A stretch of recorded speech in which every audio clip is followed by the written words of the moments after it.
Might take a little bit to update. Sure. Gonna refresh.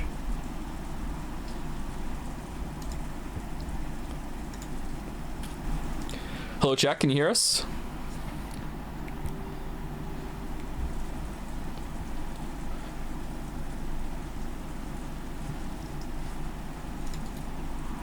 Actually live. Hello. Oh, can you hear Greg? Yes, we can.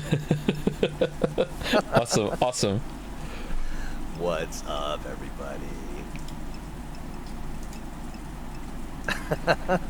Oh, I can't even see the chat going by. Hello, I love you all. They're going crazy. Thanks for having me, y'all.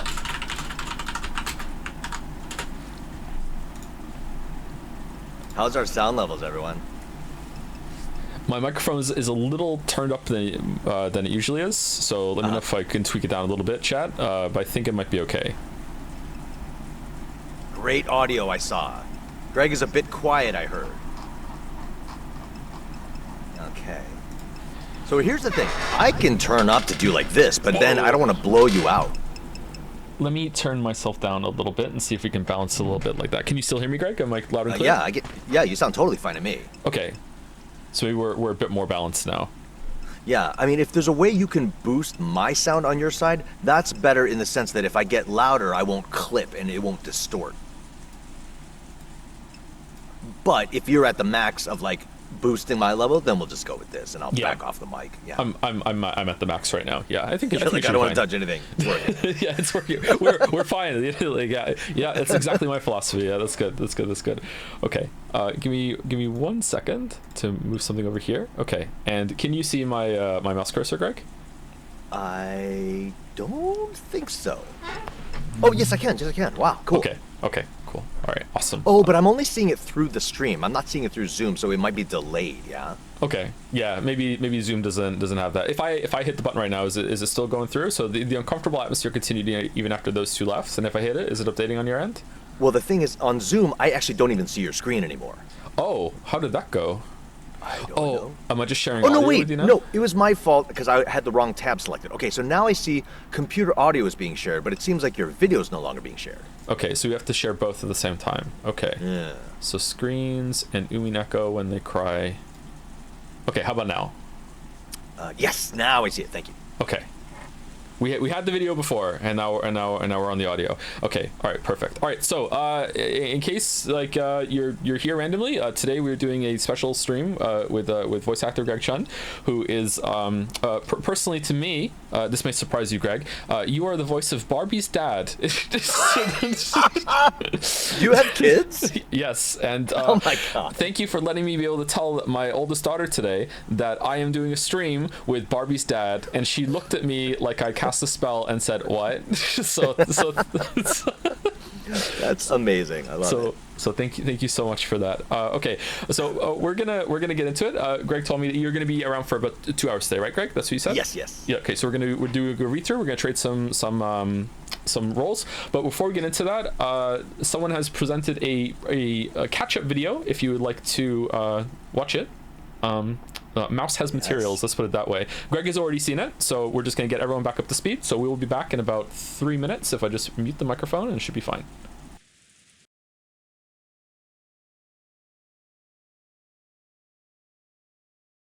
Previously on Umineko. Members of the wealthy Ushiromiya family traveled to Rikkenjima, a remote island off the coast of Japan. It's a tradition that they meet at their father's mansion for the annual family conference. The mansion is occupied by Kinzo, the aging head of the household with a penchant for black magic. He also has a strange obsession with Beata Riche, the legendary witch rumored to rule Rikkenjima at night. His son Kraus and his wife Natsuhi also live there with their teenage daughter Jessica. Visiting is his daughter Ava and her husband Hideyoshi and their son George, his son Rudolph, wife Kyrie, and Rudolph's son Battler, and his daughter Rosa and her daughter Maria. When the family arrived at the island, they were greeted by a number of servants: Goda, Genji, Kumasawa, and Shannon and Cannon, two young servants who have befriended the children in the family. Dr. Nanjo is also there. While Kinzo failed to make an appearance, citing the worthlessness of his family, the children retreated to their own devices, and the rest of the adults got down to business, trying to parcel out Kinzo's fortune without his knowledge. Tensions between the siblings rose when the three visiting families accused Kraus of embezzling, but he turned the argument around and revealed that all of the visiting families were in dire financial straits and therefore needed a lot of money right now. The tense conference took an even stranger turn when a mysterious letter was delivered at dinner. It purported to be from the Golden Witch, Beatrice, who supposedly lent Kinzo the gold that he used to build his fortune. In his obsession with the witch, Kinzo insisted that a large portrait of her be hung in the hall, with a mysterious epitaph installed underneath it. The letter challenged the family to solve the epitaph to find the gold, otherwise she'd return to collect it, with interest. When night fell, it found the residents of the island tense and uneasy, not least because a typhoon was predicted to hit and cut them off completely from the outside world. When they awoke in the morning, it was to find 6 of their number missing. Eventually they were all found in the garden shed, apparently murdered. A strange demonic circle painted on the door marked the resting place of Kraus, Rudolph, Rosa, Kyrie, Shannon, and Goda, whose faces were mauled and left almost unrecognizable. After the discovery, Maria started to act strange, revealing an obsession with magic circles and witches. Deeply disturbed, the remaining members of the family, aside from Kinzo still absent, grouped together in the parlor to grieve and speculate about the ongoings, and bicker. Eventually, Ava and Hideyoshi left to get some rest. Will Battler be able to spin the chessboard around and solve the murders before it's too late?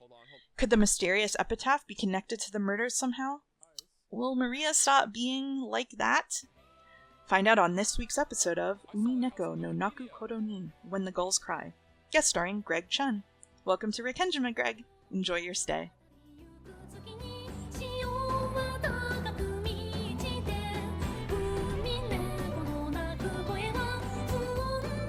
What are these, boobs? Okay, and we're back. Alrighty. Okay. Thank you again for making that mouse. Okay, so we're all caught up. Okay, so we're just gonna get right into it, and we're gonna start. All right. The uncomfortable atmosphere continued even after those two left. It was thick with the idea that simply thinking about the culprit's identity would be the same as deciding whom to suspect. It had begun to feel like discussion of the case was itself taboo. Not a bad line. So no one mentioned the case, at least out loud. However, those thoughts were what filled our minds. All that we couldn't say aloud made our heads feel like they were going to explode. So at least on the outside, the parlor had once again regained its calm mood. Everything was left unsettled.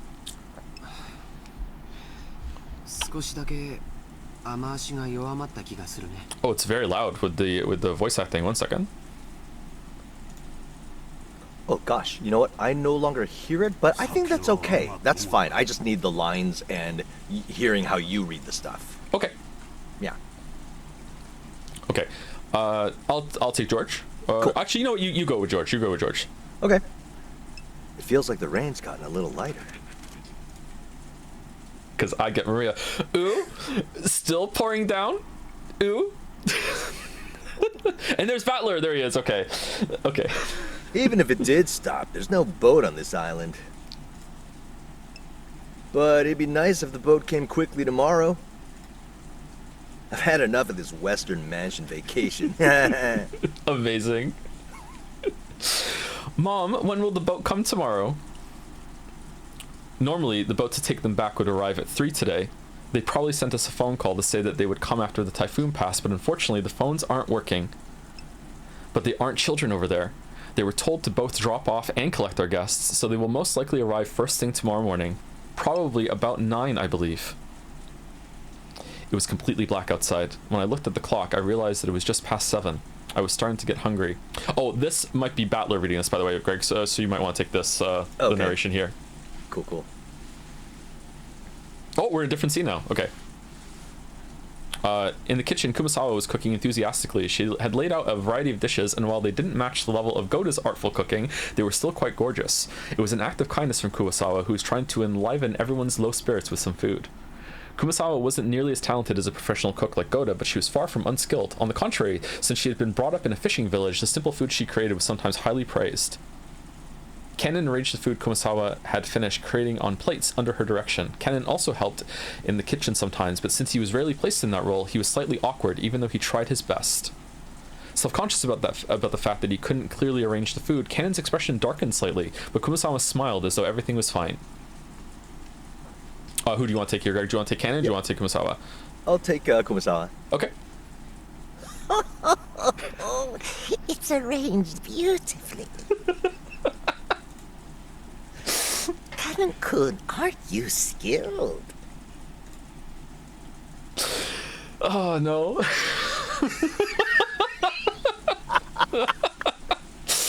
If it had been Shannon Nissan, it would look even more beautiful.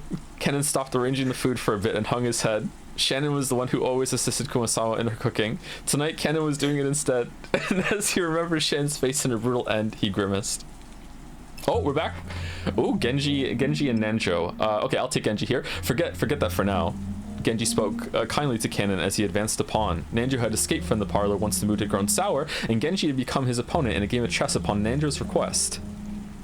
Oh, we're back to Cannon. Yes. I will forget it for now. Indeed. That is probably for the best. Genji purposefully refrained from facing Cannon as he spoke. He did so because he understood that it might make things tougher on Cannon if he noticed that someone was looking at his eyes. Nanjo also understood that and held back any thoughtless words. There you go, Greg. I wonder where Kinzo-san has gone. I hope that he is safe, but... I do not know. However, I believe everything is proceeded as the master has hoped and arranged for. To distrust that would exceed my role as furniture in service to the master. Aren't you scared, Genji-san? I am frightened that something bad will occur again tonight. I have nothing to be afraid of.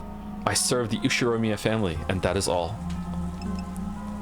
Nanjo sighed through his nose and made a carefully considered move. Nanjo was very slightly dubious.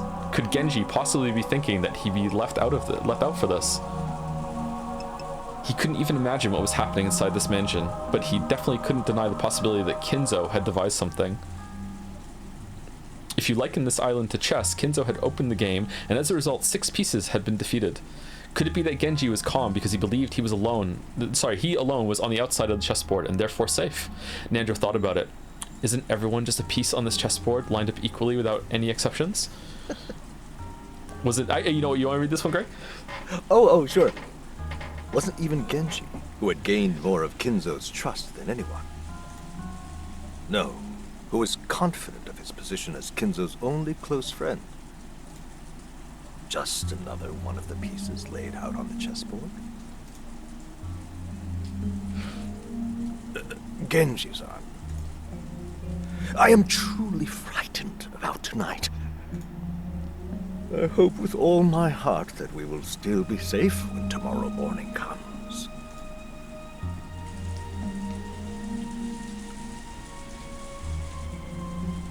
How much this is being elevated right now. Like, wow. Wow. The guest room Eva and Hideyoshi moved into had originally been built to house guests before the guest house construction. So until a few years ago, they had stayed in these rooms every family conference and were very familiar with them. This room was just like a room at a hotel with a bedroom and a bathroom. So even though they were still shut in, it was far more comfortable than the parlor. What do you think about this guy? Do you want to take him? Tell me a little bit about him. Who is he? He's a maybe nice person, but he's a businessman that is trying to hide how much he cares about money. Oh, I see. Okay, sure. Guess it's true. You can relax more when you're alone with your family. That's perfect. Maybe it'd be better if everyone else also shut themselves in guest rooms and locked the doors. Netsui Nissan said that no one could leave the parlor throwing her weight around. I'm sure no one will be able to talk back. She's always been treated so coldly, so now that Nissan's dead, she's getting excited about finally having so much power. Seriously, how shameless can she be? Come on now, don't say that. Natsui-san's doing pretty well. No need to jump on her like that. And about the receipt earlier, you went too far. Come on. If I hadn't said it there wouldn't be another good time to say it. So this is interesting. Sorry, sometimes I speculate on stream, Greg. I hope that's okay. Yeah, so totally. This is interesting to me because my understanding of the scene right now is this is the first time we've seen these two speak in private, and I never thought that Hideyoshi would ever go against anything that she would say. So this is quite telling, the scene right now. Eva, sulking cutely and looking at the television, sat alongside Hideyoshi, who was lying on the bed.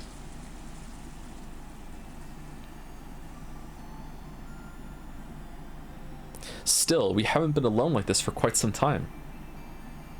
Is this the guy we were just doing? Yes. Okay.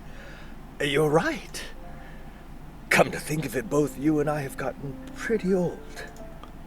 Since George was born, everything's gone by in the blink of an eye. It really has. I wonder if we were too hasty in having a child, Greg. Eva's eyes looked like they were staring off into the distance. Yes, she had thought of it as a once-in-a-lifetime chance. Her older brother Kraus had been unable to father a child for quite some time. 6 years passed after his marriage to Natsui without any signs of pregnancy, which didn't please Kinzo at all. Eva herself had thought that, since her name would be moved outside the Ushiromiya register when she got married anyway, it didn't matter whether a successor to the headship was born or not. And then, one day, she had a heavenly revelation, or maybe it was the whisperings of the devil that she had listened to in on her greed. If she could give birth to a successor first, wouldn't she be able to remain in the Ushiromiya register? If things went well, might she have a chance to inherit the Ushiromiya family herself? When she proposed this to Hideyoshi, he had approved of it instantly. This wasn't because Hideyoshi also had greedy thoughts.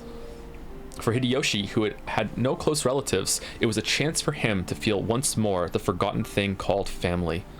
So when they got married, he hadn't fussed over which last name they were to keep, and had quickly agreed to have his name entered into the Ushiromiya family register. It hadn't been easy to persuade Kinzo, but as his daughter, Eva knew Kinzo's personality well. So by choosing the time when Kinzo was most dissatisfied with Natsui, she was magnificently able to make him accept Hideyoshi as an adopted son-in-law. Chat real quick, the music's kind of like swelling right now. Is it too loud? Yeah, chat's saying it's a bit too loud. Let me turn it down. Thought it might be. Our audio is a little different today, so there we go. Okay, looking at Hideyoshi, who had achieved success after starting from nothing, Kinzo might have seen a little bit of himself. He quickly grew to like Hideyoshi and approved his transfer into the Ushiromiya register. Score. And now it's too quiet. Yes, score. Turn up 1. Music is gone now, like all caps. They had raised him strictly with that purpose in mind. He had been worth their while and had grown into a fabulous young man who wouldn't disappoint no matter where he went. That was why he had not been permitted to fall in love with a servant like Shannon. So when she'd learned that Shannon was dead and the engagement was now invalid, though part of her had still been shocked by the gruesome crime, part of her had also been relieved that her dear George wouldn't be stolen by some servant girl. Wow. I have hated Kraus-Nissan since long ago. He was so full of himself, always swaggering around, so proud that he would one day become the head. So I wanted to get back at him. Was that just a childish emotion? But in the end, that emotion guided my entire life. If that had been all, then it would have been fine. But because of that emotion, I got you and George involved. I used you. Eva, don't blame yourself for that. Hideyoshi got up and held Eva's shoulder. She could feel a warm understanding from him. Well, I reached the halfway point in my life long ago. But you know, I have absolutely no regrets about how I've lived my life. Not one. I think that since I've been with you, Eva, I've been able to relish an enjoyable life that other men never will. After I lost my relatives in the war, you reminded me what the warmth of family is. So I'm grateful to the Ushiromiya family, and think of it as my only one. In this life I've led with you, not a single thing's been wasted. It's really been a fun life up till today. Thank you, darling. Eva hung her head, burying her face in Hideyoshi's chest. Probably no one in the parlor could even imagine that this side of Eva existed. I'm the one who should be thanking you. Until today, there hasn't been a single day I've regretted being with you. Me too. I'm so glad to have you by my side. Eve. George is already a fine adult. Even if I don't look over him, he's a man who could do his job well on his own. I wonder, around New Year's, do you want to go and spend some time in the Maldives? Just us. No one else. No way! Aren't you always saying that you're so busy responding to New Year's cards that you don't even sleep? None of that this New Year's. I won't read New Year's cards. I'll just stay quiet and check to see if I've won the New Year's lottery. It'd sure be nice if we won a color TV this year. No way. I don't want to waste time checking the lottery while we're in the Maldives. Then none of that either. How does it sound? Just the two of us, taking it easy like when we were newlyweds just before George was born. Oh, Hideyoshi. Yes, in that case, fine. I hear the Maldives are wonderful. An island with nothing on it, surrounded by beautiful coral reefs and cottages lined up over the water. Like when we were newlyweds, you say. Starting when? As soon as I finished up some business. I won't know till I ask the travel agency, but probably before New Year's Eve. No way. Right now. I want to go to the Maldives right now. Sorry, that's the thing for Persona that we're just sorry. Even nagged at his lips in a peevish yet flirtatious manner. The only sounds that filled the Well, now, oh, goodness me. Oh, The only sounds that filled the room were that and the distant voice of the announcer on the news, which Hideyoshi had left on, and the obnoxious pounding of the rain against the window. Amazing. Amazing. Oh, if there's one thing I can't stand, it's pounding. Oh, nice timing. There was pounding in this in the sound there. There was a knock on the door and Genji-san entered. Madam, okay, I think let's see who's in there first. Madam, dinner has been prepared. Will you eat in here again? Yes. Do you want to take Genji here, Greg? Oh, maybe sure. Maybe it's just a bridging one. Let's see. Yes. Have it brought here. Is Dr. Nanjo still in the kitchen? Yes. He has said he wishes to carefully deliberate over his next move. Do not worry. He is with the other servants. Genji-san's good enough at chess to be grandfather's opponent. I hear he's even better than Dr. Nanjo, right?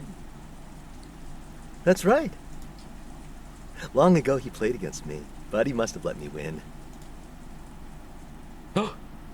Maria! Sounds like it'll be time to eat soon. But I look at you, you've been watching TV all day long and you still haven't gotten bored. Ew. I'm always watching TV, so I'm fine. Ew. Maria-chan sure is a TV kid. Food's coming, so we have to clean up the table. Earlier, we had torn several pages out of Maria's notebook, and there was now a mess where everyone had been drawing together. Jessica began cleaning that up quickly. Still, everyone here really can draw. I'd never guessed. Genji, ask Iwa-san and Hideyoshi-san whether they'd at least like to have dinner with us, although they will probably turn us down. Certainly. First father, and now Iwa-san. It's quite hard to gather everyone to the Ushiromiya dinner table. Natsui felt her headache start throbbing again and lightly held her temples.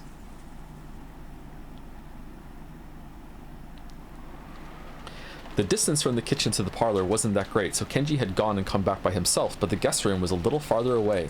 Natsui had warned him to avoid being alone whenever possible, and just now, Nanjo had also admonished him, saying it would be better if he held a little more concern for his safety. Kennen accompanied Genji, and the two of them went to visit Eva and Hideyoshi in their guest room.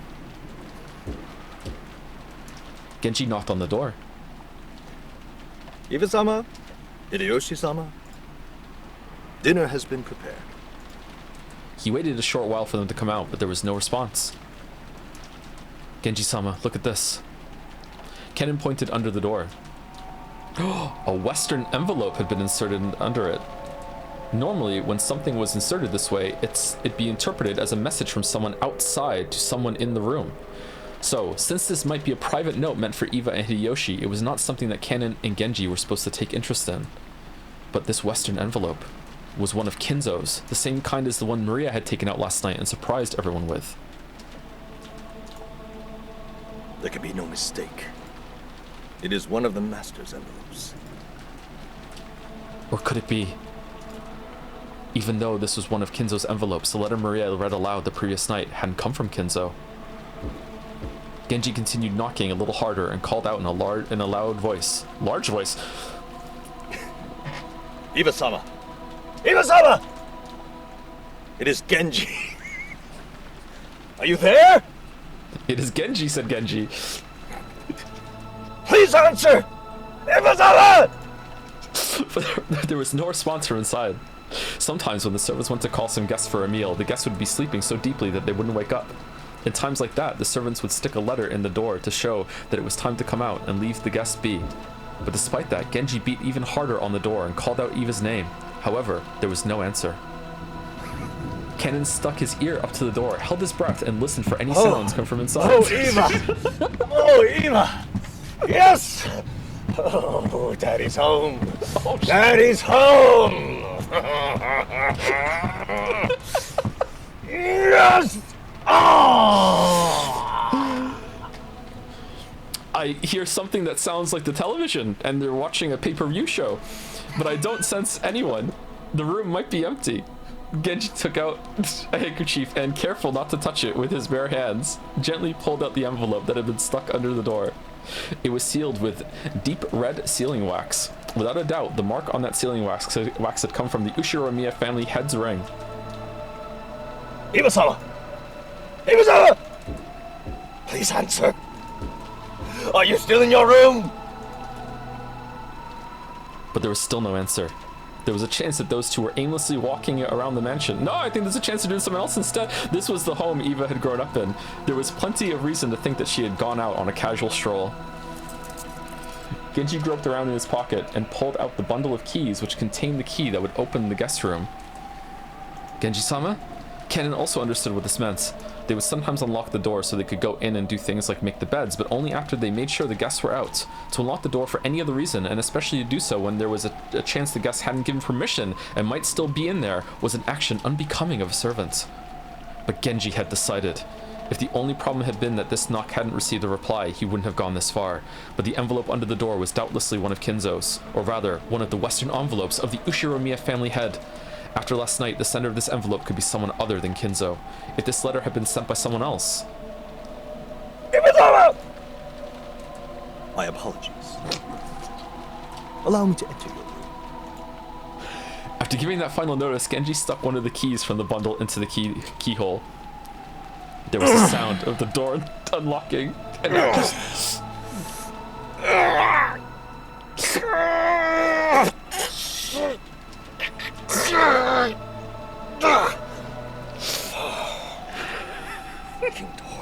Freaking door.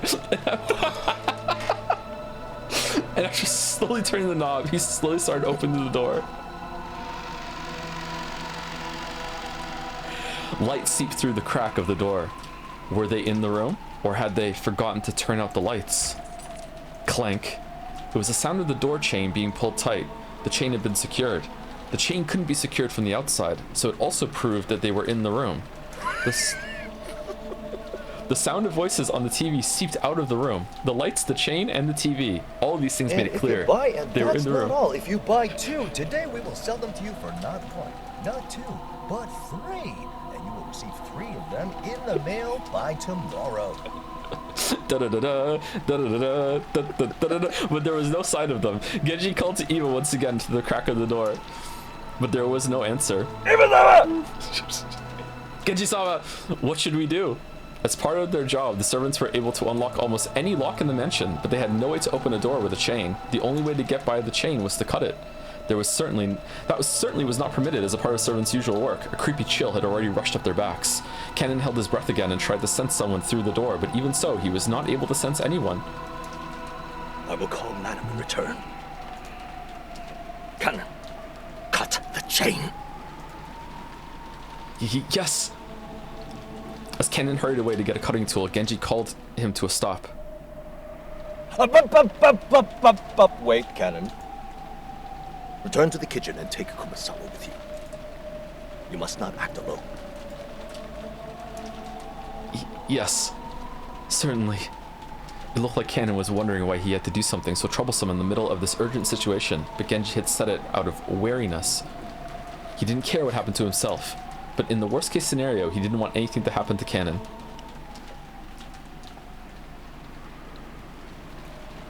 In the kitchen, Kumasawa was piling food on the serving cart, and Nanjo was waiting for Genji, apparently wanting to show him a move he'd finally thought up that might turn the tables on him. But Genji's appearance immediately told him that something was wrong. Oh, what has happened, Genji-san? Dr. Nanjo, my apologies, but please allow this match to be suspended for the time being.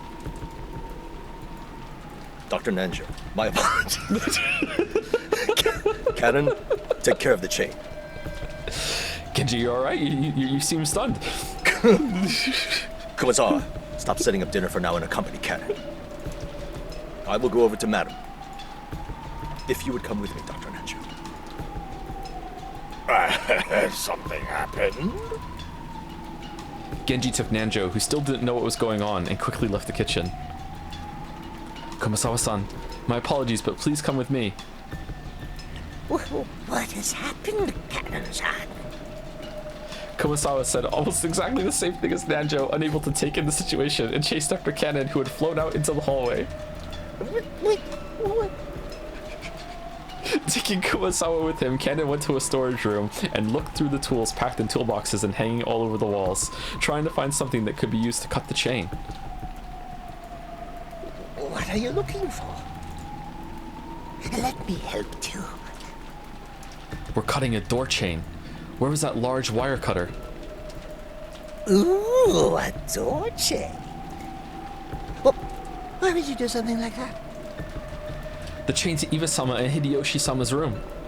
Even though they should be inside, they didn't answer when we called them. It took Kumasawa some time to figure out how cutting the chain and Eva and Hideyoshi not answering were connected, but she did realize that this was an urgent situation. That one will probably do the trick. Cannon took down a very large wire cutter that had been hanging on the wall. It was called a cutter, but maybe it'd be easier to understand if we said it was shaped like a large pair of pliers. Cannon remembered once being warned that this dangerous tool could easily cut through one of your fingers. Cannon took that and rushed up the stairs. He already knew instinctively he should fight for every minute, every second to open it quickly, or perhaps it was already too late. Please wait, Cannon-san. Hurry. Kumasawa eventually caught up with him, gasping for breath with both hands on her knees. When Cannon changed his grip on the wire cutters and looked up at the door, he let out an ah, struck speechless. Oh, another one. Okay. What is this?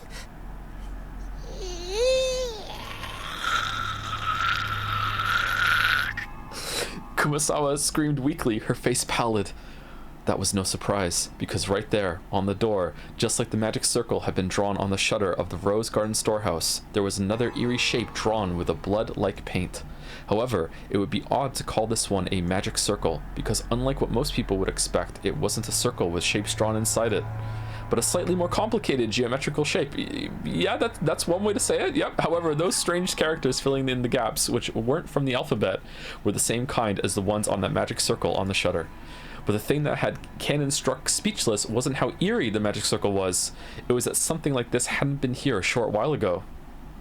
First, he had taken a trip back to the kitchen. After that, he'd gone to the storage room to grab a tool and headed right back. Yeah, I know, we were there. Put those together, and it couldn't have been more than 5 minutes. How could someone add something this creepy during that period of time? And as though it had just been drawn, almost like the door itself was bleeding. Several unsettling vertical red lines slowly dripped down, getting longer and longer.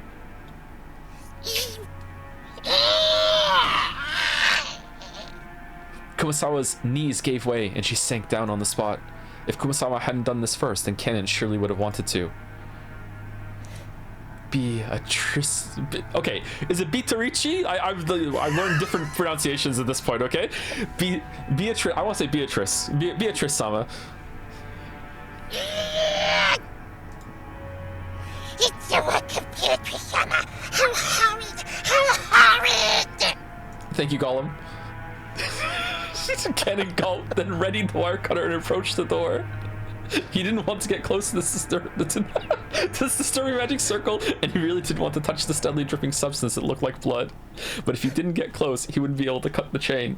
Fighting this cold feeling, he gulped again, and after gathering his courage, he went even closer, putting the wire cutter up against the chain. He then pressed with all of his strength, managing to cut through the chain far more easily than he'd anticipated. The cut chain fell into 2 separate parts, which continued to clang as they swayed back and forth. Cannon-san, there's an envelope by your feet. And it isn't that the master's. It looked like Kumasawa had also noticed the western envelope at the bottom of the door, and that the sealing wax had been sealed with the head's ring. Cannon hesitated for just a second over whether he should open the letter first or check inside the room. Oh, don't bring up a ring in front of Gollum. But he eventually decided on fulfilling his original purpose. Cannon pulled a handkerchief out of his pocket. This was so he wouldn't leave fingerprints on the door. If his worst fears were realized, the police would want to investigate this room too. He slowly pushed the door open. He was able to more clearly hear the sound of the television, which had been seeping out faintly this whole time. Eva-sama? Eva was lying face up on the bed with her shoes still on. Kumasawa, who had fearfully entered after Cannon and who was hiding behind his back, screamed a short eek again when she saw Eva like that. Eva's shoes had been the first part of her that Cannon had seen, so the oddness of wearing shoes in bed was the first thing to strike him. But when Eva's head shifted into his line of sight, Cannon couldn't help but let out a short scream like Kumasawa. Right in the middle of Eva's forehead, something had been placed. Something was growing there? What? No? Right in the center of her forehead. Was it an old-fashioned knife? That or some weapon like it was sticking out?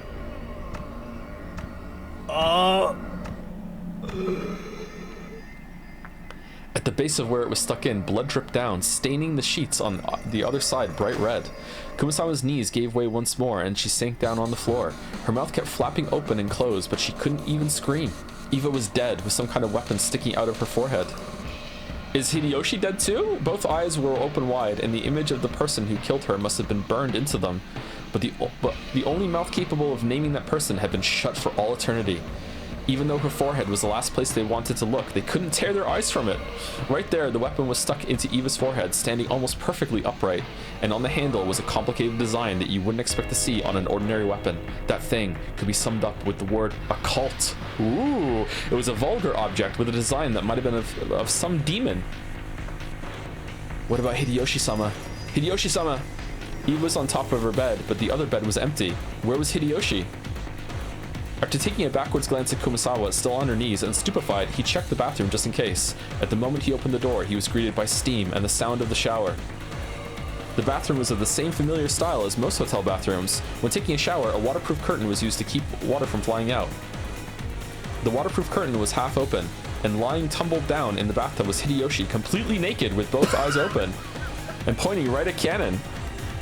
I think you were right, Greg. And just like Eva, a weapon with a demon-like design was stuck into his forehead. Since his head had been under the shower's hot water this whole time, his face wasn't half covered and filthy with blood like Eva's had been. But the sight of him dead was still taking a shower, while still taking a shower, was tragic enough. Just then, they heard Natsui's voice coming from the hall. She was probably coming with Genji. Again with this graffiti. What about this letter? What does it say inside? I don't know. I haven't read it yet. We shouldn't touch it carelessly. The culprit's fingerprints might be left on it. We should hand it over to the police. They went out of their way to leave it here. I'm sure they wouldn't have left fingerprints. As Natsui said that, she picked up the envelope. And before checking its contents, she entered the room herself, where she found Eva dead. Eva-san! Madam, Hideyoshi-sama is here too.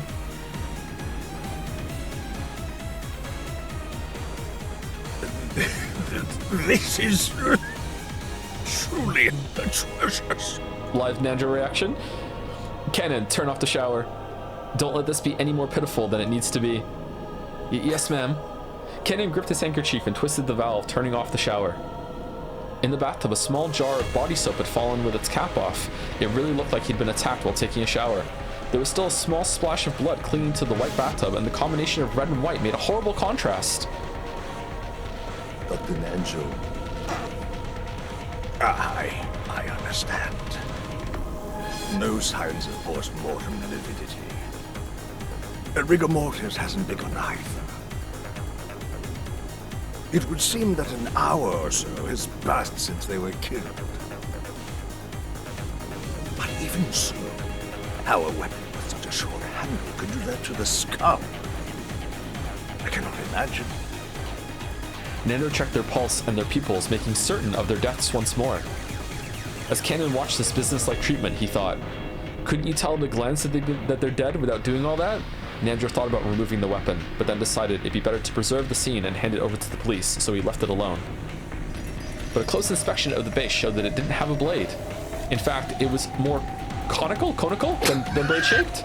What? He noticed that rather than a knife, it was more like a short-handled spear, something with a shape better suited for thrusting than slicing. It was Ken. Rather than a short spear, you might call it a thick ice pick. At any rate, after looking at the scene, no further words were needed to describe what sort of terrible purpose was eerily designed weapons were originally made for. Not sure if I read that one right, nor it wasn't necessary to explain how they carried out their function. Natsui, hoping to escape the repulsive steam filling the room as soon as she could, covered her mouth with a handkerchief and dashed from the room. Just viewing their gruesome bodies for an instant had been enough to burn the image into her eyes. If she looked any longer, that image would surely remain in her vision for all eternity. The rising urge to vomit was exactly the same feeling she'd had that morning at the guarding storehouse. For a while, Natsui couldn't help but stand with her back facing the guest room, fighting that sickness in her stomach. At any rate, we can't let George Chun see this room. Seal this room with all haste. Yes, we mustn't let them see. If George-san saw his parents in this brutal state... But they could tell that those fiercely racing footsteps in the hallway belonged to George, even before he came dashing into the room. George and the other children had been waiting in the parlor. However, when they saw Genji speak to Natsui, when they saw her turn pale and fly out of the parlor, they'd felt a sense of foreboding. And when they saw a large group of people gathered around the guest room, they were sure of it. Father! Mother! Ah! What is this? Another magic circle? Ew! Oh, she didn't say it. Okay. Aunt Eva and Uncle Hideyoshi are safe, right? Hey, Cannon-kun! What's this all about? Battler-sama. Kennen didn't have to say anything. George's scream after he ran into the room told them everything they needed to know.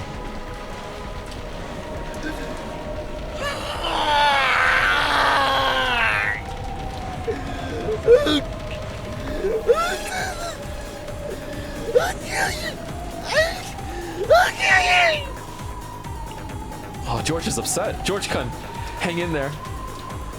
Natsui touched George's shoulder with her hand, and he violently shook her off. George fell over beside Eva and buried his face in the bed in front of his mother's face, wailing. Then he pounded on the bed with his fist over and over again. Georgie-san, hang in there. Huh? Battler? Battler-sama. Battler had his back against the wall of the hallway and was covering his eyes with his right hand and weeping without restraint. Horrible. That's horrible. You proposed the girlie love.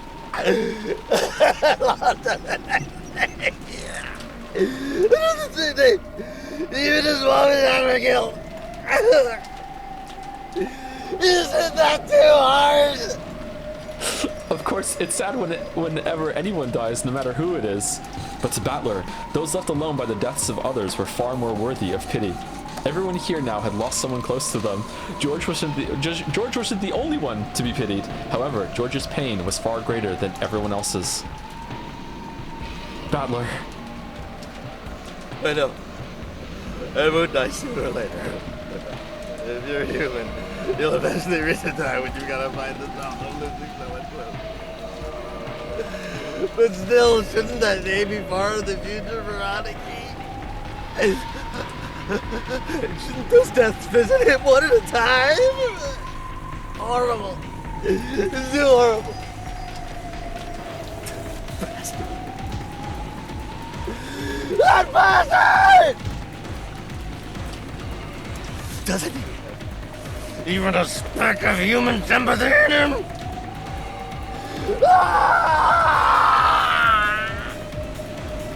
Ew. Battler, don't cry, don't cry. Maria tried to comfort Battler in a mechanical sounding voice. Battler violently wiped his tears. Yeah.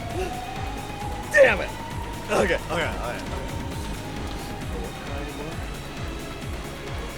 That sadness, I won't shed it again. It's all useless. Useless? The witch has got me backed into a corner. I'm always on the defensive. And that's useless. It's all useless! I'll spin the chessboard around. That bastard probably thinks we'll be running scared like sheep until tomorrow before we try anything. Guess what? I'll spin it around. That bastard can't escape this island until tomorrow either. We won't be hiding away pissing ourselves. That bastard will! I'll expose him. You'll see. Like tomorrow. Screw tomorrow. Tonight! Or tonight's dinner, I'll be gripping you by the collar.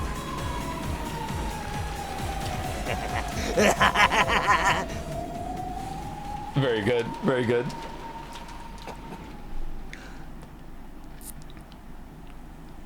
Oh, sorry, I came down because I didn't want to blow you out. I won't come down as much. Is the music still okay, everyone? Now I'm good. Oh, yeah. At any rate, we'll lock this room and leave everything as it is until the police come. No objections, I take it? Natsui announced it as though she didn't care whether they agreed or not. If anyone had a right to object, it would have been George, but he looked as though he'd shed enough tears. George nodded slightly, still facing away from the others, and when he stood up, everyone else agreed too. Natsui still hadn't opened that western envelope with the family head that she picked up, but now that they decided to leave this room, she decided to unseal it in the parlor where everyone could watch. As soon as they walked out into the hallway to head back to the parlor, some of them immediately felt something out of place, or maybe sensed something strange. Ew. Stinks? Did you notice it too, Maria? Seriously, what's that smell? It's awful. When everyone sniffed the air, they did notice a horrible burnt smell drifting through the hallway, one that none of them had smelled until then. I think this is the smell of Kinzo's room, right? He has some weird smoke in his room. I will go quickly to check the kitchen. I'm sure I turned the flame off. After noticing a burnt smell, it was natural that Kumasawa, who had just been using the burner in the kitchen, suspected that her own slip-up had caused it. Kumasawa hastily dashed away. Cannon, go with Kumasawa. Do not let it be alone. Yes. After nodding Genji's order, Cannon followed after her. He wasn't running, but as he followed her, he tried to search for the cause of the smell in other directions as well. Ew. Stinks. Ew. It truly is a stench that makes the nose wrinkle. However, that doesn't mean we can just open a window for ventilation. Natsui was reluctant to open the windows in a situation where self-defense was so important. Let us run the fan. I do not believe there will be any need to open the windows. George, Aniki, is it okay if I talk to you? If it's about finding the culprit, then I have no problems. It seemed that George had managed to climb out of the abyss of sorrow. All that filled his chest now was the quiet flame of hatred towards the culprit who had stolen the lives of the one he loved and his beloved parents. The chain for this room was set. From what I could tell by looking at it, I'm positive that it couldn't be opened from the outside. In other words, this was a perfect closed room. That does seem to be the case. In the case of the Rose Garden storehouse, they might have sneaked the shutter's key out of the servant room. Or maybe they had a duplicate key. I can imagine many ways they could have done it. Or maybe they had a duplicate key. I can imagine, but this chain is different. Among generally used locking techniques, a chain is the simplest one to create a closed room with. Only a chain will block everyone coming from the outside as long as it isn't physically broken. So does this mean the culprit couldn't have gone in or out through the door? I'm trying to frantically trying to think of a character that I could do Kermit back to you, so we could both be Kermit the Frog talking to each other. That's interesting. Just a few hours ago, I seem to remember everyone making a fuss over how to enter a room without using the door. Back then, we were all losing our cool, wondering how grandfather had disappeared from his room. The receipt Aunt Eva is stuck in the door on a whim proved that the door had remained sealed. And since Aunt Natsui was the only person to enter or exit during that time, she was under suspicion. Aunt Eva proposed a theory about how Aunt Natsui might have thrown grandfather out the window and left by the door herself. But this door is much simpler. It was sealed from the inside by the door chain. The window had also been locked from the inside and the bodies had been inside the room. This time it really had been, without exaggeration, a true closed room. That's right. If you include grandfather's disappearance, 3 cases have occurred, and all 3 times the door has been the point of interest. The first was the shutter. There was a key in the servant room, and if we assume someone knew about that, this can't really be called a closed room. The next was the door sealed by the receipt. However, Aunt Natsui entered that room, so if grandfather had left through the window or been thrown out, she would have been able to lock the window before escaping. Or, like my theory, grandfather could have hidden until the receipt was gone and left the room later. Basically, this door can be defeated with a handful of desperate tricks. In that sense, you really can't call this one a closed room either. And now we have the door sealed with the door chain. Finally, we have to give up. The window, the door, everything had been locked. It was a perfect closed room. The first hadn't been a closed room because everyone could be suspected. The second hadn't been a closed room because Aunt Natsui could be suspected. But this time, no one can be suspected. This was a perfect closed room because the door chain formed a seal that blocked everyone equally well. In that case, did the culprit carry out the crime without entering the room? With some method from outside the room? Good point. Even though the chain makes it impossible to open it wide enough for a person to fit through, you can open it a small crack. Did the culprit knock on the door to make them peer out before attacking them? Wait, am I missing something? Yeah, you are. If Aunt Eva's body had been lying right next to the door, then it might have been possible. But she was on the bed at the back of the room. And Uncle Hideyoshi was even in the bathroom. Looking from the crack in the door, you couldn't even see them, and you couldn't reach them with your hands either. Damn it! It's all useless. I don't have a clue! Something was tugging softly at my sleeve. It was Maria. Oh no, are we gonna see it again? Okay, we're good. Alright, the jump scare face. Ew! Satisfied? What do you mean, satisfied? Battler, since you didn't want to suspect any of your relatives, you made a wish saying you wanted the culprit to be Biarichi, right?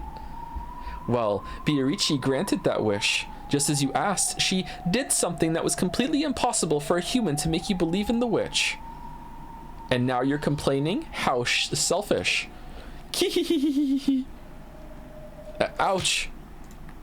I tapped Maria, who was laughing unpleasantly, on the head with my fist. Sure, thanks for granting that wish. That just was to thank you, and also to teach you to stop laughing when it's inappropriate. More importantly, tell me. There was another mysterious scribble on the door to Aunt Eva and Uncle Hideyoshi's room. Was that another magic circle? That one had a really memorable and characteristic design, so I'd hoped you'd at least know what it was. Ouch! I don't know, which is why I'm letting you take the credit. Quit whining and explain. You sure are violent, Battler. I won't tell you if you're too mean. Get it? Ouch! Ooh, I'll say it. Stop hitting me. That's the first magic circle of the moon. What does it mean? What is this magic circle's effect? What does the Hebrew writing mean? The words are from the Old Testament, Psalms 107, verse 16. For he has broken gates of brass and cuts through bars of iron. This magic circle has two effects. First, it can open a door regardless of which method has been used to lock it. Oh, sorry, this is yours? That sure is convenient. So you're saying they're trying to make it look like they're a witch? Because this closed room has a door that can't be opened without relying on magic? And the other effect? When you're blocked by unopenable doors in all directions, it opens a door. By using it in a difficult situation, it gives you a solution you hadn't even thought of until then. Generally speaking, you receive the powers of observation and discernment, inspiration, and intuition. Beatrice is trying to provoke you, since there's no way lonely humans like Battler could figure out how this door was opened. Ouch! Okay, good work, so shut up. Hi, Date, okay. Sounds great. I'll accept this challenge from the witch. Maria-chan, things like witches and demons don't exist in this world. Someone killed father and mother. I don't know whether that was someone I know or not. But either way, it was definitely a human. Yeah, but how? How did they reach those two through that crack in the door? It couldn't have been more than 10 centimeters wide. At any rate, I can hardly stand this stench. What in the world could it be? Kennen and Kurosawa, who had gone on ahead, realized the smell wasn't coming from the kitchen even before they arrived there. That was because they noticed an even thicker wave of stench rising up from the stairs leading to the basement, which they passed on their way to the kitchen. The boiler room. I wonder if there's something wrong with the boiler again. Those stairs it sounds like chat's requesting that you do Goofy for someone. No, they're not. No, they're not. Don't worry about that. Don't worry about it. No, never mind that. Yeah, okay. Those stairs to the underground. I have a terrible Goofy. Those stairs led to the underground boiler room. The mansion's boiler was old and in poor condition. Both of them had witnessed problems with the boiler on several occasions, but they had never smelled the boiler belching out a stench like this before. Slam. What was that sound? The thing they heard from the basement was definitely the sound of a door closing. Kumasawa had phrased it as a question, but she already knew it couldn't be anything else. Kumasawa was so surprised at that sound that her knees gave way yet again and she cowered. After all, at that very moment, no one could have been in the boiler room. Just a few seconds ago, everyone had been crowded together around Eva and Hideyoshi's room. So who caused the sound of a door closing just now? Kennen-san! After taking a second to sort out the situation, Kennen ran down towards the basement. Since they'd heard the sound of a door closing just now, and there was no sign of anyone coming up the stairs, the person who closed the door had to be inside the boiler room now. If the boiler room had been a dead end, Kennen wouldn't have rushed in so hastily, but Kennen was a servant, so he knew. There were two entrances to the boiler room, one that opened to the mansion and one that opened to the courtyard. If he didn't chase them now, they might slip away. Kumasawa reached the same conclusion long after Kennen did, but she couldn't let him go alone. If the thing in the boiler room was the culprit, an opponent who had easily killed 6 adults in the first murder, then no matter how Cannon confronted them, he wouldn't be a match. Of course, with this argument, even if Kumasawa joined him, it wouldn't change anything. At any rate, after a delay, Kumasawa decided that she mustn't let Cannon go alone, and she rushed down the stairs.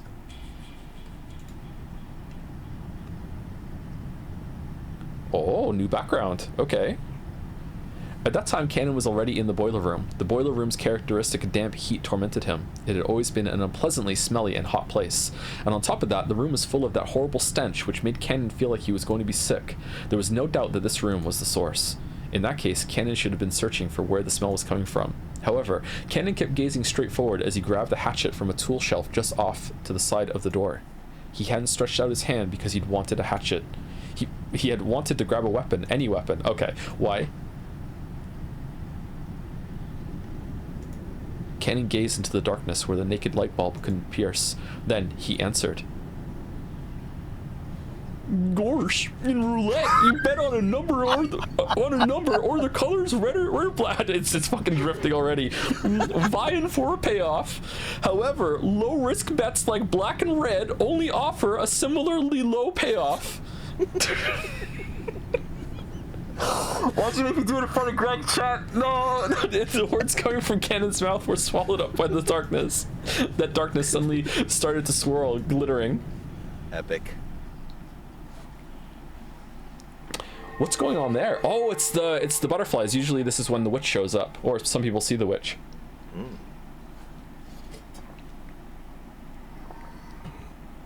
Oh, there's a lot of them. It was such a fantastical scene. Golden sparkling butterflies that hid in the shadows all over the boiler room flapped their wings, twinkling beautifully, and gathered in the darkness, disappearing. Cannon continued speaking, directing his words at the darkness as it swallowed the butterflies up. But as the butterflies gathered in the darkness, they they would certainly laugh. But Cannon continued to speak without faltering in the slightest. However, if you bet on something with a lower probability, your payoff increases proportional to the risk. The master called succeeding despite an astronomical risk a miracle, and called the astronomical payoff gained as a result magic.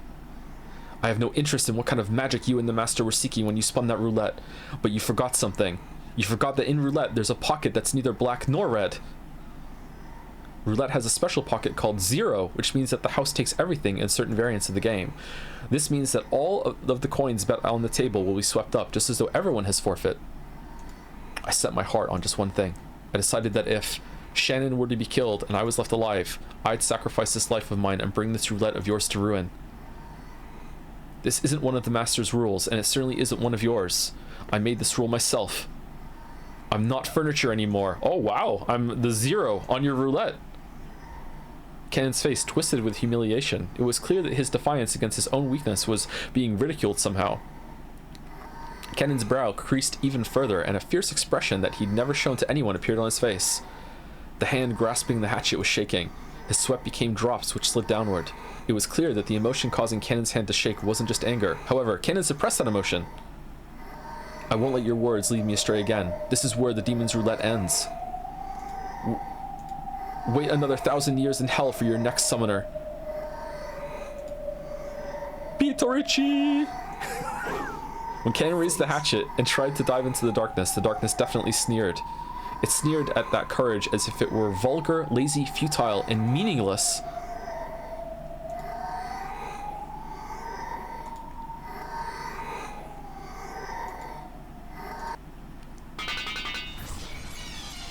Oh, there's a lot of sounds going on right now, Greg. I know you can't hear it. It's okay. It looks fascinating. Cannon, his hatchet still held aloft, couldn't take another step after that. With a clang, the hatchet that he'd been grasping fell and rolled on the floor. And following that, with a pair of thuds, Cannon's knees hit left then right. That hand, which looked like it was trying to catch the sky now that the hatchet had been dropped, gradually lowered, landing on his chest. Then, the other hand did the same.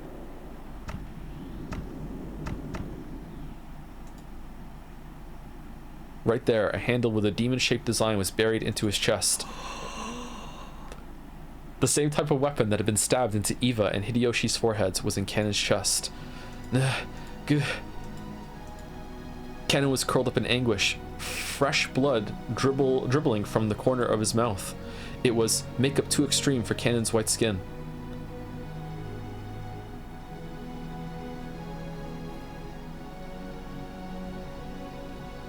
They're killing the cast off left and right. Around the scene, the glittering gold butterflies danced through the darkness, mesmerizing. It was a beautiful, beautiful dance, a funeral march of tribute, ridicule, and contempt for a single boy's self-sacrifice. Cannon had already been prepared for his own death, but although he could do nothing but accept the death he had received, he attempted one last measure of resistance. He grasped the handle of the weapon sticking into his chest with both hands, and gritting his teeth with an acute, unearthly pain, he pulled it out. For only a moment, a bright red spray gushed out.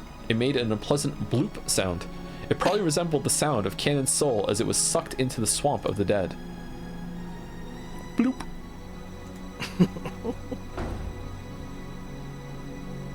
Cannon-san! Someone! Kumasawa screamed at the incomprehensible sight in front of her. Cannon was lying in a pool of blood. Kumasawa's heart was a complete mess. Ah, what a horrible fate. He wouldn't have been killed if I had been with him. Ah, what incredible luck. If I had been with him, I might have been killed too. As she screamed, her expression was filled with complete confusion, and all of the muscles of her face were pulled up almost as though she was smiling while crying. But no one could have made an expression like this. What is it, Kumasawa? Oh, sorry. It's okay. Answer me, Kumasawa. The first one to dash in was Netsui, holding the rifle. Battler and Genji dashed in after her. Normally, they probably would have started discussing the origin of that violent stench filling the boiler room, but after they saw Cannon, who was lying on the ground as if he were drowning in an ocean of his own blood, the stench wasn't important anymore. Yep, that tracks, Cannon. Answer me. Genji, bring Dr. Nanjo here. Netsui realized that even though Cannon was on the verge of death, he was still conscious, so she sent Genji to get that doctor. Netsui, holding the rifle aloft, faced the darkness in the center of the boiler room and shouted, "Who is hiding over there? Come out quietly. If you don't come out from there, I'll shoot without mercy." We need light! And Natsui, let's light him up!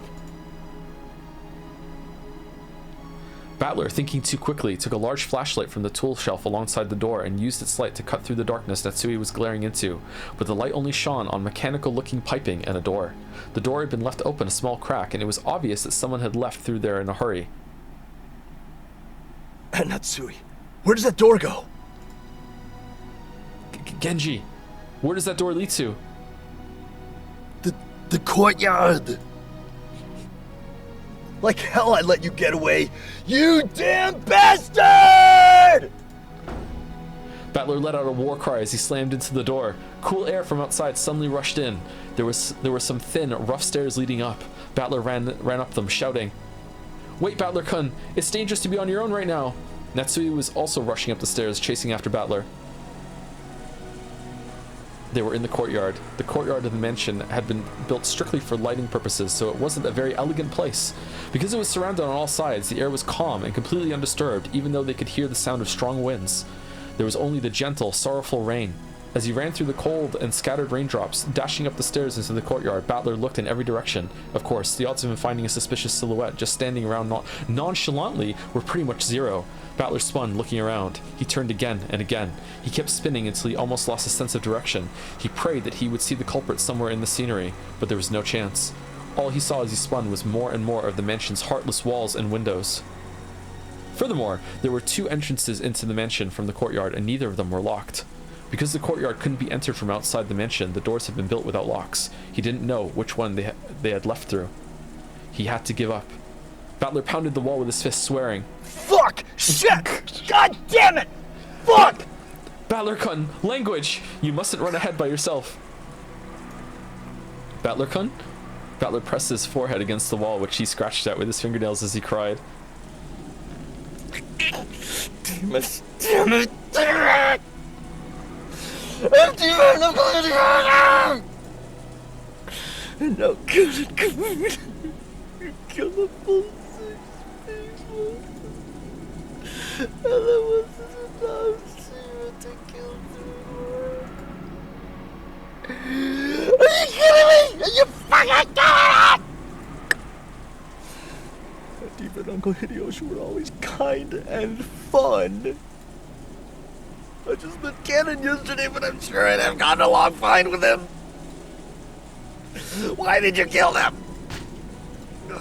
Why? You know, when people die, they don't come back to life again, right? That's true. That's true.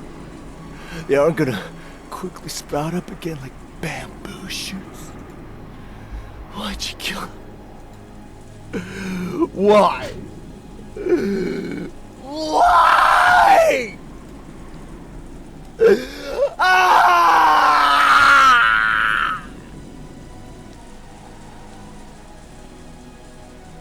Battler was a boy who could understand the feelings of pain and regret in a person's heart, so he cried with all his strength. Natsui, who had always thought of Battler as a frank person, was a little surprised to find he had this delicate side, and at the same time she understood how easily hurt the heart of a young person could be, so she held him. It's all right. I will definitely protect you, George-kun, Maria-chan, and Jessica. As a mother, and as the representative of the Ushiromiya family.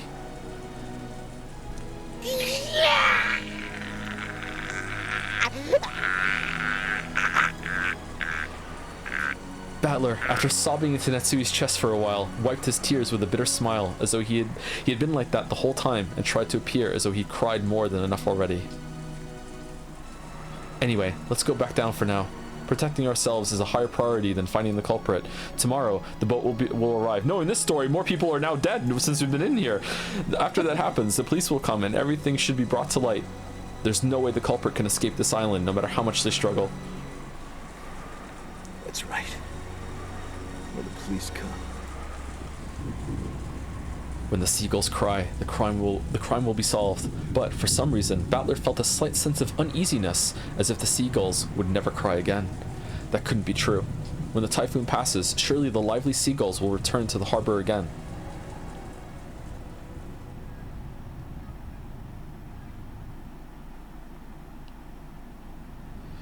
I returned to the boiler room along with Aunt Natsui and told everyone weekly that we hadn't found anything. We heard that Dr. Nanjo and Georgia Nikki had carried Cannon-kun to the servant room. The servant room had a first aid kit and a sink and could apparently function as a nurse's office. Kumasawa-san and Jessica had accompanied them. Stains from Cannon-kun's blood remained on the floor, judging by the large amount of blood lost and the ruthless shape of the weapon that had fallen carelessly to the ground. I figured that Dr. Nanjo's treatment would probably end in vain. That weapon was doubtlessly the same type that had been stuck in Aunt Eva and Uncle Hideyoshi's foreheads. But wait, isn't the demonic design on the handle a little different? There seemed to be some small differences in that part. Still, as far as their overall shape was concerned, the weapons were all of the same type. Though it had seemed brutal, we left the weapons stuck into Aunt Eva and Uncle Hideyoshi to preserve the crime scene. So this was the first time we were able to have a perfect view of the entire weapon. As we'd expected, the weapon was not bladed like a knife, but shaped like an ice pick, or rather, a thin stake. And it had a spiral-shaped pattern, sort of like a drill. It looked like something that might be driven into the hearts of human sacrifices in some demonic ritual. Including the handle, it was 25 centimeters long. Half of that was the stake-shaped part, which was stained with deep red blood. The length of the blood-stained part made it clear just how deeply it must have penetrated into Cannon-kun's chest. But Aunt Natsui and the rest didn't even look at the weapon, and instead stood in front of the incinerator where the horrible stench was emanating from. They must have dragged out that thing which had been burning in the furnace. It was still smoldering and kept sending out dense waves of that awfully unpleasant smell. Okay, so it wasn't Kinzo's room. What is it then? Genji-san and Maria stared down at it. Aunt Natsui probably couldn't stand to look directly at it. She kept shaking her head, her back to it. I thought nothing could surprise me after everything that's happened. But this is... Gah. I stood there for a while, moaning with a rising urge to vomit. The true source of that unearthly stench was a scorched corpse that had been cooking inside the incinerator. What? The clothes, the surface of the body, and the hair were all hideously burned. That grotesque corpse was in a state where not the face, nor the age, nor even the gender could be guessed at. But when I thought about it calmly, I realized that a corpse appearing at this time could only be one person. It was Grandfather, who had disappeared that morning, and whose whereabouts had been unknown. Really? I believe it is most likely the master. I agree. That he would pass away in such a state. It's heart-rending. But Is there any proof that this corpse really is Grandfather? It's burned so black, you can't even tell what sex it is. Sexy Battler. Battler-kun, look at the feet. Aunt Natsui, with her handkerchief over her mouth and her eyes averted, pointed and told me to look at the burnt corpse's feet. Hmm? Notice how there are 6 toes on each foot. Huh? You're right. Just as Genji-san had said, there were 6 toes on each foot. Each individual toe had looked so normal in its line that I hadn't noticed. The master was born with 6 toes on both of his feet. Consequently, the master was entrusted with the revival of the Ushiromiya family. I have heard that since long ago, cases of, I'm not going to be able to say this word, polydactyly were common in the Ushiromiya family. That's a new one for me. It's probably hereditary. Polydactyl, oh god, okay, it literally means many fingers because of a little mistake by God when the person is born. One of their toes or fingers splits into 2 and the total number increases. But a big deal isn't usually made of You know what? Why don't you read this line, Greg? Here you go. But a big deal isn't usually made of polydactyly in the world at large. That's because it isn't a disease, just something people are born with. So while they are still babies, at about the time they turn 1 year old, they can be taken to the hospital and given surgery to make them normal. Even a child with polydactyly can be treated before they become aware, so they might not even remember it themselves. By the way, it seems that there's a possibility for this to occur in 1 out of every 2,000 babies. So even though it's not usually seen, it isn't that rare at all. Speaking of which, I think Uncle Hideyoshi mentioned something to me long ago. Something about how even Toyotomi Hideyoshi, the man who unified Japan at the end of the Sengoku period, had 6 fingers on one hand. According to Aunt Natsui, among the many Ushiroma family heads, the ones most praised for their wisdom all had polydactyly. Because of that, when Grandfather was born, his relatives were all excited at the thought that he might become another wise leader. And when the leading relatives all died, in the Great Kanto earthquake, it was apparently argued that Grandfather should be the one to restore the family because of the auspicious sign of his birth. If Grandfather hadn't disliked his position at the head so much, the 6th toe probably would have been pretty lucky for him. Come to think of it, I've heard about some country where it's believed people with polydactyly should be treated as gods and revered. This is beside the point, but it's fairly common in mystery novels for a corpse to be burned to hide its identity. But I guess that in Grandfather's case, just toasting him wouldn't be enough. And Grandfather's body was not simply burnt. You are amazing at this. Wow. Oh, bravo. Oh, man. The elevation of this. Like, oh, wow. It was just like Aunt Eva and Uncle Hideyoshi, and the thing that had been stabbed into Canon-kun's chest. One of those demon's ice picks was stuck into his forehead. The head ring is not on his finger. So the letter last night was telling the truth. Father would probably be horribly disappointed. Natsui let her head droop and closed her eyes tightly.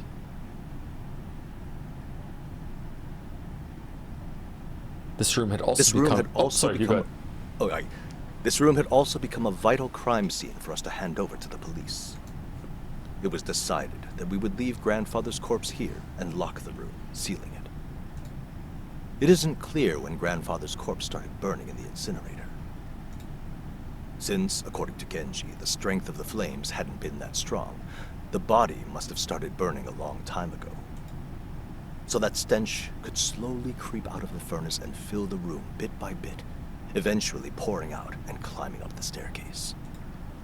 Putting aside whether he was rare or well done, Grandfather had been brought out, killed, and burned, even though he had started out locked away in the closed room created by his autolock. There's probably no doubting this. However, according to Genji-san, the boiler room is usually locked. The possibility that someone outside our group had snuck in and committed the crime was overwhelmingly high. And there was also a good chance that this person was walking around with something like a master key. After all, the doors and windows throughout the mansion had been checked. But despite that, the culprit was able to strut around the mansion freely.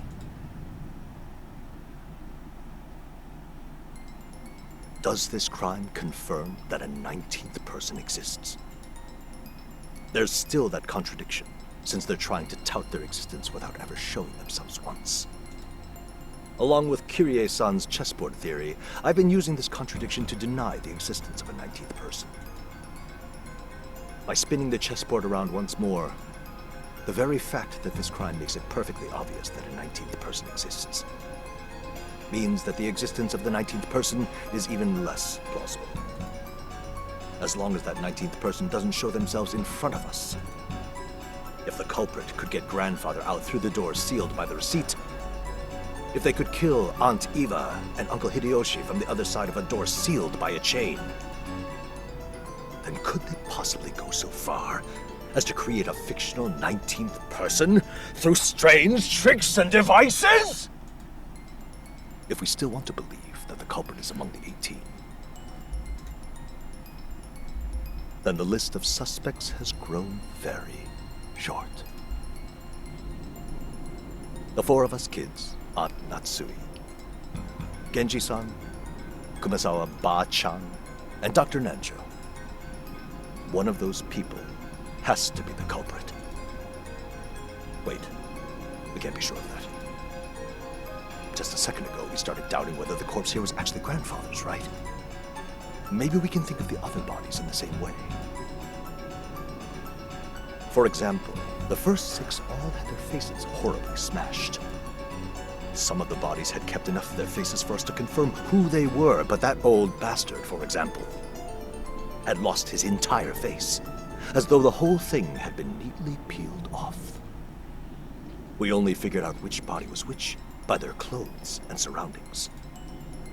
Did the culprit prepare a fake body beforehand and alter it to make it look like they died, even though they were actually hiding somewhere after committing the crime? It may sound ridiculous, but it wouldn't be an impossible trick to pull off. It's too early to give in to this 19th person. No, this witch. It's so good. It's so good.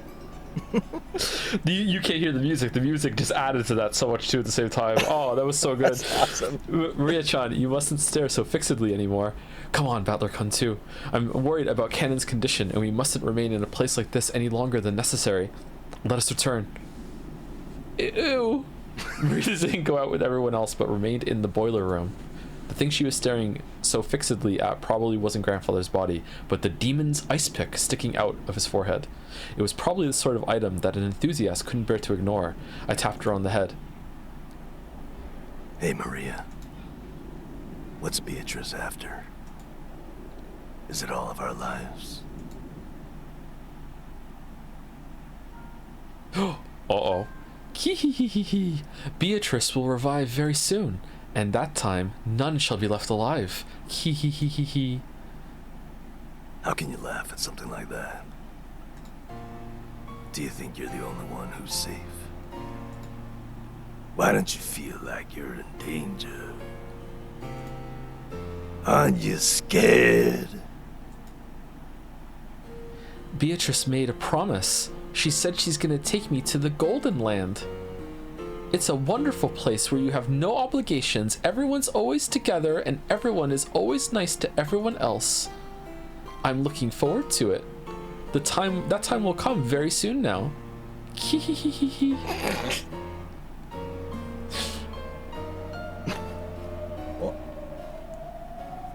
Just what kind of person is Maria? I only know what Maria was like 6 years ago when she was 3. She was once pure and obedient, a good kid. This new Maria 6 years later and the Maria I knew didn't seem to fit together. Just who she is, this witch who calls herself Maria. To Maria, who obstinately believes in the witch, This series of unsolvable crimes is proof that the witch actually exists. You've been pretty good, Greg, but just to give you like a voice acting tip, if you don't mind, is that okay? Please, yes. Okay. When a sentence, like close to the end, if there is together, it's very good if you will just repeat the word and go together like that. It'll elevate your performance. I'm just saying. It's been pretty good though. I'm gonna start doing that in my gigs and just not explaining it, and we'll see what it does. Please do. Also, if you ever read the word fragile, you have to say, but not that fragile. It's really important. See. It's really important. Okay, yeah. I've got these rules. Yes. These are the tips. Yeah. Every time something occurs that would be difficult for a human, it becomes a little harder for the rest of us to not believe in Beatrice. It must be an intense pleasure for Maria to see her relatives, who once firmly denied the witch's existence, start acknowledging that witch's existence one by one. Is that why she's in high spirits? Maria, let me ask this one more time. You probably answered the same anyway, but I'll ask just once more. Ooh? Yesterday you were given a letter in the Rose Garden. Who gave it to you? Ooh. Like I said, Beatrice. Battler still doesn't believe. Ooh. Maria only repeated what she had already said. Maria met with the 19th person. Oh, this might be a big one if you want to do this one, Greg. Maria met with the 19th person, the witch. Was that really a 19th person? Or did one of the 18 just get her to say that? All that's certain is that Maria has been with the rest of us constantly, has always had an alibi, and hasn't done anything suspicious. She's simply overjoyed at being made Beatrice's messenger, and certainly isn't the 19th person. Supposedly. That's right. I wonder what's written in the letter we picked up in Aunt Eva and Uncle Hideyoshi's room. Aunt Nasui should still have it with her. Oh, okay. That's a chapter break, I think. Half an hour forward now. Okay.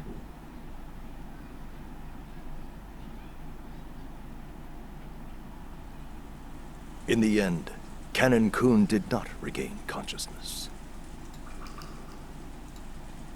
Even though Dr. Nanjo and the rest did all they could to heal him.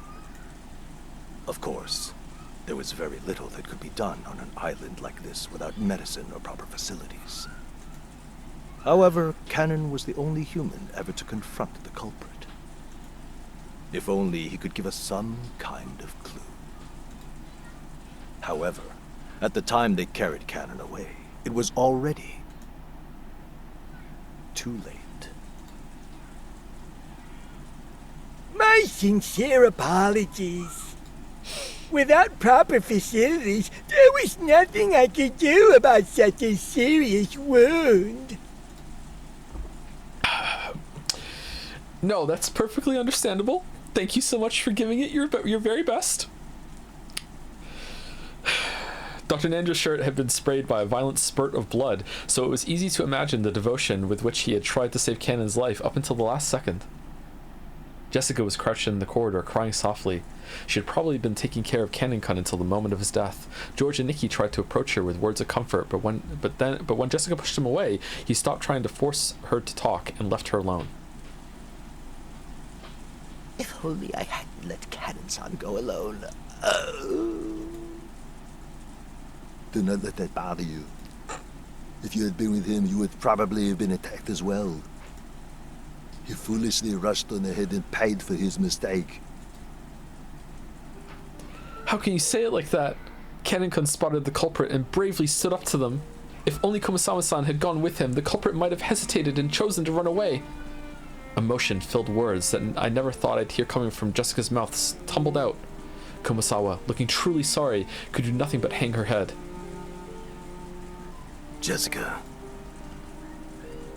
You shouldn't talk to her now. It's the same for me, and probably you as well, right, Battler-kun?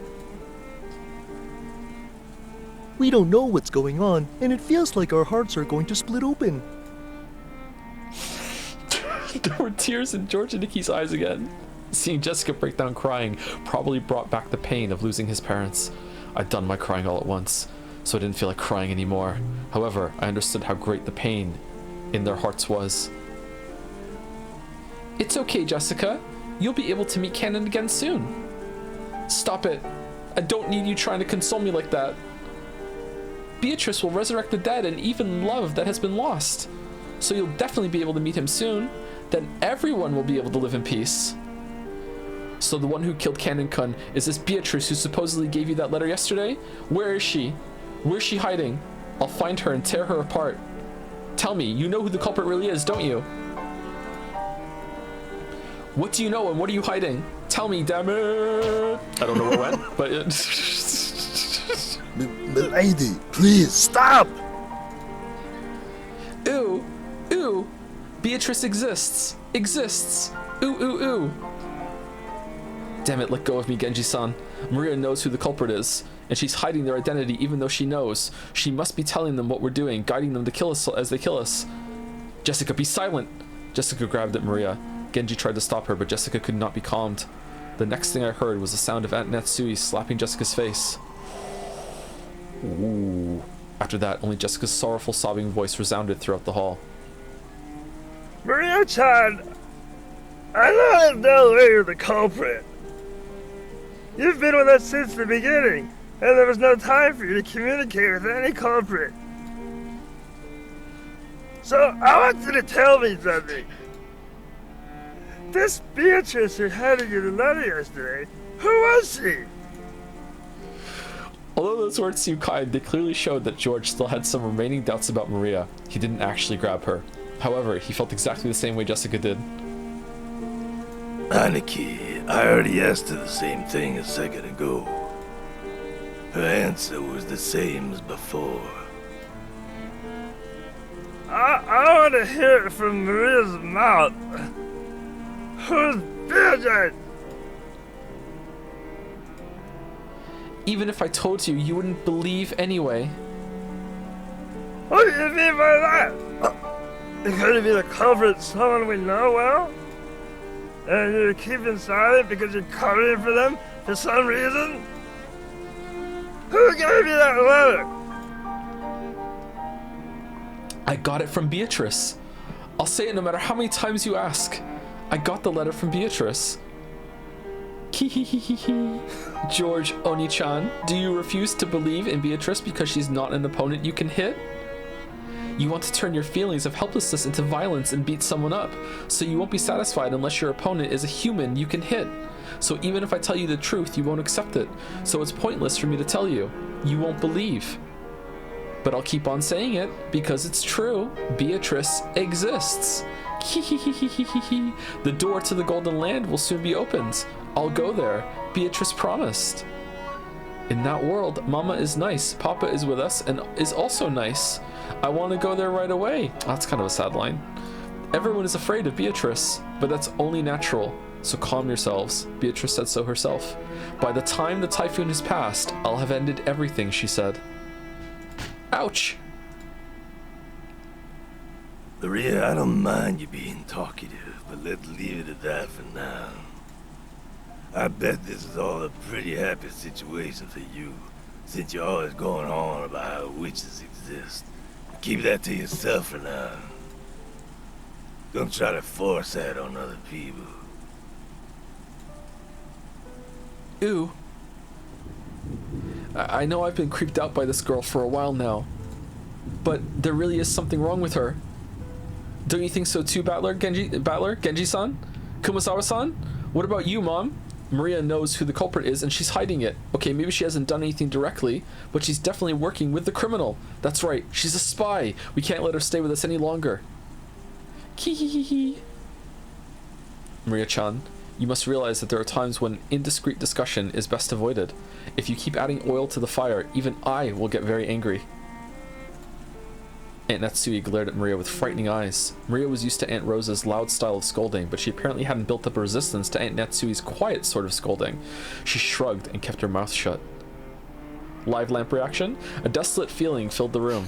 It felt as though things would just get more complicated if anyone spoke. How many people have already died? 6 people in Dad's group. After that, both Aunt Eva and Uncle Hideyoshi, Ken-kun, grandfather. There were a whole 18 people on this island, supposedly, and 10 of those people have been killed. That's more than half of us, and right now, there's absolutely no proof that the remaining 8 people will be safe.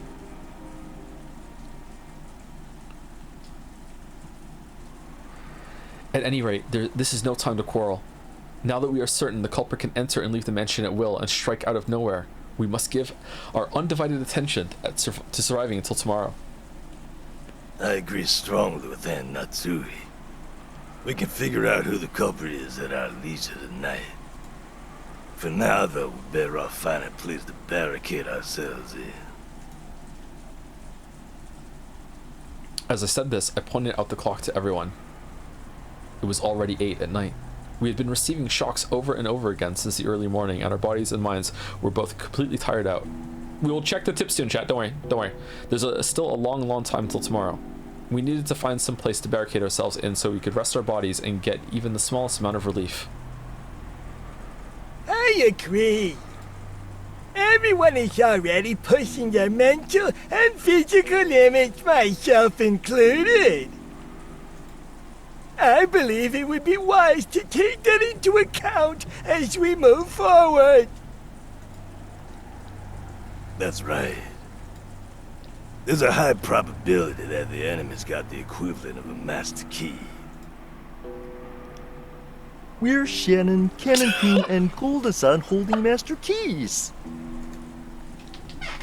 Yes.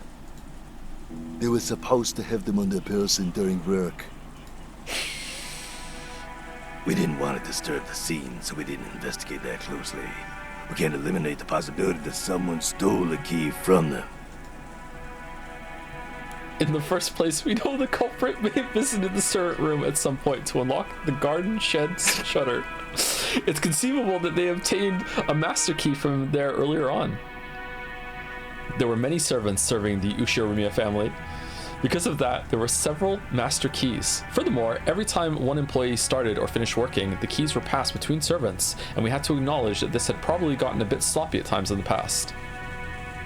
Even if they borrowed a bundle of keys for the pockets of one of the murdered servants, is there any safe place that even those keys couldn't open?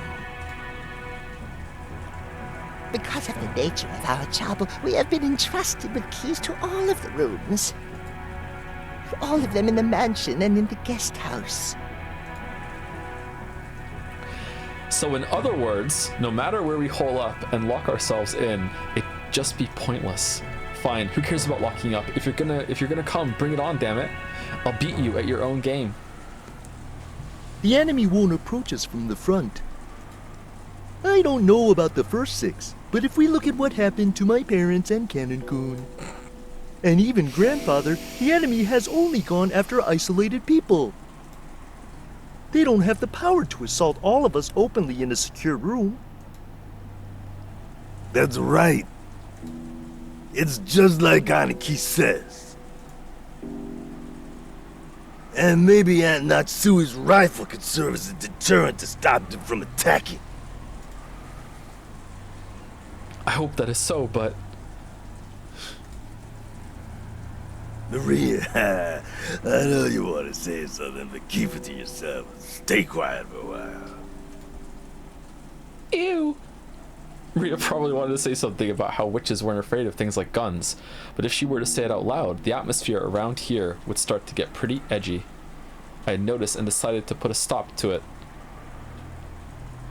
If I may, I do know of just one place that cannot be entered, even with the servant key rings.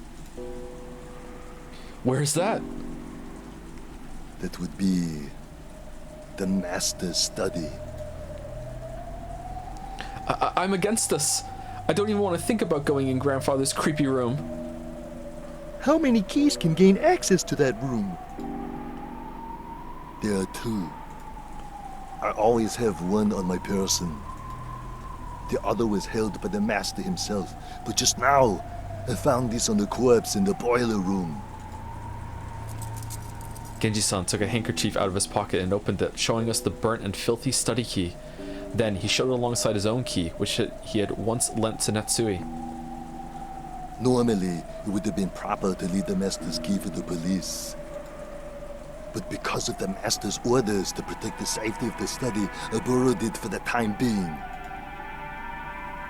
I see. Which means that Kinjo-san's study is the only place where we can be safe. It would appear that way. I don't even want to think about being shut up in that strange room all night. But it appears we must acknowledge that his room is safer than anywhere else right now. Even though Grandfather locked himself up in that safe room, the culprit brought him out and killed him. Can't be certain that it's truly safe. According to your theory, Grandfather cleverly found a way around that receipt trick and left the room of his own free will. If so, the room might be a good place to barricade ourselves in after all. Too optimistic, Aniki. However, at the same time, I thought he brought up a pretty interesting point. After all, this gives us a chance to question the enemy, the witch herself, about how the sealed door had been opened. If we assume the culprit used some technique to kidnap Grandfather from his study, they'd have to show us the same trick again if they wanted to assault us in the study, and that'd give us a chance to make the culprit prove how they did it right before our eyes. If she's really a witch, we'll be forcing her to use her little magic trick to open the door right in front of us, but that's probably impossible. If you spin the chessboard around, it's obvious the culprit is acting in a way that'll make us think they're a witch. If she really is a witch, all she's got to do is appear in front of us and wow us with a colorful display of magic. Since she's avoided doing that, everything must be the work of a fake witch who wants us to think she's real. Therefore, a culprit who used a technique other than magic to defeat the closed room couldn't open the door before our eyes. Is Grandfather's room big enough to stuff 8 people in? Yes. There's a bed, a sofa, and blankets, so while it's not luxurious, it will be more than suitable for spending the night. There's also a sink, a bathroom, a refrigerator, and a liquor cabinet. Whoa! That's incredible! But isn't that weird? You're saying he built another house inside his house? That's pretty cramped for the last house of someone like our grandfather who bought the whole island and realized all of his dreams? That's right. After some point in time, Father probably couldn't feel at peace in any other place, even inside the mansion. We always sneered about how he shut himself up in there, and this time, we're the ones who are gonna shut ourselves up. Ha! Jessica spat the words out. Jessica-chan, it sounds like you'd rather go search for the culprit than stay shut up somewhere. Of course, me. I don't think we'll be able to find them if we just start searching on our own. In the end, we can't do anything but wait. Then it doesn't matter where we wait, does it? I'm not gonna run away or hide. Why don't we just take it easy in the parlor, watching TV or something while we wait for this Bitarachi-sama to appear? It's perfectly fine if she doesn't appear. I'm sorry. There's no need for us to be the ones who expose the culprit. Well said. We shouldn't take needless risks before the police arrive. Thank you, Dr. Nanjo. I think we should move to Father's study. True, we have no proof that it's safe since Father was taken out of there. However, I can't deny the possibility that, as Battler Kun reasoned, Grandfather left the study of his own accord and was attacked outside. A while back, I proposed that strange theory as a stopgap measure, but just as Aunt Eva said, even though that trick would be possible, I couldn't explain what motive could have made Grandfather sneak out of his own study in such a troublesome way. Plus, Grandfather couldn't even have used that trick unless he knew that the receipt was wedged in the door. Aunt Eva hadn't pointed out that last part, but it's clear how absurd the theory was. So does that mean the sealed door formed a closed room just as Aunt Eva claimed? Is it an undeniable fact that Aunt Natsui was the culprit? If Aunt Eva were here now, she'd probably make that claim openly and blow my strange theory away. But anyway, I had to admit that a room with both a bed and a toilet that all 8 people could be shut up in, and with only 2 keys, both of which were gathered here, had to be the safest place in the mansion right now. At the very least, I figured this would be better than just staying shut up in the parlor and hoping nothing would go wrong. But wait, have we been safe only because we've been shut up in the parlor? What if leaving that room and moving to an unexpected location is actually more dangerous? Ah, it's useless, useless, it's all useless. My flimsy head is about to break out in a fever. If I keep spinning the chessboard around, right and wrong will keep switching places over and over, and I won't be able to believe anything. When it seems like the culprit is one of the 18, I want to believe in Beatrice, and once I start believing in Beatrice, I start wanting to find the culprit amid the 18. If that keeps spinning around forever, in the end, my thoughts won't have taken one step from where they started.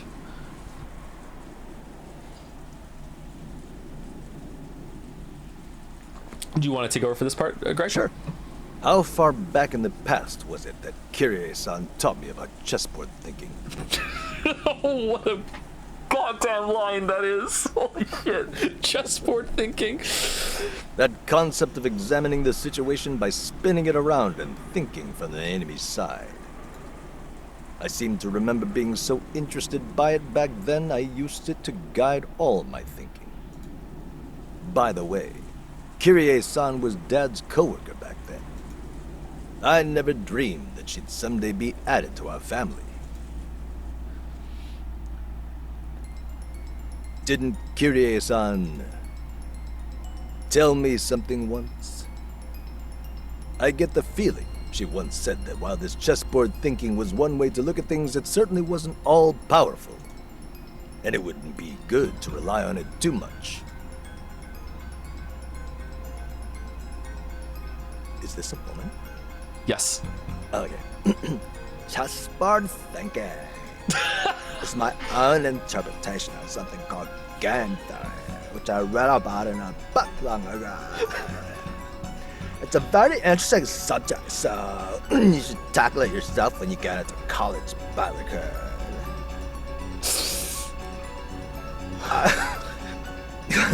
I really want to try it. If I could study and perfect my chessboard thinking, it'd be fun to be able to read into any opponent's moves, wouldn't it? But you can't believe it in blindly. Game theory is a very deep and complicated subject. Chessboard thinking is just my interpretation that skims the surface of game theory. In order to thoroughly read your opponent's moves like you're imagining, you need to study your opponent. Additionally, while chessboard theory is convenient and practical, it isn't perfect. It has many weak points despite its convenience. Weak points? Yes. Chessboard thinking is founded upon game theory. When you thoroughly investigate game theory, it boils down to math. Do you know what the weak point of math is? Okay, so this character is actually really intelligent, but the framing of Battler remembering this and you doing this voice is so fucking perfect. The way it's like reframing how it happened. It's so good. That's nice. In math, when you write 1 + 1 = 2, That's a formal 1-2, nice. that process will always result in 1 + 1 = 2 no matter how many billions of years pass. Nothing more, nothing less. That's because there's absolutely no noise mixed in. But for example, unlike math, the Japanese language has noise mixed in. Kanji are a good example. Old kanji and new kanji are slightly different, which represents an introduction of noise created by the changes between time periods. Isn't history the same? There are dozens of policies that seem foolish in the modern era, but were meaningful at some point in the past. Because the rules of chess are fixed, when a pair of experts are discussing one particular layout, it's possible they can reach the same conclusions whether they're from 100 years in the past or 100 years in the future. However, if the rules of chess had gone through massive changes over time, it's possible that a discussion about the same layout would have changed as well. That's right! Events in the world of humans are normally full of noise. Aren't human emotions that way?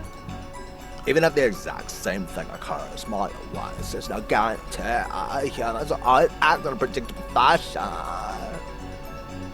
The moment we try to use a math-based theory to predict someone's actions, we must be aware that our theory has built-in weaknesses and limits. Simply put, chessboard thinking is extremely weak against noise and fickleness, as well as mistakes or incorrect knowledge. That's right. Kyrie-san definitely said that. In that exact voice, too? Chess has always been a game where both sides play by the same rules and fight with the same conditions for victory. That's why it's possible for both sides to predict the other's moves. It's possible to read your opponent because you can always suppose they'll make the best moves they can find. But what if your opponent is fickle or a bit tired and makes a move that can hardly be called the best? Or what if this game actually has a special rule? Some unknown thing that only the enemy knows about and can use. In fact, what if the opponent actually has some goal other than victory? Think from your enemy's perspective. That's the basis of chessboard thinking. Which means if you misread your enemy, the answer you draw from this process will be complete rubbish. Unless... So far, I've used chessboard theory to guess several vague bits of information about the culprit hiding behind this case. Or so I think. However, I don't know anything about the culprit. Am I just playing around in a labyrinth of thought? If Kyrie-san were here at a time like this, she'd probably be able to notice something with her much, much sharper thinking ability. Yeah, like, the killer is totally Beatrice, and, you know, it's just Maria in a wig, yeah.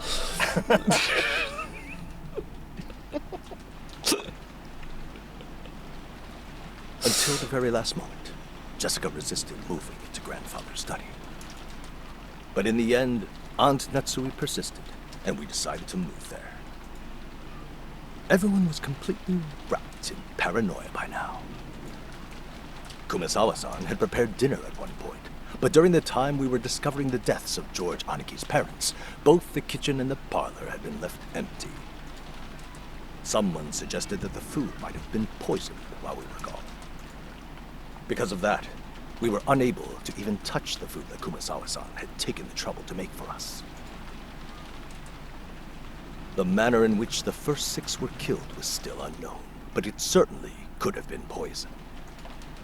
Certainly, that would allow even a single person to carry out the murder of 6 large adults. Furthermore, this idea made it easy to imagine there being only a single culprit, one who'd be afraid of Aunt Nasui's rifle. And this was very good for our emotional stability.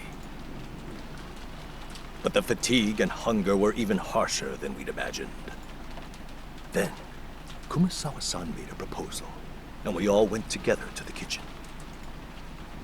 There, we gathered some canned food and other things that'd be hard to poison to take in with us.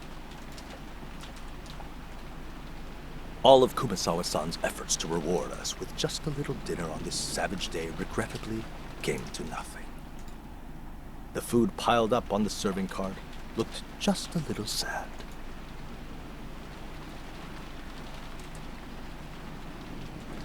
We all started climbing the stairs.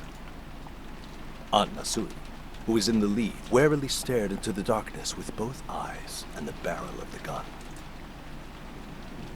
Once we dragged ourselves up to the 3rd floor, just as Aunt Nasui had warned us of beforehand. There was a mixture of a chemical smell and a sickly sweet aroma, a stench hanging in the air that felt like it was eating into our heads.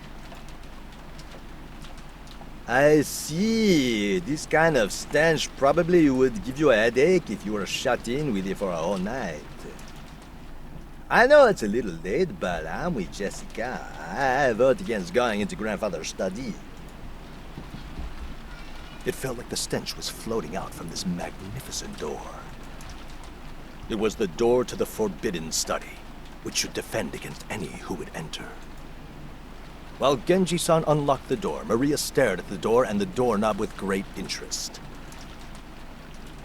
Ew! Incredible door! It looks old and strict and like it'd stop any jokes good, huh? A perfect door for grandfather's study.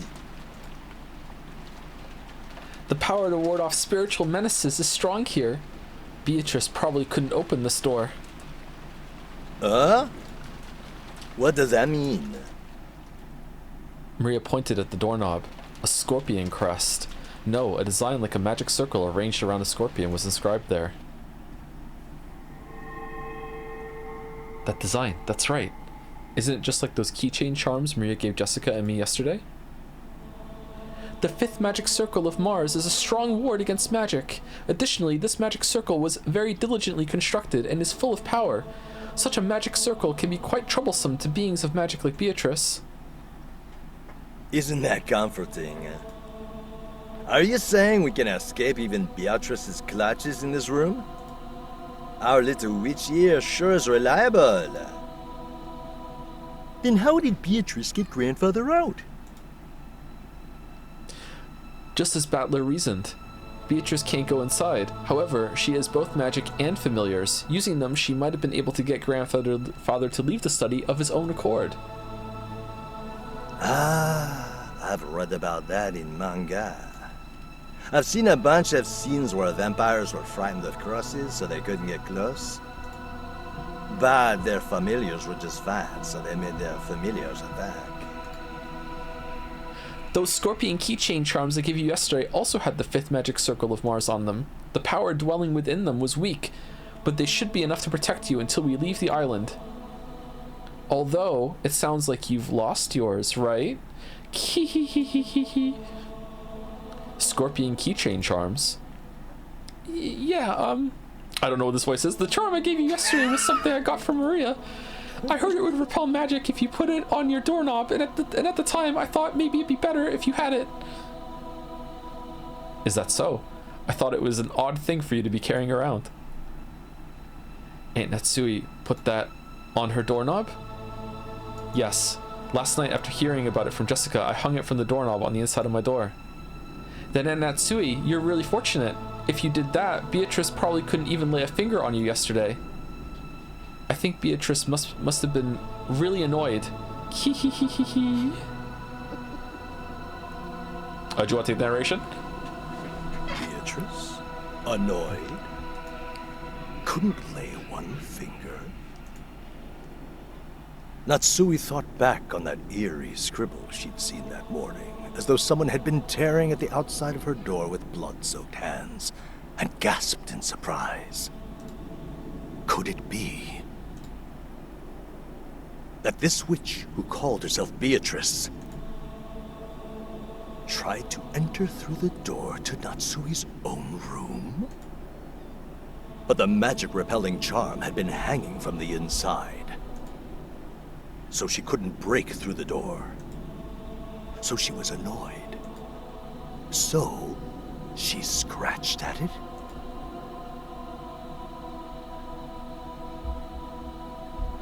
Quit it. Don't talk about that. Witches don't exist.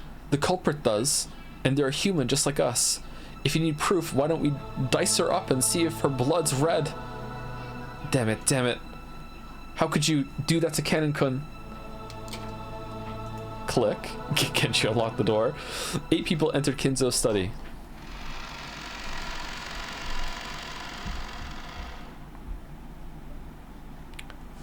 Grandfather's study. I'd heard rumors about it beforehand, so I wasn't that shocked. We're coming up to about 2 hours, Greg, and it's probably going to take break at the scene. I remember what you said, so would you like to do just read us out? So like Sure, yeah. As a finale, yeah.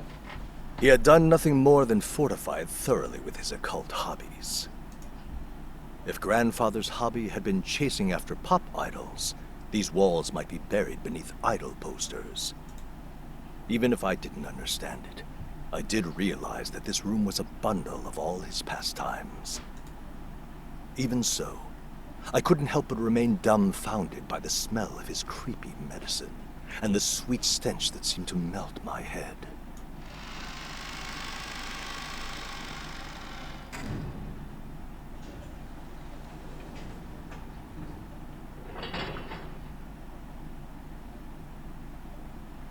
When the door was closed, it automatically made a clunk. I see. This is the auto lock that's activated whenever the door is closed. And there were only 2 keys that could open this door from the outside, both of which were in this room. In other words, it had become a closed room. The shutter, the receipt, the chain. And now, the auto lock. This 4th door had the most magnificent lock yet, and this was doubtlessly a closed room. Just to make absolutely sure that the room was secure, we checked all over for ways in or out. The window was tightly locked. That should have been enough, but just in case, we tried knocking all over the walls. After all, we had talked about there being a hidden door in this room. But we couldn't find anything suspicious. Grandfather's study was very large. Even though we called it a study, it wasn't really a single room. It could be divided up into 4 basic sections: a study section, a bedroom section, a toilet-bathroom section, and a section for cooking that had a sink. I see. This study really does have enough in it to live in. Now I see how Grandfather could live his whole life in this room without ever leaving. It seemed Grandfather wasn't in the habit of watching TV, because there was no television or even a radio in this room. We can't do anything except pass the time listening to the sound of the rain until tomorrow morning. Dr. Nanjo looked closely at the chessboard that sat on the table in front of the sofa and muttered. It was apparently the partly finished chess match he'd been playing with Grandfather until yesterday. The black had the white pretty well cornered, and it looked like checkmate would be reached within a few moves, the last part of the endgame. Even though checkmate had almost been reached, the endgame had been rushed, and in the end was never completed. Kento-san, it seems we weren't able to see this match through after all. Dr. Nanjo. I was Kento-san's friend for a long time, but I never knew about more than half of him. I believe 2 Kentos existed, a wise one and one trapped by some madness. I never understood anything about him. Especially when it came to Beatrice-sama, it would seem like his personality changed. In the direction of Kumasawa-san's upward gaze, a portrait of Beatrice could be seen. It wasn't massive like the one hanging in the entrance hall, but small, made for this room. Grandfather probably spent every day in this room, and so much of his time talking to the witch in that portrait. Who was Beatrice to Grandfather in the first place? Right now, you couldn't just explain it away by saying it was a story made by the parents to frighten children away from wandering into the forest. While eating the canned food we brought from the kitchen, we talked together about who Beatrice was. Whether the culprit was Beatrice herself, or someone pretending to be her. Whether they were a witch or a human, that was besides the point. The woman in this portrait was strongly related to the roots and background of this case. You couldn't talk about this case without talking about her.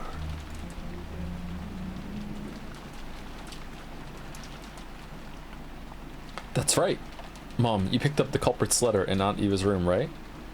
Yes. I still haven't opened it. Let's give it a try. Aunt Natsui took out that western envelope. Genji-san pulled a paper knife out of a drawer in the study desk and handed it to her. While watching her open it, George Aniki grimaced slightly. After all, it was a letter left at the site where his parents had been murdered. There was a good chance its contents would say something unbearable to Aniki. Aunt Natsui also seemed to realize that. So she glanced over the contents first without reading it aloud. We were a little frightened that she might grimace after reading something shocking, but she just frowned unhappily. What did she say? There is one unpleasant sentence. It must be trying to provoke us. Natsui, after deciding that the contents could be shown to the children, set it openly on the table. Everyone stared at it at the same time. Praise my name. What the hell? That's annoying. It's probably Beatrice declaring herself the victor. Damn it! I bet we were hoping another weird magic circle would show up. It wasn't a magic circle, but my expectations haven't been betrayed. Hee hee hee. What could it mean? I wonder if she wants to tout her own existence. That seems reasonable. With this letter, we now know that the author of last night's letter is the culprit. I think the identical envelope is more significant than what is written here. Without a doubt, this is the type of envelope and sealing wax that the master used. I don't know what's going on anymore.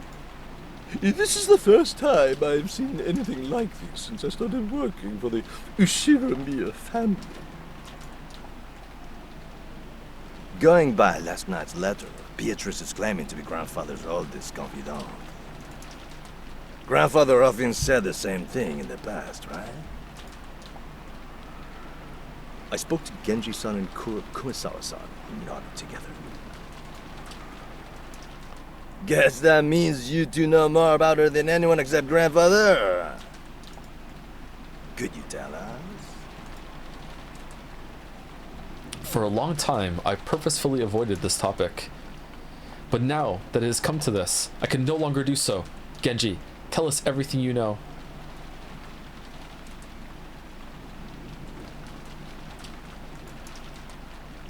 Genji-san didn't answer. Did he remain silent despite his knowledge, or did he know nothing at all? Still, I had a good guess. The ghost story of the witch Beatrice had long been defied among the servants. Deified. He had probably been very close to Grandfather in his occult hobbies. So there was a good chance that he'd been indoctrinated with even weirder things, and had increasingly come to deify the witch. As Grandfather's most trusted servant who had sworn loyalty to him, he might be the most influenced by the illusion of the witch that Grandfather had created. So there was only one reason for Genji-san to remain silent. He could speak, but it would definitely cause a backlash, so it was better if he kept his mouth shut, and it wasn't like we'd believe him anyway. Something along those lines.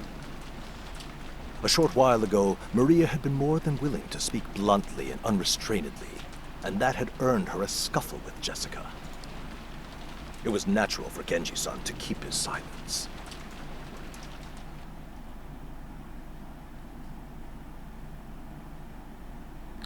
Was she? How close are we to the end of the scene, chat? Or is that a spoiler? Not at all? Okay. We're like overdue for our break. We just take a break every 2 hours, Greg. And I know cool. we have time limit too. This was really fun. Thank you so much. Dude, I had a blast. Thank you for having me. Thank you. I don't even know how to say thank you. That was amazing. Thank you so much. For sure. All right, chat. You're the best. Joe, we'll talk soon. Thank you. Thank you. All right. Bye, y'all. Have a good rest of your day. You too, man.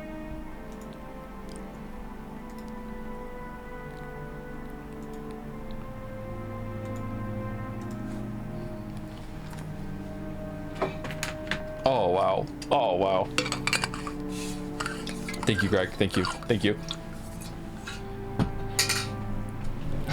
Whew. Time to change microphone. Oh, I put my gain up a little bit for Zoom. I could probably turn it down a little bit. Okay. All right. Sorry, I'm a little discombobulated at the moment. Just give me a second to like recalibrate and.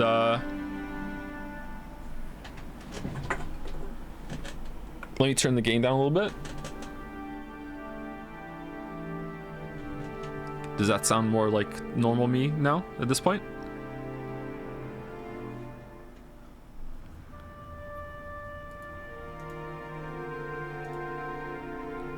Okay, I did some tests on Zoom, and we had to make sure that I was a bit louder for Zoom to work. Yeah. Let me move this up a little bit.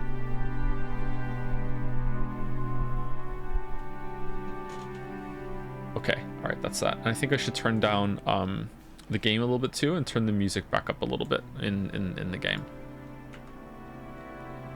Oh man, I wish I had realized that Greg doing the narration from the beginning. Oh my god. Okay, like voice up and music up to 15, I think is what we did for both of them, right? That's what we do. Okay, and I do have Zoom closed, right? Okay, so that's there.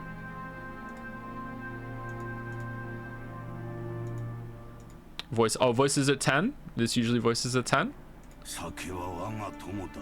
Wow. I wonder if I actually tried and like maybe took some classes or something. I wonder if I could get to like maybe a tenth of that level of reading performance just to elevate some of the reading streams that we do, because I like listening to him, I was like, oh my god, this is making it so much better. Like holy shit. Like damn, man. Damn. Anyway, I'll be back in about 5 minutes or so. I'm gonna use the bathroom and I'm gonna get a drink, and I might get a small snack, and then that'll be it. Anyway, be right back.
All right, so say hello. Say hi. Hi. Say hi, everyone. Hi, everyone. What's your name? Kate. Kate. Do you like her dress? Yeah. Yeah, you like it? Yeah? Yeah? Is she pretty? Yeah? Okay. All right, say bye. Bye. Say bye.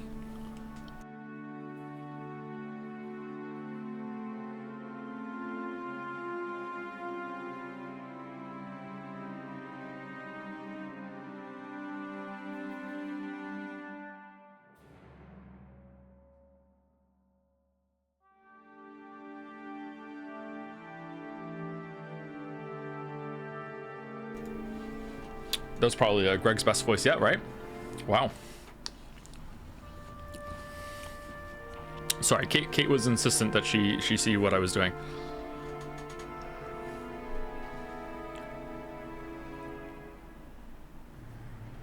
Think you can manage a 5.5 hour stream today? It will be even more likely to win stream of the year. Jet say if so, smiley face. Maybe. We can see.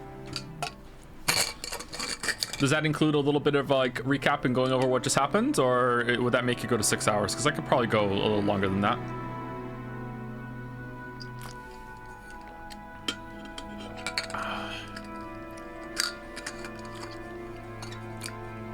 Okay, let's do a little bit of recap, and then I'll go down and finish tea, and then I will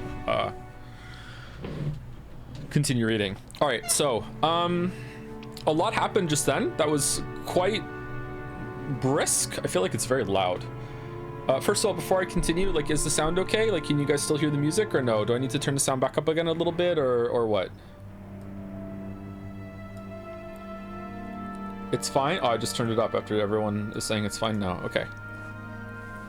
Music is a bit loud now? Okay, is it better now though? Because I turned it back down to -6. Feel like you're too quiet for the game. Is it still too loud? Did I move my microphone gain? Oh, you know what? Hold on, I'll fix it. Fixed now, right? Or is it too loud now? What do you think? This is how I usually sound on stream. This is the exact same setup that we usually get. Now I'm too... Really? Okay, 1 second.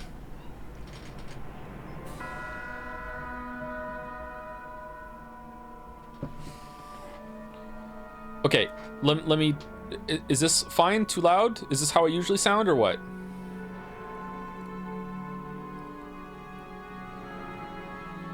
Okay, I'm gonna slowly... How about now? How is this okay? Too loud? What?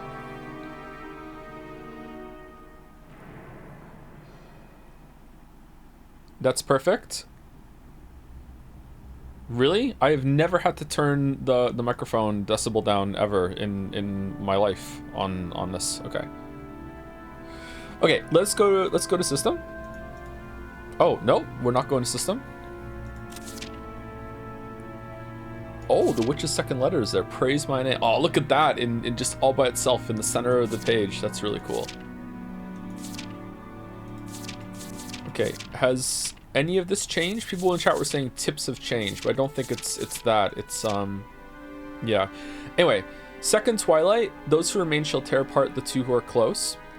So this is the second night, and whatchamacallit, Hideyoshi and Eva die doing what they loved, which was each other.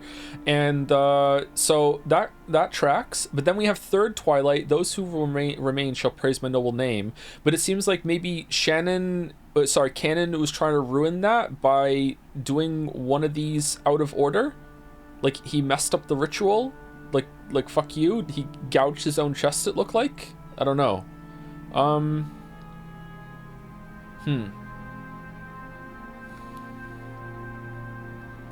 Are there even enough people left?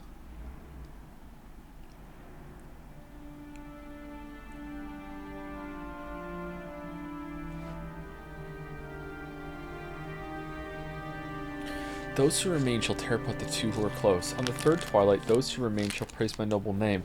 Okay, but here's the thing though, it's still the second night, right? So they have to praise the name on the next one? Or does twilight not mean what I think it means? Huh. Okay. Damn, so many people killed off. Okay, are any of these different? No? Demon's Roulette is really cool, by the way. It doesn't look like any of the ones that were previously killed are different. Okay, so... Oh, damn. Oh, I just clicked on the stream. He's completely covered. Okay. Ushiromiya Kinzo, burned in the incinerator with a weapon resembling an ice pick sticking out of his forehead. The old sorcerer's wish vanished before it could be granted. He always knew that this was one possible result of his risky gamble. Huh. Live Nanjo reaction? Found on the bed of a guest room inside the mansion with a weapon resembling an ice pick sticking out of her forehead. Okay, so what I said on the Persona stream was completely wrong then, because I was thinking that that these two were the killers because they let George stay out of the room on his own when there's a killer around. But honestly, I don't really know how I could explain this to you other than just vibes based. My guess right now is that they killed themselves, or Eva killed him and then herself. Like, my vibes, what I'm thinking right now is that they're trying to like enact the ritual in some way, and maybe like these 5 killed Shannon and then themselves, or I don't know if Gouda would be in on it or something like that. That's where Twang. That's where my feelings are right now, but I don't really know why I feel that way. That's just like an instinct going through. I don't know. Found in the bathroom of the same guest room that Eva was in. Like Eva, there was a weapon resembling an ice pick sticking out of his forehead. You can't see, no apostrophe, you can't see either of them by looking through the gap of the door while the chain is set. You can't see them, so you can't reach them. Hey, Hayes, how could a human possibly kill them? Huh. Oh, he killed himself. That's what the hand symbol's there for, because he stabs himself. Found in the boiler room with a weapon resembling an ice pick sticking out of his chest. How presumptuous of lowly furniture like that. Huh. I wonder if they're like ornate like chess pieces that you can like corkscrew into a chessboard in some way. Or are they keys? How many keys are there? Chosen by the key. Huh. This guy's pretty sus right now, not gonna lie. Also, she's kind of sus, too. Feels like she is letting on way more than she knows.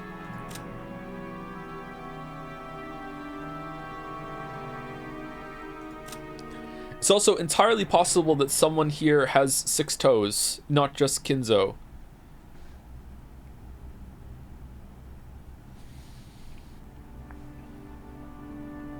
Huh.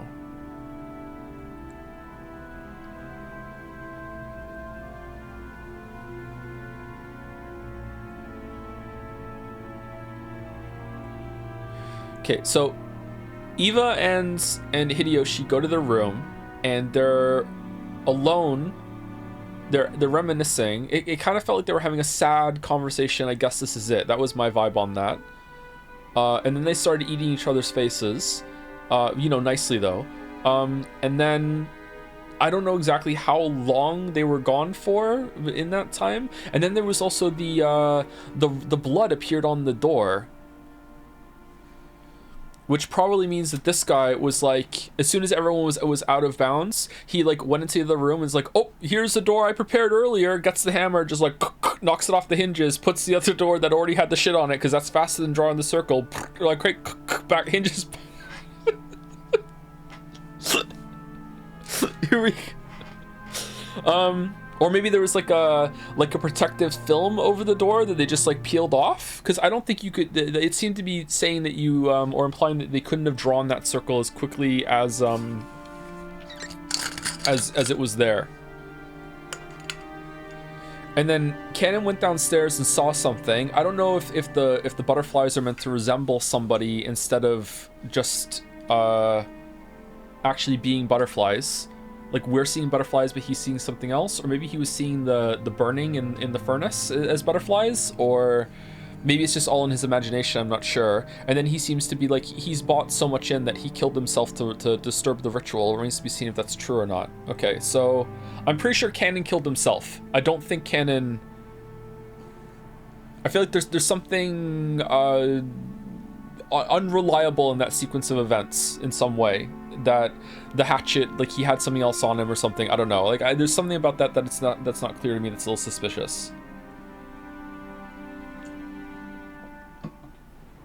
Okay, and then Battler ran into the courtyard because the door was there, and he thought that someone had ran out, which might have been the case. He had a good moment with Netsui, and then it's been regrouping in the study now. George is upset, rightfully so, and everyone is starting to hate Maria and understanding Rosa more and more every single day. The butterfly-shaped shot put balls. Okay, I think that's all I'm getting. Is there a scene I forgot? Start off with them in the parlor. Eva and Hideyoshi leave. Then we're in the kitchen. Then we go and the door is locked, but they're not answering.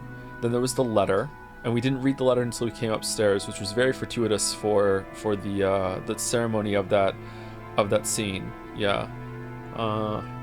Okay.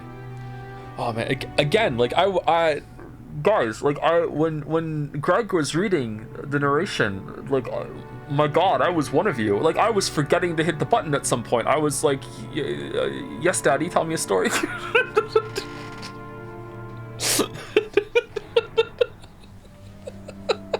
It was just so good. Like holy shit.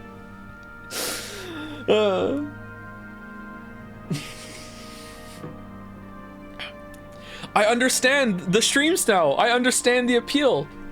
I get it. I get it.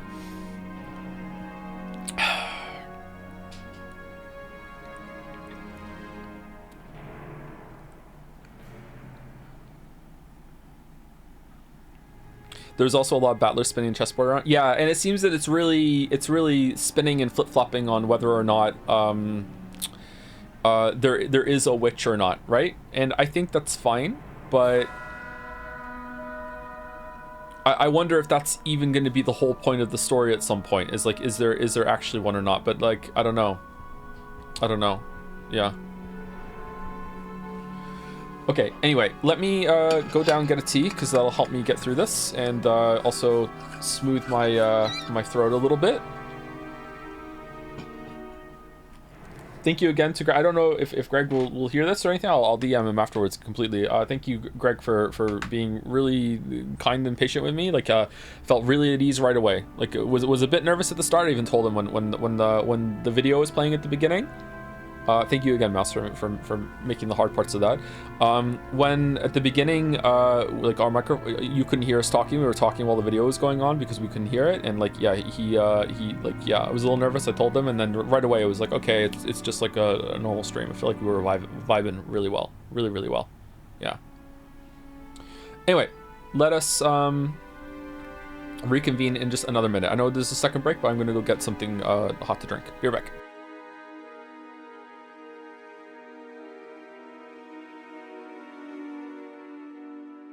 Show them your Cookie Monster in class. Chat wanted me to do Jigglypuff, but I don't think I can do Jigglypuff without like a calibration Jigglypuff at the beginning, and I didn't want to do that in front of Greg and then like just fall on my ass when it came to actually continuing this to read a line in that because I don't know if I can. I don't know.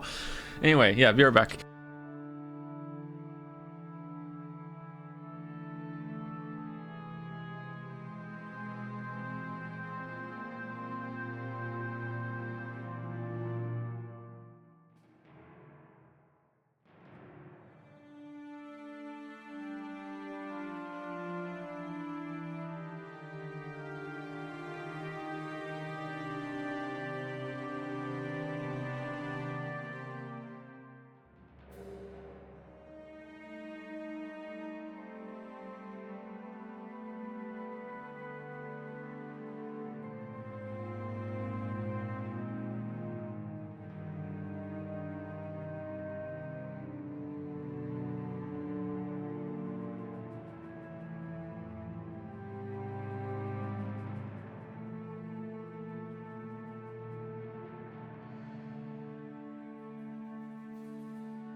All right, I'm back.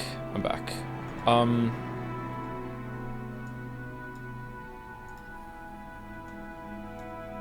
What's the sub list looking like right now? My guess is that there weren't a lot of messages when we came in like that, so I can do just sort of rapid fire thank yous right off the bat. So here I go. Here I go. You can hear me, right? Thank you to the following people. I'm not going to differentiate between subs and resubs. I'm sorry. Like, I think it was implied that like we were doing a thing today, but I still want to say thank you to people. So I'm not going to say like subs, resubs, welcome. I'm just going to read names. Okay, here we go. We're just going to read names. Thank you to Pancake Chroma, Zorgrox, Rod Bottom, Riley Nur, Opie Furred Dog, Opal Furred Dog, Indiana Jones, Rio Syvac, Cayenne, Man of Answers, Lady Moss, Eigel882, Vibe, Mr. Gruck, Thep Flom, Infernal Table, Terraflop, Java Man Jojo, A Christ, Take Your Time Joe, Much Love, Key to Truth, Mr. Connor Gale, Con5654 for 20 gift subs. I lied, apparently. I'm going to differentiate. Thank you very much. Thank you, Filling Up Space, Mr. Dubois, P. Kill Boredom, Freya Frelia, Yuri was taken again with another 20 gift subs. Thank you very much. Thank you, Mfire33, Guap, Shido, not the vulgar one. Narvan, Aperture City, Duper Streams, I Am Stebby, Kairai, Drosophila, Delmec, with a wholesome message, Snipe Hunter 007 with a round of bits, thank you. Chirion, Onzin for gifting out some subs, Sapphirus, Al Shaika 777, Aristoggled, there we go, I got there. R Jester 0, Annie for Prez, Espar Senior, Flint Nuka, the Anime Neko, Frockin, the Pub Sub, Schlang Poofa, Am Username, and Lirugetta. Fastest I have ever done. The fastest I have ever done. There we go. Thank you. If there was any pressing message in here that you would really like me to read, you can add it to me in chat right now and I will see it, because apparently there is a fan art that I'm supposed to put on the screen. Where is it?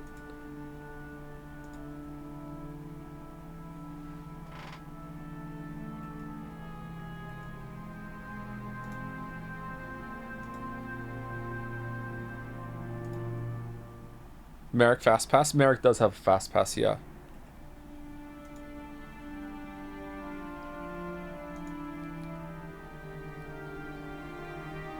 Is it the one that's pinned? There was a very, very funny 1000-bit message. You should have voices on? Yeah, I do. I have, the voices are back on now. All right. Hey Joe, I'm defusing a trap keeping me in an incinerator at the moment, so I'm only checking in sporadically. I got a question though. Is Weeb Absolution a reward we can gift onward after redeeming? If so, does Greg need one? Pins are broken right now? Okay.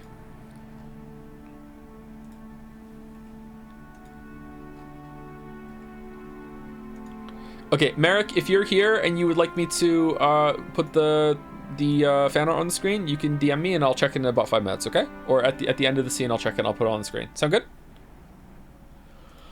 Oh, man.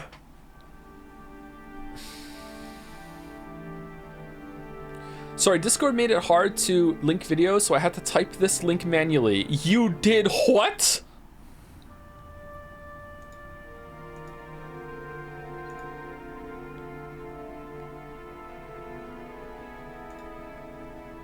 Oh no, it went into my Witcher 2 folder. It just downloaded. Okay. Can I just play this, Merrick? Hold on. I have to play it myself first because I'm not going to be able to hear it. Closed her eyes tightly. This room had also become... Closed her...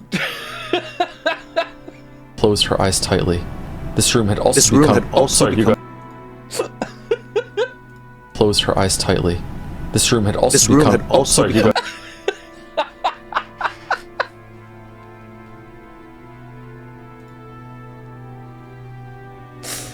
Oh,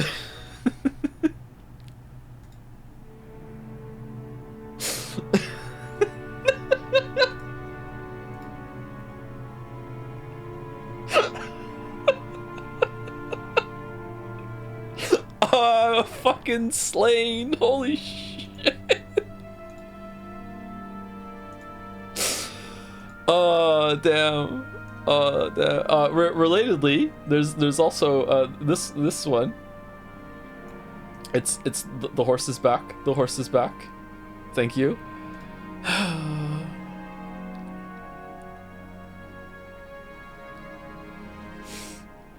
The horse is back. Okay, all right. Let us continue. Let us continue. I'm so sorry. You're cackling right now. I can hear it. You don't know. No. Okay, let's keep going. Cackle with all the E.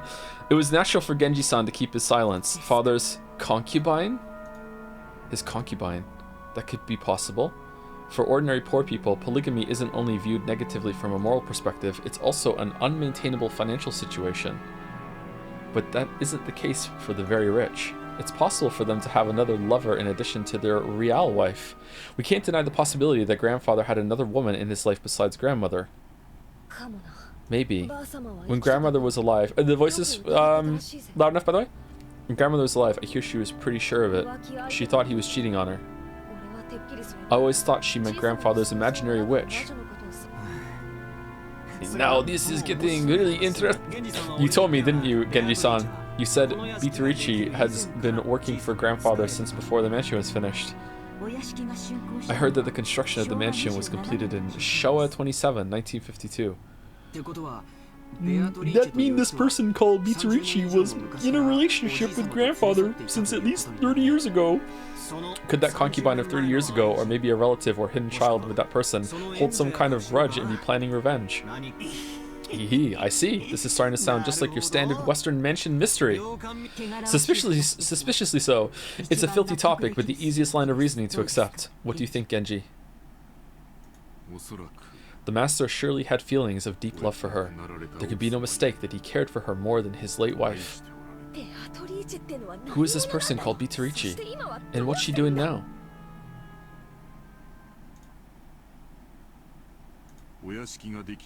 I have heard that she passed away before the mansion was completed. She's already dead?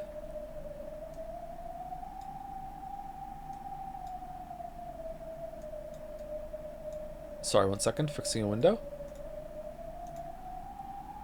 Yes, the master was deeply stricken by grief at her loss, and he devoted himself to the art of black magic as a means to revive her. The master loved Beatrice-sama from the bottom of his heart. It was that madness which drove him to all that you see here. As Genji-san said this, he spread his arms as though asking us to look at this room, filled with the signs of grandfather's madness.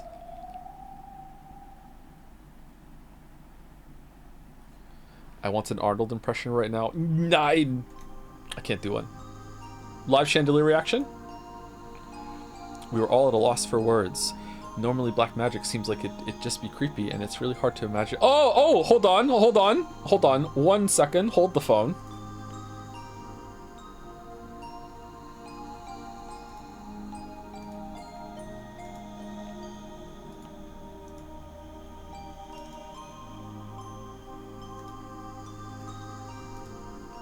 Merrick, we good for this? Merrick, I don't know how much money I owe you at this point, Merrick. But you know I'm good for it. Here we go.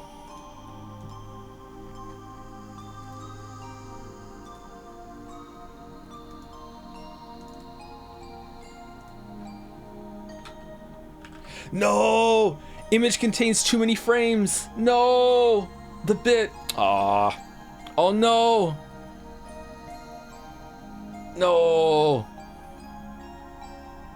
Here, I'll put it on the screen though so we can see it.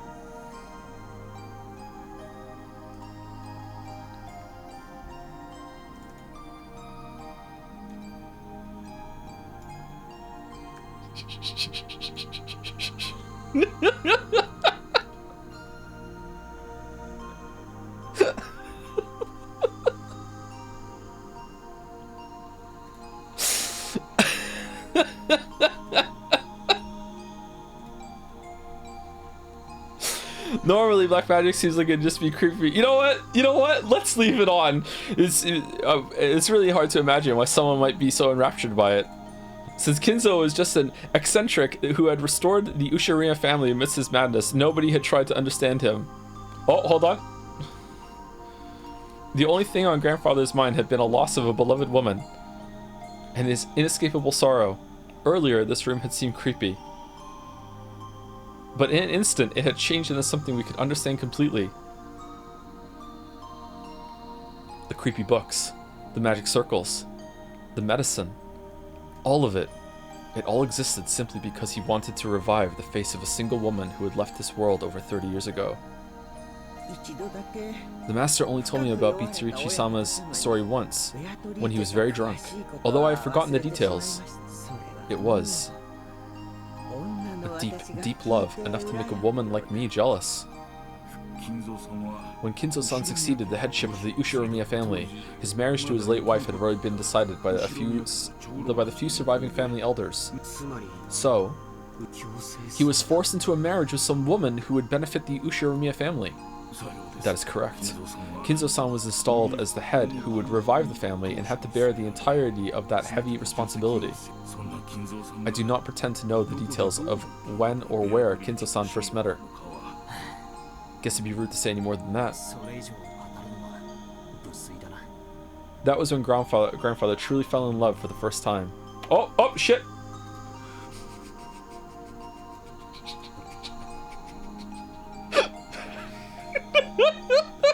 Just how deep was his affection for her? That was easy to see just by looking around us.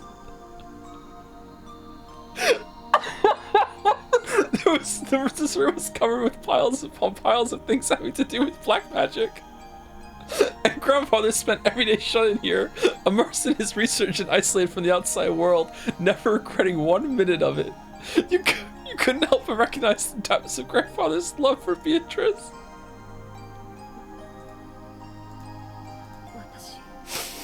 I had it all wrong, Genji-san. What do you mean by that? I've always thought that maybe you servants believe blindly in the witch because you were influenced by grandfather's creepy black magic hobby. But that's not how it was, right? By acting as though Beatrice's soul at least had been restored and existed inside this mansion, they might have hoped to soothe grandfather's heart. With closed eyes and the expression of one remembering something from a distant past, Genji had broken his long silence. In making that confession, he probably felt like he was betraying his one and only master in the most serious way, even though that person was already dead. Beatrice has revived as a witch, and she is in the mansion even now. Genji had said it, had believed it, had made people believe it, and would take that with him to the grave. This might be the last service he could offer up to his master. The legend of the witch, the mysterious tale of Rockin' Jima that was still whispered of amongst the servants. Its true nature was a sad lie. No, it was an act of kindness towards grandfather, who had lost the person he loved above all else. I remember denying the witch's existence in front of father on multiple occasions. Now I finally understand how much that must have wounded him. Right now I can understand very well. If I thought I could revive Shannon using black magic, I'd immediately become the next owner of this room and start researching. Aniki. Another strand of tears dripped from George's eyes. Maybe his tears were infectious. Tears rose to Jessica's eyes too, and she sniffled.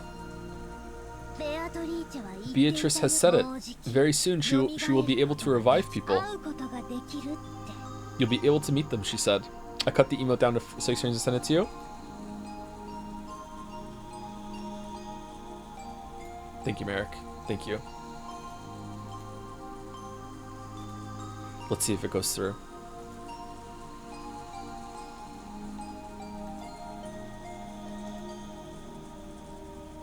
What do we want the emote to be called? Just Chandelier or just Chan?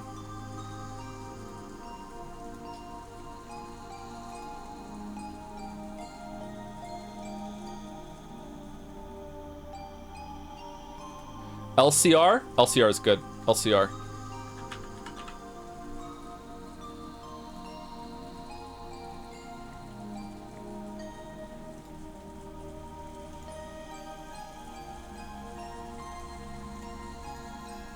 There you go.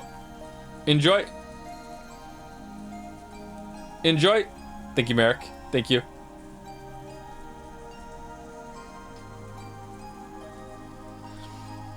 Beatrice has said it. Very soon she'll be able to revive people. You'll be able to meet them, she said. Very soon, the door to the Golden Land will be opened. In the Promised Land that glitters gold, the souls of all the dead will be resurrected along with the love that has been lost. Then I will sleep in a world of peacefulness for all time. Did she say that? The Beatrice who gave you the letter.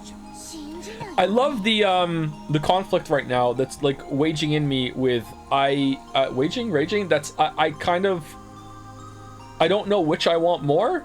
Like, I keep flip-flopping would be like, it would be really interesting if the witch was real, because that would open up a lot of possibilities. But also, I find it really interesting if the witch is not real, and it's just this mass delusion that everyone in the mansion bought themselves into so hard that even when Kinzo wasn't, like, around,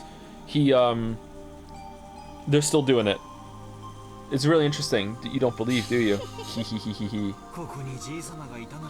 If only grandfather were here, I'm sure he'd be happy. I'm sure he'd be jumping for joy now that Beatrice is about to be revived. In that case, I believe. If grandfather gave up half of his life for this research, trying to resurrect the soul of a woman he loved and spending the rest of his life believing, I'll believe too. Battler.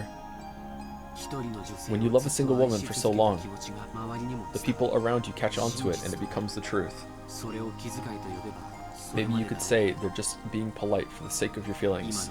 But right here, now, I'd like to call that magic. It isn't just being polite, it really is magic. She's a witch. Hee. It looks like nobody can see Beatrice after all. Some time passed. As we listened to the sound of the rain, we considered what kind of love and madness must have possessed the owner of this room as he spent half of his life here.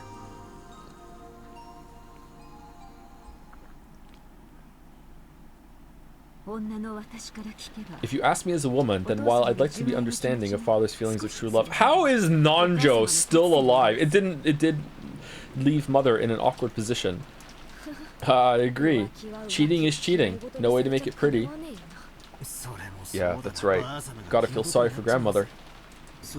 So, have there been any rumors about a child between Beatrice and grandfather? The keyword Beatrice has been hidden in every corner of this case, so it's natural to suspect some relative of hers.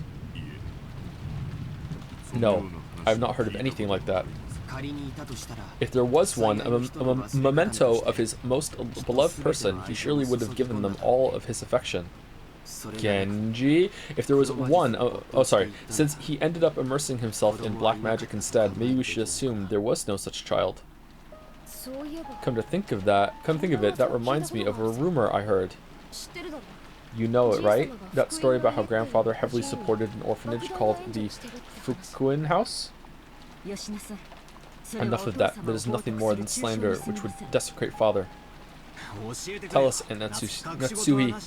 I think even you'd agree that this is no time to hide things from each other.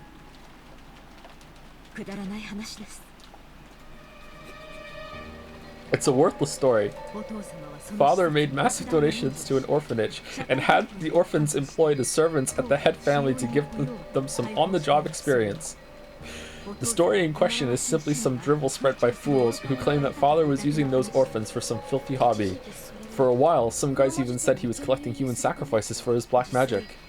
And he really is doing weird experiments and ceremonies in this room all the time, so I half believed it myself. And these servants who came from the Fukuen house are? There are several of them, but Shannon and Cannon were the two scheduled during the family conference shift. To resurrect Beatrice, he brought in servants from an orphanage as human sacrifices?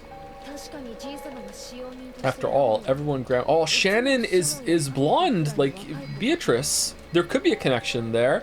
Everyone grandfather selected as a servant was young, about the same age as Shannon and Cannon-kun. I was sure it was because grandfather had some bizarre hobby. Jessica, mind your words. When Aunt Natsui scolded her, the atmosphere instantly went sour and everyone fell quiet. However, something was tugging at the back of my mind. Sacrifices. Sacrifices.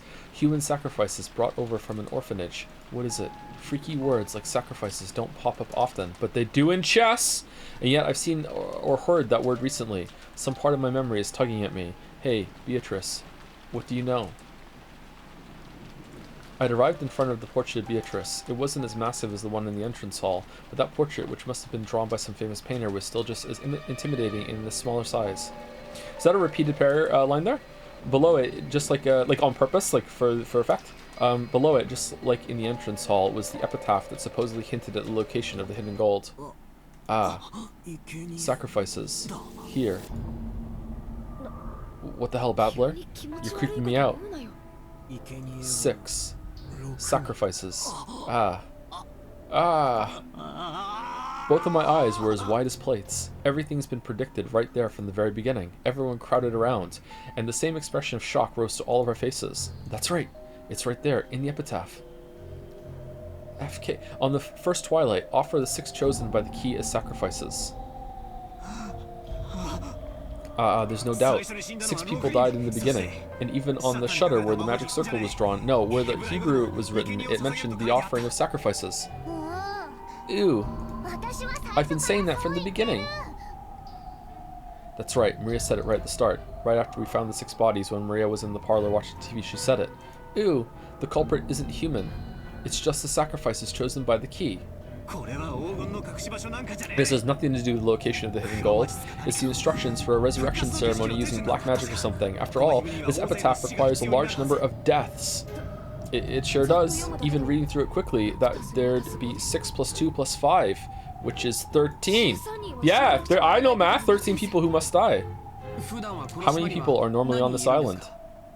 It changes depending on the shifts for the servants, but there's my father, my husband, Jessica, and me, and 2 or 3 servants.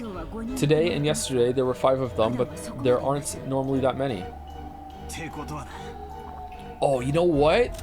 Maybe the gouge to head and kill is not kill someone. It's you gouge on the night the parts of the portrait hanging in the hallway like it's an advent calendar. All right, here we go. Tonight we're taking the head out. What's in there? Oh, chocolate. Nice. Okay, what about yeah, there we go. There we go. That's it. Which means that normally there wouldn't be enough sacrifices to carry out the ceremony. No, wait. There's that rumor that grandfather was collecting servants from an orphanage to be used as sacrifices in some creepy ceremony.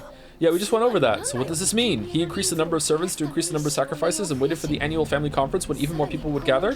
Isn't now the only time of year the ceremony could be held? That's exactly what I'm saying, Jessica. He increased the number of servants that were going to be on the island at this time to make it be more sacrifices for the ceremony. So what you're saying, Paimon thinks that... When Jessica screamed this, Maria broke out in that creepy laugh, looking truly pleased. Haven't you ever heard of people making bets to test their fate? Like throwing a sandal and saying that if it lands right side up, tomorrow will be sunny, or saying that tomorrow will be a good day if a coin lands heads up. There are many little superstitions like that. Sometimes when your luck is down and you get bored, you roll the dice and get 3 6s. You want to believe it's a portent of some miracle. When flipping a sandal, you have at worst, a 50% chance. Even if you get it right side up, it's not worth much. But if you carelessly roll 3 dice and they all come up 6, you might think that's a small miracle. Magic works the same way. You must pray earnestly for an extremely unlikely result. Then, the feelings from all those stored up prayers gain magical power and become incarnate. The magic that grandfather was trying to perform is probably like that. He randomly selected sacrifices in the lottery, so to reduce the chance that he himself was selected, he chose the day with the greatest number of people on the island to carry out the ceremony. Ridiculous! Are you saying that this entire situation was caused by a mere ceremony for some bizarre magic? How dare you besmirch the name of the head of the family that's the head of the family? Natsui yelled. She couldn't quell the fear that a scorpion charm might be the only reason she was still safe. If I hadn't received that charm from Jessica and hung it on my doorknob, would I have been killed mixed in along with those 6? And the strangest part is, even though I hung the charm from the inside of my door, they couldn't get through that door. Yeah, I'm glad they clarified that, by the way, because, yeah, the culprit knows the charm from outside the door and gave up trying to open it. A human couldn't have received that. A charm meant to stop something that was not human had done exactly that. Impossible, impossible, impossible. But Natsui-san, the epitaph certainly does continue to fit even after that. On the second twilight, those who remain shall tear apart the 2 who are close. Why tear apart, though? Could this be talking about Iba-sama and Hideyoshi-sama? painful as it may be, we must reach that conclusion. And after the culprit killed them, they left the words from the third twilight in a letter there. That's right. After carrying out the second twilight, they left the third twilight in that place. The third twilight was, just like Aunt Natsui just read.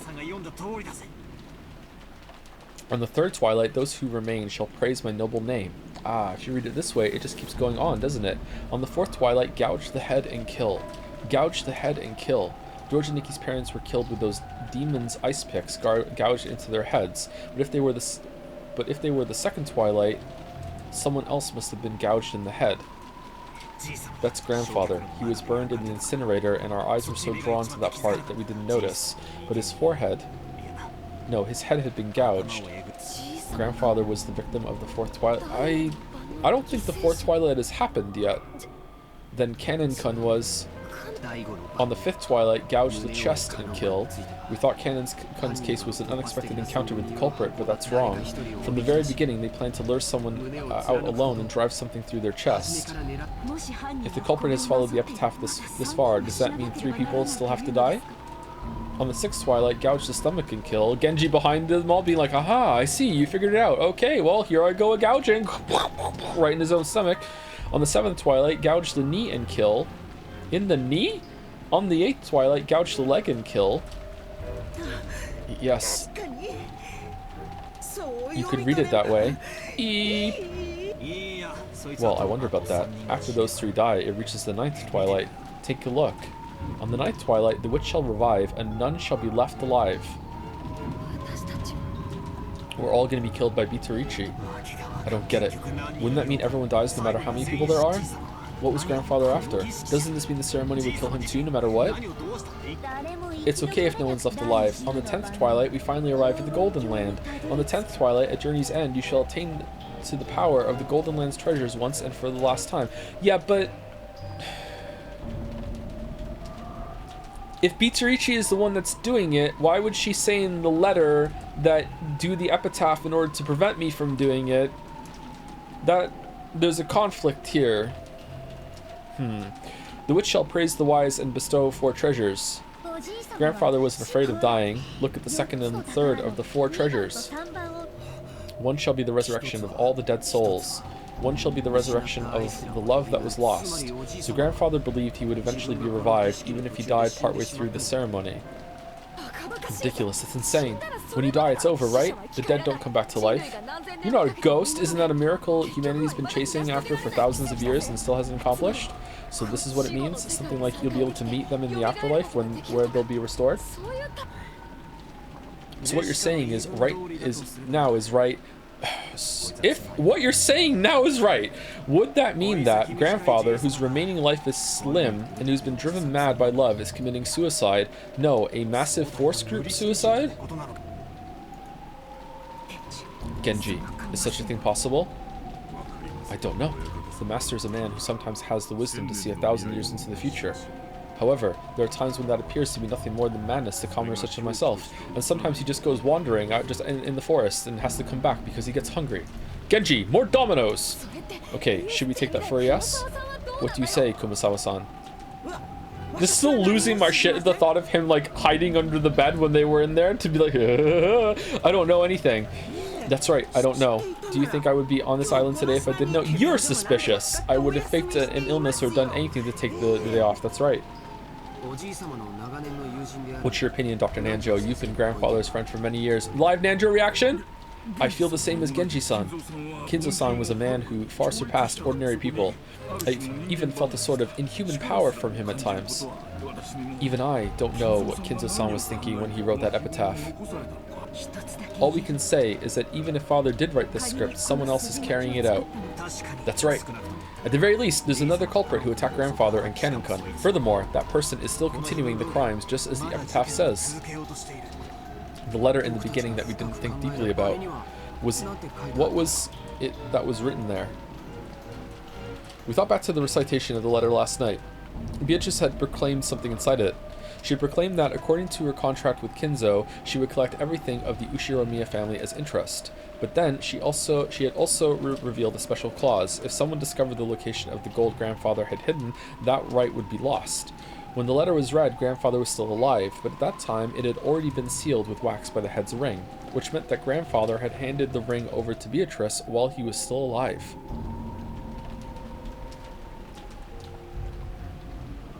If we take a straightforward approach, maybe we should assume Beatrice is carrying out that strange contract with Grandfather, guaranteeing her that right. Or maybe he has like fucking 50 of those rings in a drawer, and Genji was standing out with a raincoat and a big net on that night when he threw it in the window, and like he would just like do the speech, and then he would like throw the ring, and then he would like be like, Genji, did you get it? Like, no, not yet, sir. And you're like, okay, fuck it, okay, get another ring out. Time to do the speech again. All right, throw it. Did you get it now? That one was closer. Do it a little to the left next time.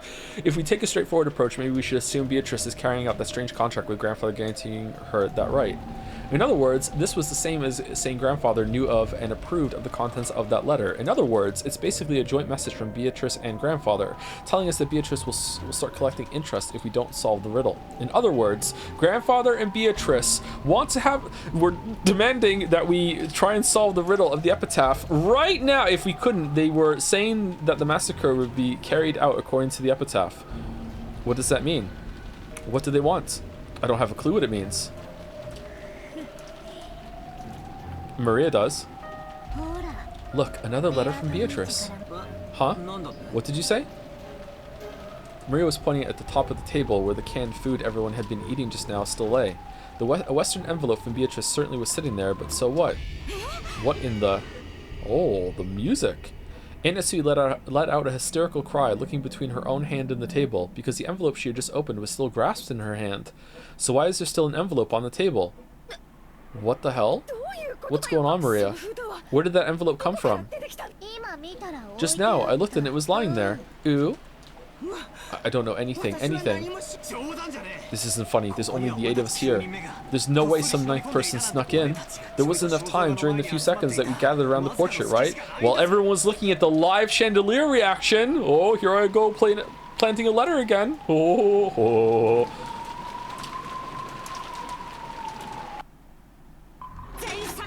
Get back, all of you. Back against the wall. Oh, she's so gross. Aunt Netsui was pointing the rifle at Genji, the others bellowing at them. Genji-san was overpowered, his face looking like he didn't have a clue what was going on. Of course, I felt the same, but a few moments late, I reached the same conclusion Aunt Netsui had.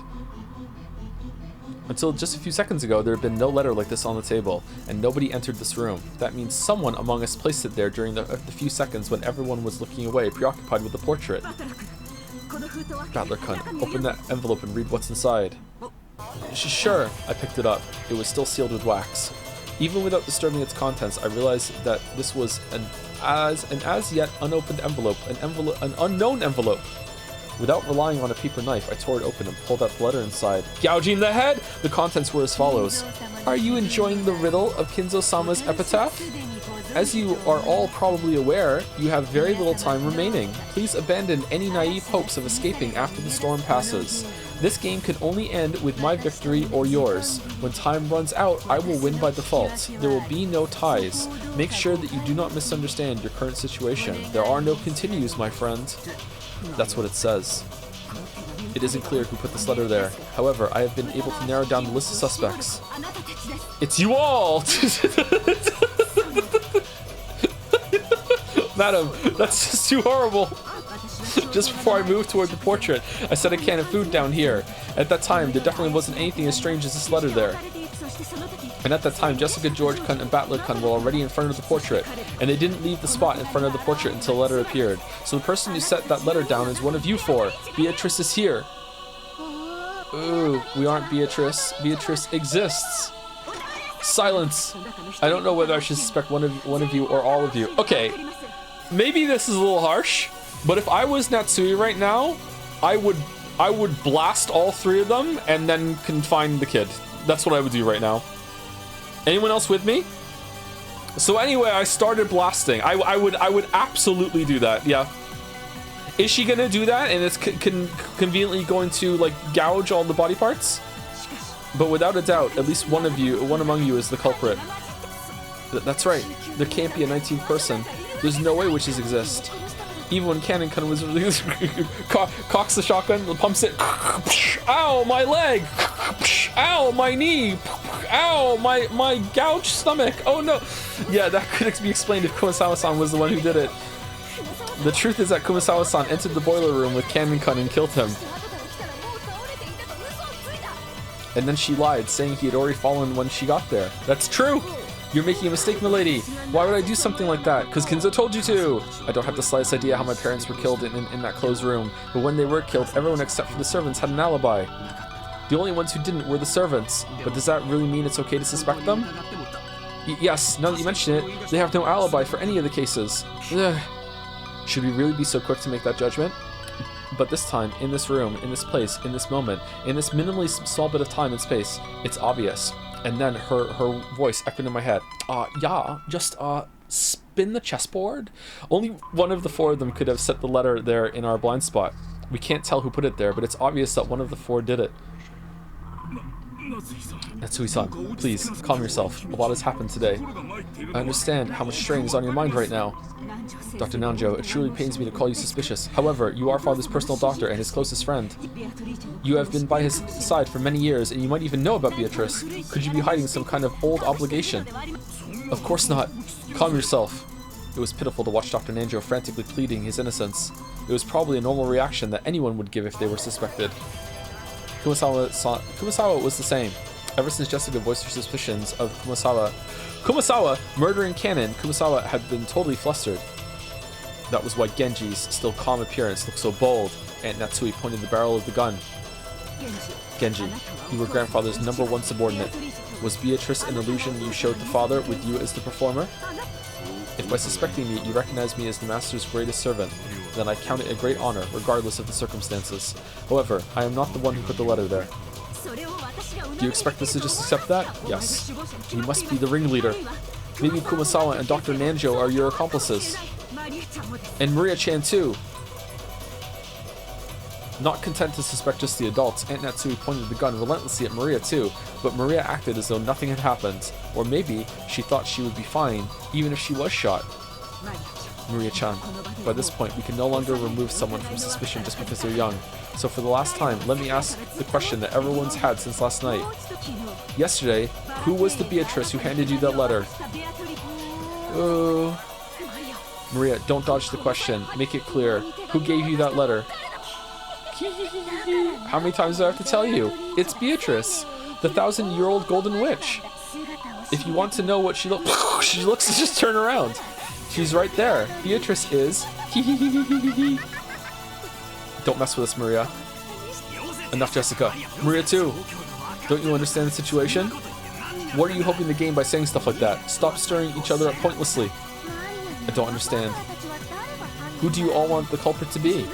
You only believe in Beatrice when you don't want to suspect one of your own. When you're trying to settle a grudge because someone who's close to you has been killed, only then do you want to believe in a human that you can attack with violence to deny Beatrice. That's why you can't see her. Beatrice exists. You all can't see her. Silence. I don't want to label you as the culprit, but there is no longer any doubt that you enjoy making this situation unpleasant and are providing assistance to the enemy. I thought she couldn't come in the room, Maria. This 9-year-old is not staying on course, let me tell you. Then what will you do? Shoot me? I don't mind. Very soon, the doors to the Golden Land will be opened. Then all the dead will be resurrected. Right now, death is nothing to be afraid of. Mom, she really is suspicious. We can't keep her with us. Blast her. But Aunt Natsui, please calm down. There's no reason to shoot Maria. Please remain composed. The letter was meant to provoke us, but it's nothing to be afraid of. Even the culprit is scared of what will happen tomorrow. They're scared of the police. Right now, this island is free from the reach of the law, but that's only because it's isolated by this typhoon. Once the typhoon passes, the law will return, so you mustn't shoot. How can you stay so calm, Georgie-san? I can't believe you're still single.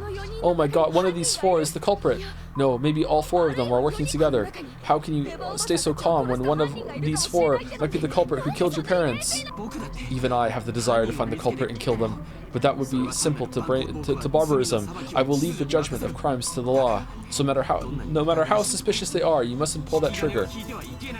Yes, you're right. There will be lots of time to fillet George later. We must listen for now. I feel the same as George and Nikki. And Natsui, get a hold of yourself for a second. Anyway, it'd be bad to shoot. In times like this, I hear you should tilt your head back and say, stay cool 3 times.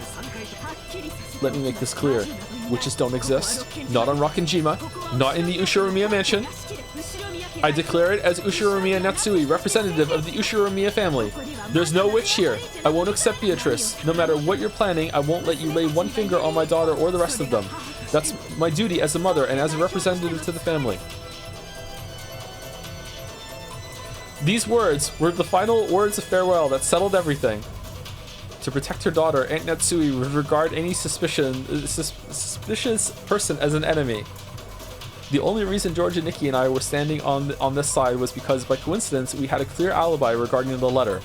If I hadn't approached the portrait, I would also be at the other end of that gun barrel, treated like a criminal. But even though part of me thought that, part of me was thinking that chasing all the suspicious people from this room would finally guarantee our safety. Genji-san, Kumasawa-san, and Dr. Nanjo, all of them were on Grandfather's side. Maybe you could say that once Mira started blindly believing in Beatrice, she was also on Grandfather's side. That's right, they're all suspicious. But is this really okay? If we throw out all of the suspicious ones in such a lawless way, will we still have the right to defy the lawlessness of the witch?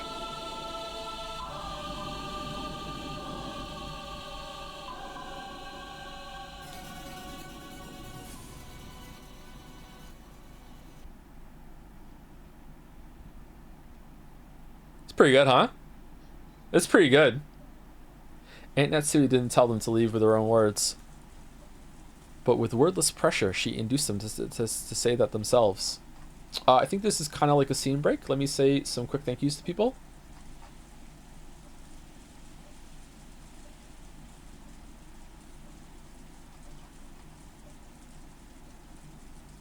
Pub sub Schlang Pufa M username Lurugetta. Thank you, Zoggear. As someone who had Umineko form a lot of my teenage years, watching your stream has made me realize a lot of flaws with it. I prefer the Persona 3 stream. Still love Umineko no. Actually joking this time. Thank you. Thank you, Huss Nasty for the resub. The Smart Alec for the new sub. Electron Active Area for the bits. Rockin' Dojima Greatest Mystery. How many chandeliers are there? Oh, at least 2. At least 2. And thank you, Savako, for the resub also. Thank you, Pizzerata, for the bits. Hope you're enjoying this. I've been looking forward to this stream all week. Because if Dr. Nanjo didn't say those words, this cold silence would surely continue forever. Calm yourself, Natsui-san. Still, I understand your feelings well. I myself feel like there's something wrong with my head after all these strange repeated incidents, so I understand well why you want to suspect us. If you really have nothing to do with this, then my actions now would be beyond rude. However, please understand, just this once. Very weird. Let's leave the room. What do you say, Genji-san? Shall we return to the parlor and continue our chess game? If that is what you wish, by all means. I don't want to. After all, that means we'll have to leave this room knowing that the wolf is among us, right? My weeb, you are the wolf! I don't want to, madam. Please forgive me. Eek! It was obvious that Kumasawa-san was trying to say. If she was innocent, then she was being ejected into dangerous territory along with the culprit. In the current situation, urging her to leave this room along with the suspects was almost exactly the same as letting her get killed. However, Kumasawa-san really was suspicious just for being the first one to discover that Kanon-kun had been murdered.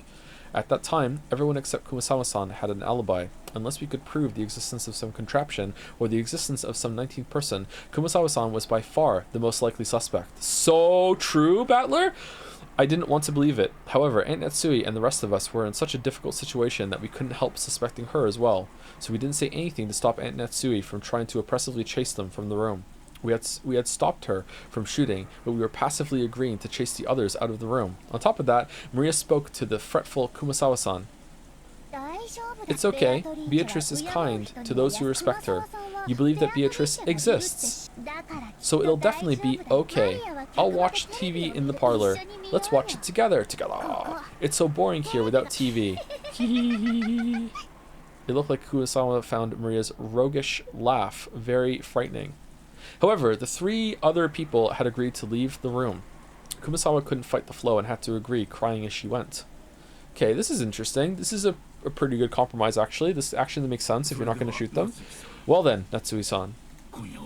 That will be all for tonight. Let us meet again tomorrow. Yes. Please understand, at least for tonight. When the police come, all of us will surely apologize for our rudeness. You may play chess, but do it in a safe place if you can. Genji, I leave them in your hands. Certainly. Here I go gouging! Oh, it can't be helped, can it? They always say that the most frightening bears are those with their children. Genji, Kumasawa, my sincerest apologies. Let us meet again tomorrow. Maria-chan too. Please forgive your cold aunt.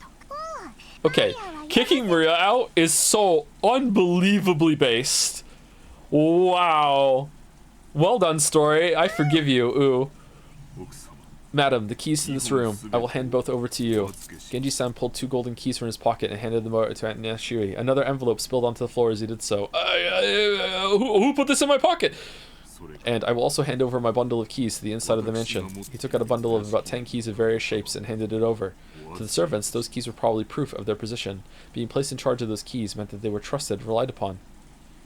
When they were forced to return them, it meant that they had lost that trust. Thinking about it this way, to Genji-san, who had worked here for a span of many years, there could be no greater shame. However, Genji-san's usual indifferent expression remained on his face. Genji, I had planned that after father passed away, I would reward you for your many years of hard work and allow you to retire. To treat you like this makes me feel ashamed from the bottom of my heart. I have already received the master's favor. Everything I have done until today has been in repayment for that. Please, do not worry over it. Very well then, shall we everyone? Good night to you all. Poor Genji. Ooh, good night. Good night to you too, Battler. Good night, Beatrice. Ah, Maria, wait a sec. Knowledge of guilt made me call Maria back. I groped around my pocket and took out that scorpion keychain. This repels magic, right? Oh, you did have it! Wear it. Ooh, didn't you say you dropped it?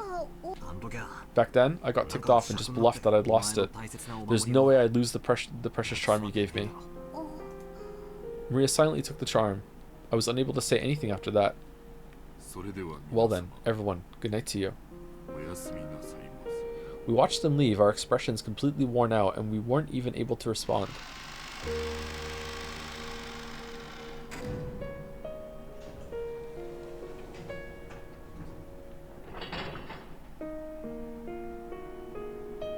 Until the door closed and we heard the auto lock, we were unable to breathe. Then we were finally allowed to take a breath. After that, I noticed that Beatrice's letter, which I had been gripping the whole time and which was soaked with my sweat, actually had 2 sheets. Oh! The paper had been tightly stuck together, so I had mistakenly thought there was only one. There were no characters on the second sheet. The thing drawn there was a magic circle written with a red ink like blood. Just like how every magic circle up until then had been different, this magic circle was one I'd never laid eyes on before. Inside the circle, a large triangle and a small triangle were fit together in a simple design. Triforce? But just as before, there was writing in Hebrew, and it seemed clear that it held some kind of... Triforce? Force the door? Eh? I wanted to know what it could be, but we had just chased Maria, the only person who could understand the meaning of magic circles, out of the room. Let's read the books. I thought of this magic circle as Beatrice's second message, but what does this magic circle mean? Damn it. After chasing out all the suspicious people, all we had to do was stay barricaded here until morning, and everything would probably be over.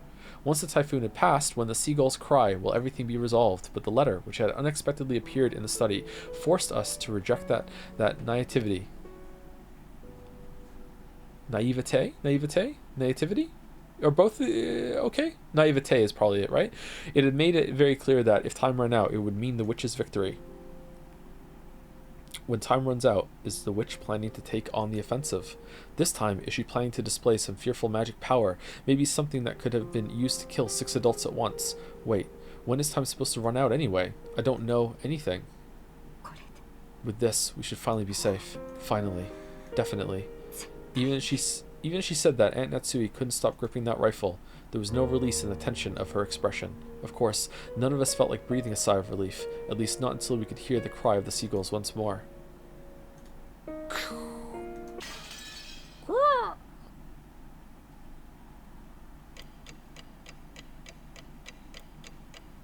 Oh! Uh-oh! That's not tomorrow.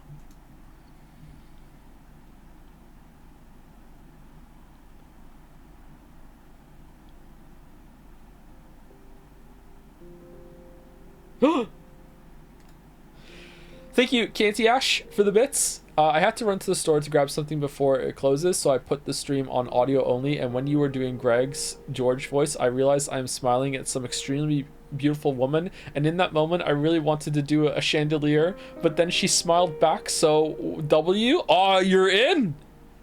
You're welcome. You're welcome. Name one of your kids after me, please. Thank you, person 1010-617 for the new sub 2. Welcome, welcome. After we chased them out, nobody wanted to say anything. All of the suspicious ones had been driven away. Even though we knew there might be some innocence among them, we still did it. We chased them out of this paradise, where people don't have to suspect each other. What do you think of music? I really like the music in this Not a Game. It's pretty good. But our motive for chasing them out was suspicion of one person towards another, the worst kind of crime for a human. If we had accepted the existence of a 19th person, of the witch, then we all might still be talking face to face, trusting in each other. In that instant, we had agreed to chase out all of the suspicious people. But had that been the right thing to do? Paimon wonders! During that endless silence, we could do nothing but be quietly tormented by that sin. Aunt Natsui faced the door without letting go of her rifle for even an instant, sitting far back in the sofa. What if there is a secret way in and out of here, though, that Genji knows? She would probably spend the night staring at the door without a wink of sleep. George and Nikki gazed through a gap in the closed curtains by the window, looking down at the courtyard and the mansion that surrounded it. I didn't know whether he was checking to see if a suspicious shadow would become visible through the window, or whether he was wondering to himself about something. Jessica was sitting sideways on the sofa next to Aunt Natsui with a dead expression on her face. Oh yeah, I should save it, yeah.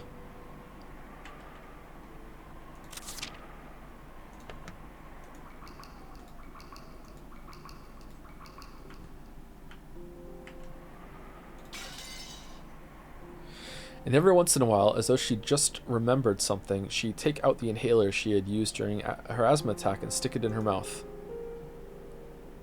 I just heard it from Aniki. But apparently Jessica liked Canon-kun. It was apparently so vague that she hadn't realized it herself. You know, it's the kind of thing other people tend to spot before the person in question realizes it. Which means, more than anything else, she might have first learned of her feelings when the person she liked died. It must have been so terrible, so sad. Come to think of it, Canon-kun was the one who handed her that inhaler. Maybe she was remembering that. I was fishing around Grandfather's study, thinking I'd research the meaning of the magic circle on the letter's second sheet. Man, we're the same person. Even though we were shut up in here in a defensive position, my rebellious nature made me want to find some key, some way to resist. After all, we've got plenty of time before tomorrow morning. Who could fault me for how I used that time? No one else showed that much interest in this magic circle. Its meaning was unknown, and once we understood it, we were sure to find some message that would cause us unnecessary anguish. I felt the same way. However, I couldn't just ignore it, so I killed time by going through the motions of researching it. You sure are enthusiastic. Did you find anything that might serve as a hint? Not a thing.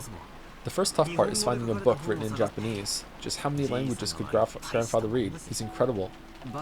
Aren't you tired, Butlerkin? You should take a rest while someone else stays awake. Aunt Natsui said she'd stay up all night for us, but there's no way her body can handle that. We should take turns sleeping. Then you sleep first, Aniki. I'll keep researching till I get sleepy. You mean that magic circle just now? Yeah. We've got plenty of time to kill. I thought it'd be interesting to find out. Kill? It's only... Oh, the chandelier's still on the screen. I'm sorry. God damn it. I thought it'd be interesting to find out what kind of message Beatrice-sama put in it. Give it a rest. Mess around with stuff like that and you'll end up getting possessed by something weird. Don't worry, I've been certified by Maria. She said I've got no spiritual talent at all.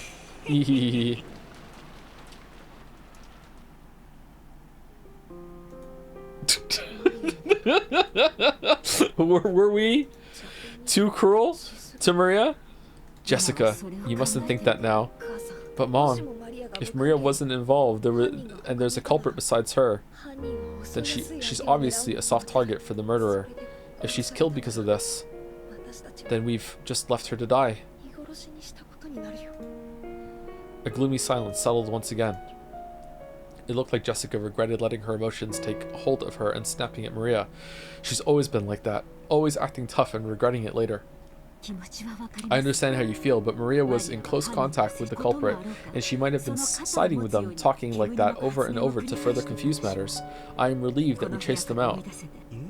That's pretty harsh, Aunt Netsui. Couldn't it just have been the nonsense of a 9-year-old girl? It probably wasn't very convincing to hear that coming from me.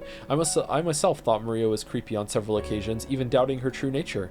But when Maria was chased out of this room, I couldn't deny I'd felt some relief. Yep, and if that is the case, then tomorrow we will apologize for what we did. I will take full responsibility for chasing them out of this room. This isn't something the rest of you have to worry about. I could feel a tragic determination in Aunt Natsui's words. To protect her own daughter, she had resolutely chased out the suspicious ones. Resolute, yeah. And if, as a result, she had to watch the people who had unfortunately been suspected die, so be it. She was prepared to take full responsibility. Why does Maria have to keep saying stuff like that? She's bringing about her own ruin. I think the reason Maria-chan adores witches and magic so much might be Aunt Rosa. Aunt Rosa? What does she have to do with this? She's a witch! Didn't you realize it too, Butler-kun? Maria-chan's real father ran off somewhere a long time ago. Although Aunt Rosa tried to confuse the issue by saying he's on a foreign business trip, talking about Rosa-san's family has become a kind of taboo in the Ushiromiya family. I think Aunt Rosa thought about remarrying, but I also believe Maria-chan may have become her shackles and made that quite difficult. After all, she sometimes got really emotional and hit Maria-chan. I agree with you there. It looked like Aunt Rosa was trying hard to like Maria, which means more that she didn't really like her. She might have thought... That's a good line. She might have thought of Maria as someone who stood in the way of her remarrying. I think that emotional rejection from her mother must have left some deep scars on her young heart.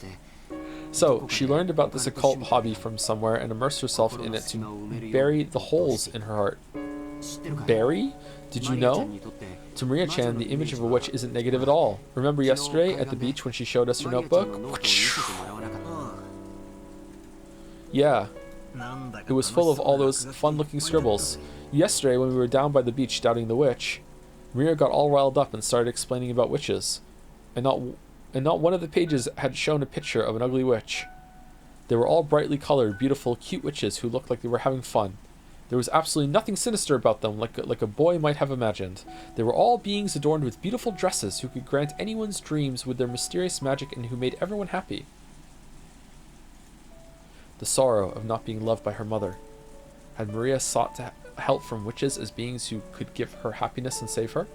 Someday, a witch would come, and using her wonderful magic would bring Maria happiness.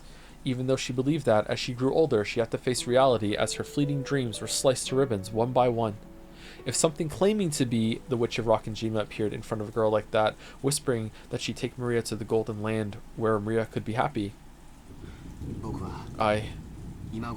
Now let's come to this. I want to confess what's in my heart. Throwing out Maria-chan, no, Genji-san and the rest too,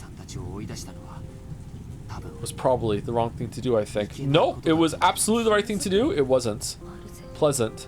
Since Jessica had been the one to face them and slam them with words of rejection, her conscience must be tormenting her a lot. Okay, alright, you two go out then. I'm hanging out with Natsui. Battler and Natsui, gonna eat all the canned food. Let's find some Dominoes.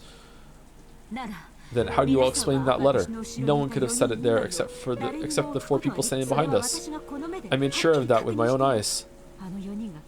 If those 4 are innocent, how is that letter placed in a closed room with 8 people?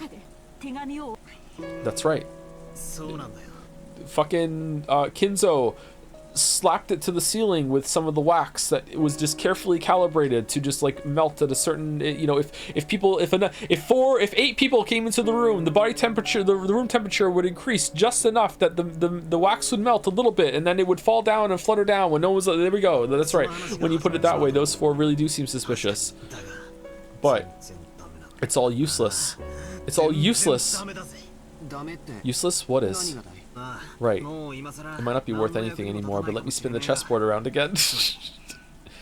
In other words, if one of those 4 really was the culprit, isn't that weird? That's right. Wasn't setting that letter openly on the table the same as confessing that one of them was the culprit? Maybe they didn't think that they would all be banished and they could stay? You're right, that's weird. If they were going to do it, you think they put it in the crack of the door, for example, to make it look like someone had slipped it in from the outside. Of course, they should have known that they'd be suspected if they didn't make it look like the culprit was outside the room. Yeah, that's it exactly. If the culprit was one of those four, setting that letter right in the middle of the table would be both risky and meaningless, which means it was one of us four! Maybe it was me! But putting aside whatever trick was used to set it there, if we assume that the culprit is someone other than those four, in other words, someone who is outside the room, they had a lot to gain from that letter. Enough, Battler-kun. It's all meaningless to discuss such matters now. Suspicious? Natsui-san quickly guessed what I was getting at. No, maybe she had thought of it long before I had, and had simply held her tongue. If the culprit's outside the room, then they'd be totally stuck the moment we shut ourselves up in a closed room like this. That's right. So they planned ahead, and they put the letter in here to scare us. It's the same as my theory about how grandfather disappeared from this room, isn't it? That theory was that grandfather left the room of his own accord. If the culprit used some tactic to lure him out, and grandfather left of his own accord, then... Come to think of it, when we found the scorpion magic circle on the doorknob to the study, Maria said it herself. Beatrice couldn't get through the door, but she could induce someone to leave of their own accord. Which would mean we fell for the culprit's trap completely, and sent out some new potential sacrifices. Genji and the rest aren't fools. When they try to protect themselves, they should find the next safest place after this room. They will definitely be able to hide themselves there. Aunt Natsui hadn't answered the question. Aunt Natsui herself had realized that if the culprit wasn't in our group back then, that letter would make sense as a trap. However, it wasn't worth the risk of calling back the people she had once thrown out. To Aunt Natsui, right now, her greatest and only duty was to protect the children. By her thinking, in order to do that, a few sacrifices were unavoidable. Hey, Aunt Natsui, let me say something a little harsh, okay? I don't care you broke your elbow. At that time, what if, by coincidence, Jessica had also been standing behind you? Would you have chased Jessica from the room too? It's true that a lot of brutal things have happened. But as a mother, you thought you should protect your daughter no matter what. Because of that duty, you chased him out even though you knew that you'd eventually be held responsible for it. It's not like I'm condemning that, but I was just thinking about what a great mother Jessica has. That's right. You've been dealing with these incidents since this morning, and you've been pulling all of us along this whole time without losing your composure. I'm so surprised you're still single. If you were all confused too, the rest of us would probably be in the culprit's grasp by now. So I think we all have to thank you. Thank you. So what are you two trying to say? So what you two are trying to say is that you want her to act as Maria's mother too? I always thought of Maria as a real little sister and adored her. And yet, a few things happened. We got a little confused, and I've said a lot of mean things to her, hurting her. Meanwhile, she's downstairs stabbing the rest of the three. Mom, please, let's stay together with Maria. No, everyone, there was no culprit among us. The culprit in this case is the witch Beatrice, okay? So let's stop suspecting each other. Lamayo, Aunt Natsui, closed her eyes for a short while. Was she coping with her throbbing headache again, or was she thinking of something? You are my precious daughter, the one I finally received a whole 12 years after I married my husband. I would become the worst kind of demon to protect you. That was some pretty strong language at the end there. She realized very well that her words were an idealized view of what a mother should be. But even so, she was strongly resolved to protect her daughter, even if she had to become a demon. But that was her guilty conscience tormenting her. Today's been so long, so many things happened in one day, and we've been driven into a corner so thoroughly. I wonder if we have the right to greet tomorrow the way we are now. There is... I found it. It's this magic circle. Inside the book I've been flipping through, I had found the same magic circle that had been drawn on the second sheet of the letter. George and Nikki peered at it as well. This magic circle's name was the Third Magic Circle of Mars. The Hebrew written on it was from Psalms 77, verse 13 of the Old Testament. That testament is out of date. What God is so great as our God? The meaning of the magic circle was discord. Okay. What are you trying to say? Alright. Alright, dumb joke, sorry. Agitate internal divisions and cause the enemy to bring about their own downfall. Wait a sec. Seriously? Could there be a more fitting way to describe our current situation and mental state? We couldn't help but be stunned into silence. That's kind of spooky. So this letter was a trap? How did they place it here? There wasn't anyone in this room except for the 8 of us, right? Anyway, let's ignore how they got it for now. Like, can we bring on the Mortal Kombat music, please? It was on the chandelier. The culprit was just after one thing. They wanted to spread the seeds of doubt inside this impregnable room and use us to throw the sacrificial sheep out. In that case, they're after the people who went out of the room. My mom, what should we do? Those 4 are in danger. It's too late. It wasn't surprising that Aunt Natsui remained unpleasantly silent. Even if this was all a trap by the culprit, even if the 4 who had been chased out of the room were in danger, it had nothing to do with the safety of the 4 people in here, and there was no way to prove the innocence of the 4 people we chased out. If we're willing to let them die, then we shouldn't leave this room no matter what. That way is safest. At that time, suddenly the piercing sound of a phone rang through the room. It was the antique extension phone set on the table in Grandfather's study. It had rung right after we started talking about the letter being a trap. It was natural we'd think of it as an SOS from the ones we chased out, but then Aunt Natsui spoke. Well, why a phone call? The phone should be broken down and unusable. That doesn't matter. Oh, were they lying when they said the phones weren't working and we just didn't check? If that's Maria calling for help. If the problem with the phones was the culprit's work in the first place, then this call is probably... With that one sentence, the ring of the phone, which had once sounded like a scream for help, now started to sound like a ghastly lure from some unknown person. Aunt Natsui hesitated over whether to pick up the receiver. How could you not? Let's pick it up, Aunt Natsui. Together. The phones might have been fixed for some reason. It could still be an urgent call from Maria-chan and the rest. That's right. And if it actually is a call from the culprit, bring it on. Why don't we listen to what they've got to say? It's just a phone call. No matter what they babble through the receiver, it's not like it's going to hurt you. If you don't pick it up, then I will. I will take it. Hello? I stretched my hand out to take the receiver, but Aunt Natsui grabbed it before I could reach. We all held our breath, trying to figure out who the person on the other end of the phone was. Before a while, Aunt Natsui kept saying, hello. A silent phone call. Okay, some of you might not know this because you're all Zoomers and you don't answer your fucking phone. There used to be phones that were like hooked up to the wall in your house, and sometimes they would just ring and you don't know who it was, so you have to answer it. And sometimes it would ring really late at night and you would pick up the phone and it would just be no one, and it would just, your night's ruined. It's like, okay, I'm gonna think about that for the rest of the night now. That's great. Am I in a fucking horror movie now? Like, it's fucking just awesome. Thank you for ruining my night, someone who just didn't decide to talk on the fucking phone. Like, yeah, you don't know what it's like living in the fucking era of call ID and you just all texting anyway, you know? Because you're too afraid to answer the phone, not just make them. A silent phone call? There's no way Maria and the others would do something so creepy. The pin. Hello? This is Yukiko, which means, could this phone call possibly really be coming from inside the house? Natsui stopped repeating hello and strained her ears because she thought she heard something far away on the other end of the receiver. What was that? Huh? Is someone breathing? Is someone singing? What do you mean singing? I don't know. Oh, the misery. Faintly from the other end of the phone, I can hear someone singing. I wonder what it could be. Give it here for a sec. Hello? I half forced the receiver from the stunned Aunt Natsui's hand and pressed it against my ear. At first, I didn't hear anything. But, because I had been told about it beforehand, I noticed. It sounded far away from the receiver rather than someone speaking in a quiet voice. And it sounded like a girl singing a song. That voice did sound like Maria's, but that just made the situation even more inexplicable. Okay, is this a warning? Like, come downstairs or I'm gonna kill her? At the very least, the one who made the phone call hadn't been Maria. After all, Maria was singing some song far away from the receiver. In that case, the one who made the phone call should have been Genji-san, Kumasawa-san, or Dr. Nanjo. And yet, they weren't saying anything. Why? For what reason?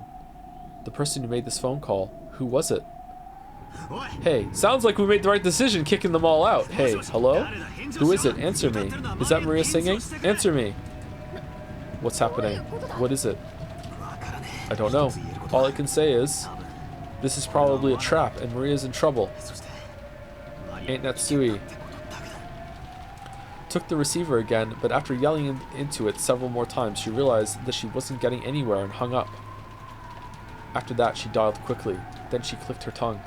That's right. If the phones are working, we should be able to reach the police. But judging by Aunt Natsu's reaction, the outside telephone line still didn't connect.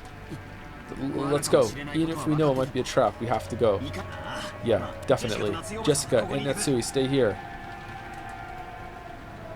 When Aniki and I tried to dash out, Aunt Natsui stopped us. Hold it. I cannot let you go alone. I will go too. This is a mistake. Jessica, wait here. What, so I'll be the only one left out? Nice try, but I'm going too. Yeah, it might be better that way. If the goal of that phone call was to split us up further, it wouldn't be a good idea to leave someone to watch this room. There's no time to argue. Let's all go. Aunt Natsui raised the rifle high and took the lead. I couldn't go unarmed myself. I found a 3-pronged candle stand, good for gouging, and readied it. Although the pins on it used to fit the candles were short, it was almost like a 3-pronged spear. Oh.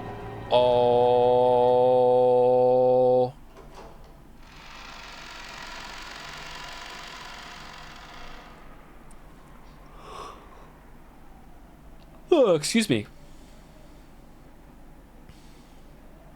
Thank you, Yuri Was Taken, for gifting a sub to Chandelier. Thank you, I'm Richard Dude, for the resub as well. Thank you, Snipe Hunter 007. Sai slapped the table. Joe. That is how the letter showed up on the table. Okay, nice. And thank you, I see ya. Beatrice, for the resub. Spooky. Thank you. Then the 4 of us left the study. We left the study, which should have been the safest place inside the mansion. By doing this, we had been lured out, even though we had barricaded ourselves in a safe, closed room. Perhaps we were, doing exactly the same thing Grandfather had done when he disappeared from that room. I feel like I didn't have to read that. I listened closely, but didn't hear anything. The mansion was vast, and since the passing typhoon was making its last stand, the sound of the rain was even noisier than before. Maria-chan said she wanted to watch TV in the parlor, right? Let's try going downstairs. That's right. Let's try there. Everyone, be mindful of your surroundings. In other words, watch out. Yeah! With Aunt Natsui in the center, her rifle readied and her finger on the trigger, we moved in a group, our backs together, checking our surroundings in all directions. It was just as though the magic of the magic circle, designed to spread discord, had worked. We had split up and furthermore had been dragged out into dangerous territory. In other words, even now, we were just doing what the culprit wanted us to do. This was a separate world where it wouldn't be odd for anything to suddenly occur. Aunt Natsui nervously pointed the barrel of the gun at every dark spot and shadow. It felt like that motion was out of fear rather than caution. The rifle she held in her hand should have been a trump card that the culprit feared. You know, I've been thinking. It wouldn't be impossible to stick one of those ice picks into someone's chest like in Kanenkun's case, but splitting the skull and sticking them into the forehead, like in my parents' case, wouldn't be that easy. You think the culprit had that kind of animal strength? I think they had a hammer. They probably had some kind of weapon, a device that can shoot or pound in those ice picks. Like the thing I made in Liza P. That handle was too short to be driven in that deeply by human strength alone. Either way, they have enough force to break through a skull. I heard Cannon's wound reach as far as his lungs. Ugh. If you happen to see your opponent, don't go forwards. You mustn't move away from my back. Just how sinister and frightening was that weapon that could shoot those creepy ice picks? Has the rifle been fired yet? Does that shoot the ice picks? Is it like custom made? Because that would be fucked up. Or could I do anything to combat it with just this candle stand in my hand? In the first murder, the culprit probably assaulted all 4 of our parents at once as they discussed the inheritance problem in the dining hall. And there were 4 of us, and there were 4 of us here now. Apparently, I wasn't the only person thinking this. George and Nikki, Jessica, and of course Aunt Natsui were stretching their senses to the utmost limit in the highest and worst state of tension, slowly advancing one step then another. What have we done? This is so tense. Because of the seeds of doubt spread by that one letter, we threw Maria and the rest into the middle of this terrifying world. We finally reached the first floor. The parlor was just across the hall. It's like when you get out of your little submarine in Subnautica in an area that you haven't been to yet, and it's really deep, and you don't know if you're going to get back in time. You're kind of like, okay, jump out. Quick, quick, quick, get you to eat. Oh shit, back in the submarine. The parlor was just across the hall. When we listened carefully, we could hear it faintly, Maria's eerie singing voice. She wasn't singing naturally as though she were in a good mood. She was singing mechanically, like she was at a graduation ceremony and she'd been ordered to. The song she sang was just a common folk song, one that everyone has probably sung in school at one time or another. But why that, in the middle of the night, alone, with all her heart, over and over? Why? Right after leaving the study, we had called out in loud voices, asking Maria where she was, but this time no one said even a single word. We hid our breath and the sound of our footsteps, and intensely focused on our surroundings to the point of being completely high-strung. We stepped forward. The door to the parlor was closed, but we could hear Maria's singing voice through it. Aunt Natsui put her hand on the handle of the doorknob, when George and Nikki stopped her. I'll open the door. Aunt Natsui, Battler-kun, ready your weapons. Understood. You know best, George. Take care. In fact, here, have the rifle. They might attack as soon as we open it. George, Nissan, watch yourself. Is it a recording? Sure. Then I'll open it. Huh? We tried to open it, but immediately felt the hard resistance of the lock.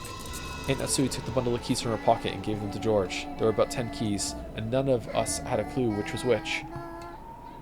The witch? Because of this, George had to fumble around loudly and test several of the keys. Since we had hidden our footsteps, preparing to make a surprise attack on the room, this felt almost fatal. The whole time we could hear Maria's voice from the parlor singing the same song over and over. It was like a broken, crazy cassette tape. In fact, it was exactly that. We'd been in that room almost constantly since morning. All the frightening things had occurred outside that room that had left us with the impression that only this room was safe. That baseless impression was quickly falling apart. Ugh, it's open. Wow, wow. Thank you, George-kun. Jessica, move behind me. Aunt Natsui, let's jump in at the same time and split up in different directions. If we just stand around after opening the door, those ice picks might fly right through the center. I agree. Ready? I really wish I could say no. Ow, my stomach. Ow, my knee. Ow, my leg. I ready myself. If they're going to be throwing ice picks, I'll whack them with this candle stand. Go! Aunt Natsui and I rammed into the door before flying into the parlor, quickly splitting up left and right and searching the parlor for someone who might be waiting for us. I would like the creepy girl to stop singing! But what our eyes landed upon was an incredibly strange sight. The parlor was stained with blood. This place where we spent almost the entire day, where we pressed in together to protect ourselves from some unknown malice, had been stained with fresh blood and become an ocean of blood. Oh, where's Dexter? On the floor lay Genji-san, Kumasawa-san, and Dr. Nanjo, their entire bodies stained bright red with the blood. But the only way we could identify them was by their clothes. That was because, that's right, this is how the whole tragedy started. Then who was phone? Their faces, just like our smashed-up parents in the shed. You couldn't tell where their eyes stopped and their noses began. It was as though they'd rudely plunged their faces into tomato pot pies, all squished up. Ooh-ah! Shoot Maria! And that wasn't all. Their bodies had other wounds. It was those demon ice picks. They were in Genji's stomach, Dr. Nanjo's thigh. No! His knee! I used to be a doctor like you, but then I took an ice pick to the knee. That's right, of course it's his knee. In the epitaph, the 6th twilight was the stomach, and the 7th twilight, the knee was gouged. So after seeing one of them stuck near Kumasama Bachan's calf, I couldn't help masochistically laughing. Ah, that's right! On the 6th twilight, gouge the stomach and kill. On the 7th twilight, gouge the knee and kill. On the 8th twilight, gouge the leg and kill. Ah, now even the 8th twilight is over. And the next one, the 9th twilight, what was it again? Maria was there.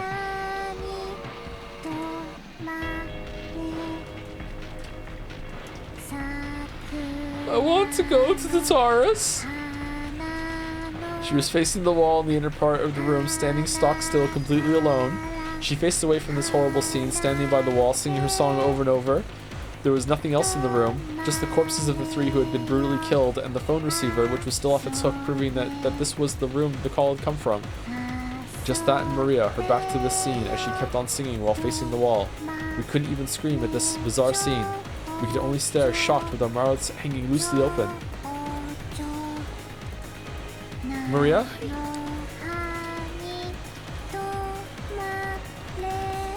Jessica called out to her, but Maria showed no reaction. Alone, she kept singing on and on. We had come here trying to save Maria from some approaching danger. So now that we had found her, we should have been running up to Maria, hugging her, joyous that she was safe. And yet, not one of us could do that. Everyone thought it, but they couldn't say it. After all, because that's right. Even if that's crazy, no, it couldn't be.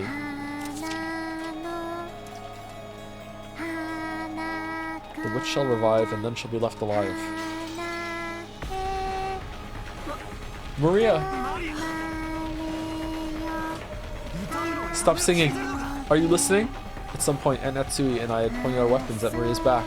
I yelled at Maria in a violent voice, but there was no reaction. She just kept singing. With the candle stand still ready, I ran up to her and forcefully, violently slammed my hand down on her shoulder. Then I pulled on her shoulder, forcing me to turn around. Oh no. Oh, not the face again! Whoa! Ooh! Maria's small body was quickly pulled down and fell. I don't want to see the face again! And as though unhappy at having her singing interrupted, Maria looked into my face with her usual expression. Even this gruesome situation, she was just like normal. Maria, what is this? Who did it? Ooh, Bitorichi! Cut that crap. I threw the candle stand I'd been holding against the wall. The violence of that reckless sound should have gone straight into Maria's heart, but Maria's expression didn't change at all. Quit it, Battler-kun. Maria-chan, this time you should have seen the face of the culprit who killed these three. Was the culprit the same Beatrice that gave you the letter? Ooh, Beatrice. Well, in that case, it's certain. There is a 19th person. Beatrice does exist. Then Maria, will you at least tell me this much? How did they kill these three people? What did they use to kill them in such a brutal way? I don't know. How could you not know? I was watching TV. It happened in this room. Are you trying to tell me you were so absorbed in the scene that you didn't notice?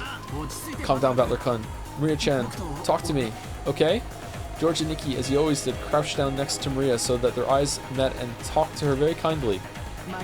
Maria-chan, why were you facing the wall and singing? Because Beatrice told me to. Ooh, Beatrice said to face the wall and keep singing for a long time. Ooh. So did Beatrice come here? Were Genji-san and the rest still alive then? Ooh. Everyone came into the parlor together and sat down. Genji-san made sure to lock the door. It was locked when we got here, but then how did Beatrice get into the parlor? Ooh, Beatrice is a witch, so locks don't matter. She turned into butterflies and came in through the crack in the door. Huh? Calmly joking at a time like this? Like how that happened? What are you saying? You can't believe it? That's why I didn't want to say. No matter how I say it, you won't believe, but Beatrice is a witch. She can do anything with her miraculous magic. That's why Beatrice doesn't care whether a door is locked or not. And then, after Beatrice appeared, what happened to everyone? Beatrice talked to us. She said grandfather's study was protected by a powerful force and she couldn't enter no matter what she did. She told us she'd select 3 sacrifices from the 4 people in the parlor. Everyone said, no way, man. Kumasawa-san kept saying, no way, no way. But Beatrice chose. And when she did, Beatrice said, I'd be fine, because I had the scorpion charm. Why do you think? It's because of the scorpion charm with the 5th magic circle of Mars, the one Battler used to pray for my safety, the one he put his feelings into, that charm. Paimon thinks it was that charm. Because of that power, Beatrice couldn't do anything to me and me alone. So she decided to use the other 3 as sacrifices. After that, Beatrice spoke. Come face the wall and sing a song for me. What is this voice? You will sing lots and lots of songs, so no matter what happens, no matter what you hear, you won't hear, you won't hear, you won't know. Come, sing lots of fun songs for me. So I was singing the whole time, over and over, so I didn't hear anything, didn't know anything, and then all of you came. Ooh. Are you asking us to believe that? You think we're stupid? Yes. Then who will you suspect this time? Will you suspect me? You gonna try killing me right here? Even if you do that, Beatrice won't stop existing. Now, the 8th twilight is over, and Beatrice will revive. Are you serious? I've had enough of that talk. As if witches could exist, as if I'd let myself get tricked. I won't accept it. Beatrice doesn't exist. I definitely won't accept it. So I won't let her exist. I won't let her revive. The legend will remain a legend forever. I won't acknowledge something like that. Quit it, Battler. It's not like Maria killed them or let them die. Beatrice came, and Maria had to obey, was unable to resist. Huh? And Natsui. She isn't here. Huh? What? Mom, where did she go? Just now, she left by herself, reading a letter. A letter? That makes sense. The culprit must be so exhilarated now that we've reached the 8th twilight. They might have left the letter so they could brag even more. We were so wrapped up in questioning Maria that we forgot to look for a letter. But even as well armed as she was, why had she left the room by herself in this dangerous mansion after reading it? Jessica tried to chase after her and tugged at the handle to the door, but it resisted strangely and wouldn't open. Mom, what's going on? Open up. It was only natural. Natsui had picked up the candle stand, which Battler had thrown at the wall, and which had fallen to the floor, and she had skillfully wedged it between the doorknobs on the double doors like a bolt, holding them closed. Eva's ghost smiling in the chat. Yeah, now you're gonna know if the door was open or not while you were gone, because the candlestick will fall to the floor. You learned. I still hate you, but you learned. The intricate design of the candle stand caused it to get caught solidly, and it really didn't make a sturdy seal. And it really did make a sturdy seal on the door. The tragic scream of a daughter for her mother. Did it reach Natsui's ears or not?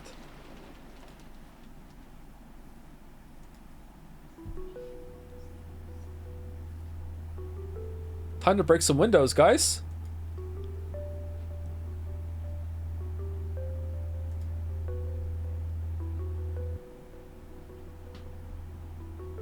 Natsui's figure was alone in the entrance hall.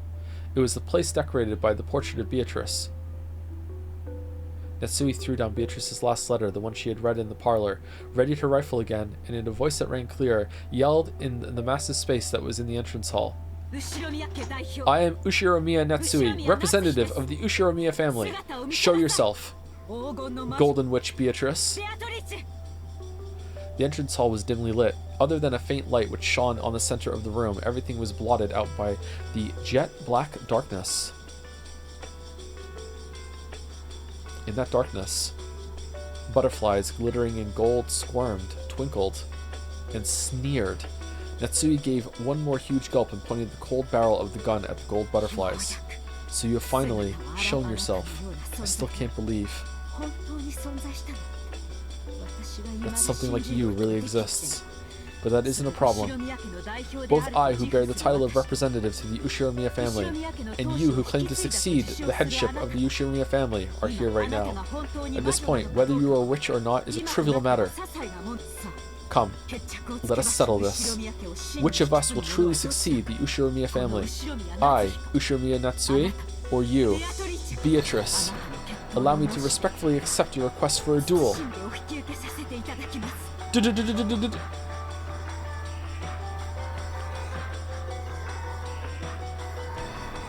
Oh! The gold butterfly slowly formed a human shape which walked into the dim light. Natsui readied the rifle and glared. The witch raised her golden staff overhead and laughed. Natsui's finger slowly squeezed the trigger. And go! Battler made an all-out dash at the door and rammed into it, crushing the candle stand that had been barring it and making it possible for a big gap to be opened in the door. He kept kicking the candle stand through that gap and the door was finally released. Snake? At that time they heard it. They suddenly heard the crisp sound of gunfire ring out once. Mom! Mom! Jessica-chan, you mustn't run off by yourself! Was that the sound of a gun just now? Did Aunt Natsui shoot? At whom? At the culprit? What are these wounds? The noise had come from the entrance hall. The entrance hall looked like a stage. Like the heroine of a tragedy, on the ground and bathed in light, arrayed in the beauty of that silence, Aunt Natsui lay face up, crumpled on the floor. Half crazed, Jessica ran up to Aunt Natsui, and on Aunt Natsui's forehead, it was almost as though a sparkling shard of pigeon blood ruby had been placed there. And from it, one string. Oh, you know what we didn't do? I'm sorry. I don't know if some people chat said it or I just completely missed it. Servant Kumasawa found in the parlor. Her calf had a weapon resembling an ice pick sticking out of it, and her face had been smashed. At the 8th twilight, gouged the leg and kill. Rip Nanjo. Found in the parlor, his thigh had a weapon resembling an ice pick sticking out of it, and his face had been smashed. At the 7th twilight, gouged the knee and kill. Oh man. No one's gonna be in episode 2. Who else is dead? Genji. Found in the parlor, he had a weapon resembling an ice pick sticking out of his stomach, and his face had been smashed. At the sixth twilight, gouged the stomach and kill. Found shot to death in front of the witch's portrait. How impudent of her to challenge a witch with nothing but a mere gun. Of course she'd end up like this. And from it, one stream of blood makeup passed by her eye and began to traverse her face. The faint smell of gunpowder smoke came from the barrel of the rifle Aunt Netsui still grasped. Huh? Then she shot herself in the forehead? Why? I think Beatrice knows how to fucking perfect parry. Just right back at her head. Mom. Yeah! I don't get it. Why did Aunt Natsui run away alone? Didn't use the talisman though afterward, based. And why did she shoot through her own forehead? Miya-chan, Aunt Natsui left the room after reading a letter, right? There's no letter here. Damn it, what did Aunt Natsui read? And why was she lured out here? I don't know. Who cares about that? What the hell? Why did she kill herself? Why did she leave me all alone? Jessica clung to her mother's corpse, crying earnestly. My body was consumed with an anger I didn't know what to do with, and I snatched the rifle from Aunt Natsui's hand. I spun around, pointing the barrel of the gun into the darkness on all sides, as though I was pointing a light from a lighthouse, trying to find the culprit. George and Nikki, even in this situation, was trying to calmly figure something out, but that might have been a fruitless effort. Still can't believe he's single, though. And only Maria was completely different. So is this all supposed to be some kind of predetermined fate? No, that's not it. This is all a prelude to a wonderful world. The door to the Golden Land will finally open. On the 9th twilight, the witch shall revive, and none shall be left alive. And on the 10th twilight, at journey's end, you shall attain the power of the Golden Land's treasures once and for the last time. With this, everything is over, Beatrice. Congratulations. So lead me to the Golden Land you told me of, right now. Gotta get rid of the charm, bud. There, all the dead will be revived, and even lost love will be restored. So, in Maria's eyes, it's just as though all of today's tragedies didn't happen. It's as though all the time she spent deprived of love never happened. Stop it. What's so fun? What's to be congratulated? There were 18 people on this island, 14 are dead, only 4 of us are left. I'm definitely not gonna die. Until the night is over, no, until the typhoon passes and the seagulls gather again at the harbor, I'm definitely not gonna die. I'll stay alive no matter what. Give it up, Battler. Guns are useless against witches. Survival and all that stuff doesn't matter because it's over. The journey has already ended. See? Look at the clock. Huh? The clock? Hearing those words, I looked at my wristwatch. Both needles were almost touching near the top. Very soon, it would be 12 at night. In other words, 24 at night. When you think about it, isn't 24 a strange time? It can be called 2400 hours. It can also be called 0. It's the hour at the culmination of the previous day, and at the same time, it's hour 0 as the next day begins.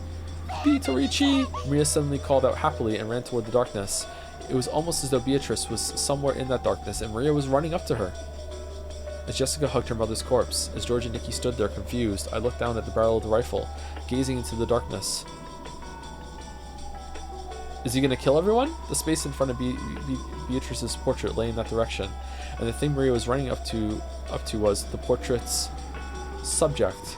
You've got to be kidding me. This is just impossible. Like I'd fall for something like this. Witches don't exist. I won't accept it. Something like you shouldn't exist. Because this is a human world. You think I could accept something that's not human? I definitely won't accept it. When I pulled hard on the rifle's lever, the cartridge was ejected, fell on the floor, and a new cartridge was loaded. Then I sighted the witch down the barrel. Maria turned around. Still clinging to the golden witch, she turned around. Didn't I tell you it was meaningless? Mere lead bullets are meaningless against Beatrice. Humans are so stupid, aren't they? Pull the fucking trigger, Battler. Let's go. I won't accept the existence of witches. Who are you?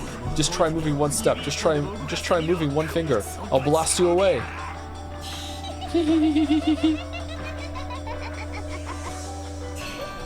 Giggle E, giggle E, giggle E, giggle E, giggle E. Cackle E, cackle E, cackle E, cackle E, cackle E. Oh, lots of laughing. How are we feeling about this chandelier? As the witch, no, the witch is laughed. Even the large clock in the hall joined in on their laughter. It was probably telling us that the time was 2400. It was both a tone telling us that we had reached the culmination of this day, and a tone informing us that all had returned to nothing. The rule that the witch would win when the time ran out had already been revealed. Battler, George Nichan, and Jessica, the journey has ended, and the witch has revived. See? And none shall be left alive. The witch shall praise the wise and bestow 4 treasures. One shall be all the gold from the Golden Land. One shall be the resurrection of all the dead souls. One shall be the resurrection of the love that was lost.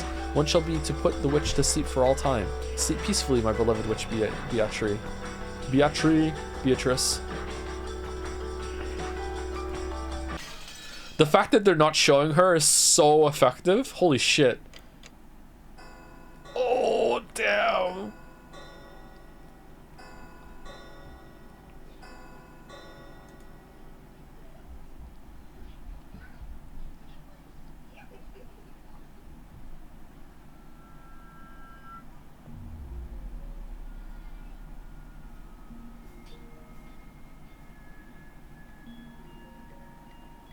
It is time for break. As soon as I have control of the not a game, we will do it.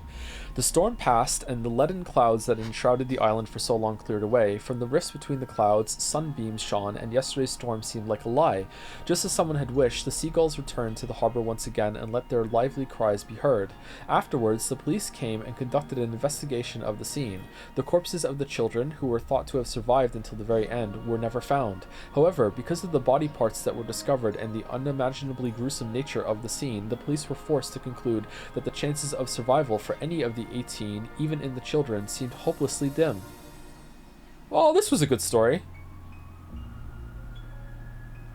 Just how... Can I hit escape right now? Just how gruesome was the banquet of the witch, and how beautiful was the Golden Land. They were the only ones who got to hear that tale.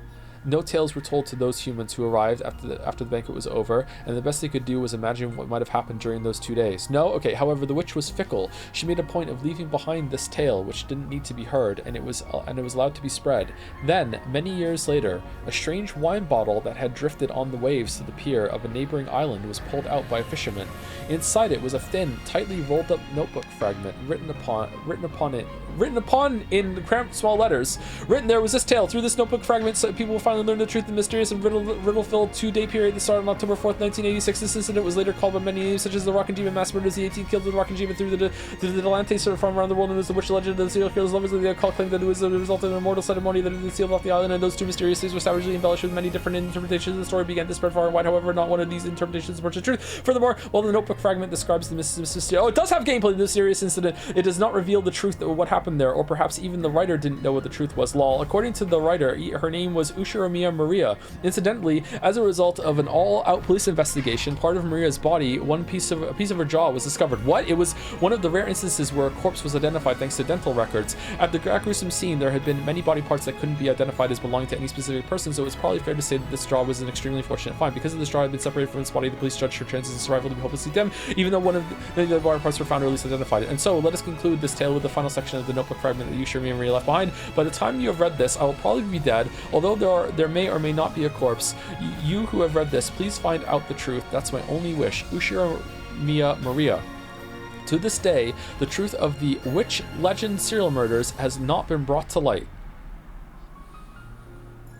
Well, that's the end of my story. First game, Legend of the Witch result. What? Died on first twilight, chosen by the key of the Golden Land, and offered up as sacrifice. Okay, I don't think I need to read these, right? This is a recap of the Okay, are we just in Big Shell? What the fuck is going on? Knee gouged by the stake of Belphegor, stake of Satan, leg gouged by the stake of Leviathan.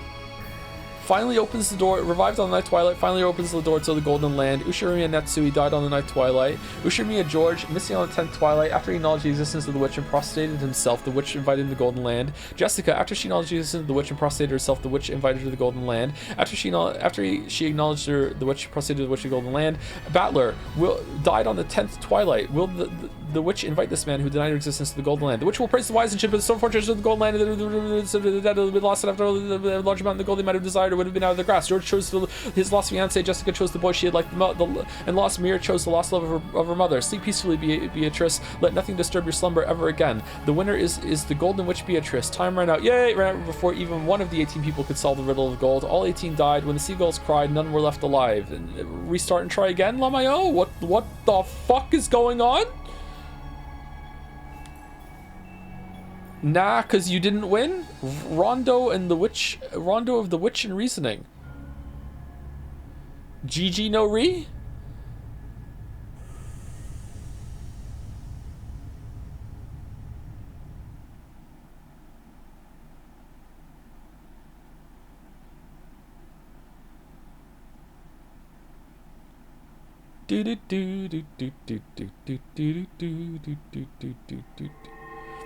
Edition of what the fuck in the devil may cry is this? The Golden Witch has prepared a gift for you in commemoration of your stay. You can find these new features in the title screen.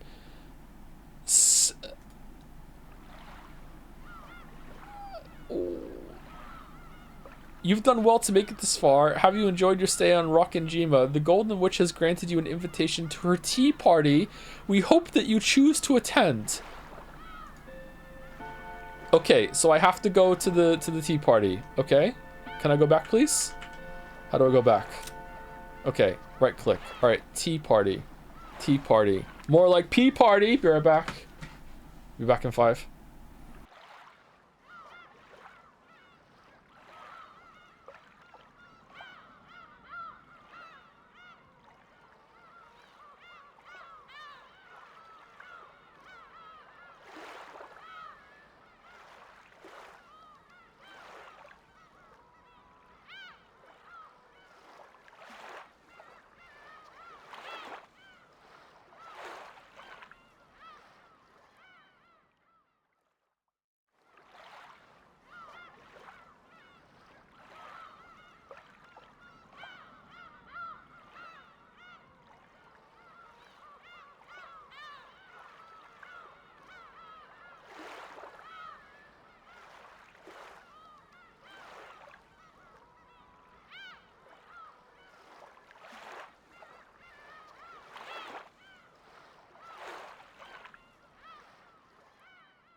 So the seagulls cawing on the main menu just took on like a completely different significance, huh?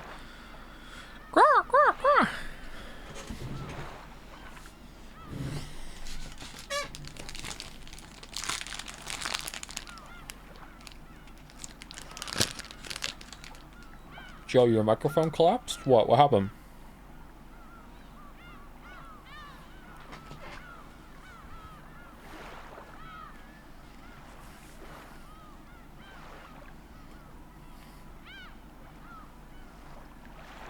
Oh no, I'm eating on stream. I'm sorry. What do you think of ending? What I think is, look at poor innocent Joe from stream 2 thinking that there was gonna be fucking like 12 deaths spaced out over 140 hours of 8 episodes of Umineko instead of like what just happened. Holy shit.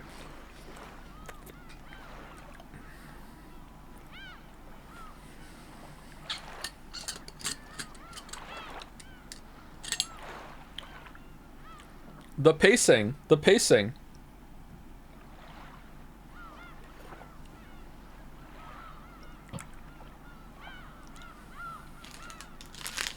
Okay, not gonna finish that right now. All right, yeah, all right. Let's continue. But first, thank you, Yuri was taken for gifting a sub to Sir Bagel, and then also a 20 gift sub follow up right after that. Thank you very much. Yuri was taken. Thank you, Parar Alexander for the new sub. Welcome. Thank you, Luna the Weird Boy for the resub. Miss the Parry, Sag. Thank you, Blue Sistar for gifting us up. Con5654 for the bits and also for the gift subs earlier and the streams before. Today's stream has been wonderful. Congrats on finishing Umineko. Can't wait for Persona Saturday since we're all finished here. Oh! Unknowing Persona fans cheering in the chat. So hold on. This game, this not a game is so long that this isn't even all of it. There's extra bullshit. Okay, fucking awesome. Okay. Thank you, Zorgrox, for the bits. I'll just say be careful about asking clarifying questions and chat posing leading questions. I imagine both are fine, but I'm just paranoid. Ha ha ha. Smile. Thank you, Snipe Hunter 007 for the bits. Does this mean Persona 3 has better pacing since we are still in the prologue? Oh you. I mean, we're still in the prologue in Persona 3. Thank you, Walzrig, for the new sub. Welcome, Walzrig. And thank you, P. Mastropolito, for the resub. A name that I always think I'm not going to pronounce properly, and then I somehow kind of get close to it, surprisingly. 4 years in the year of 3s? Life is simply unfair. Alright, here we go. Tea party. You've done well to make it this far. Have you enjoyed your stay on Rockinjima? The Golden Witch has granted you an invitation to her tea party. We hope that you choose to attend. What the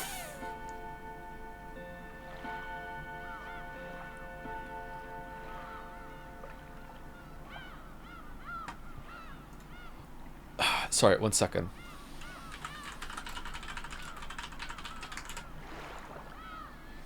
There you go. Okay, sorry.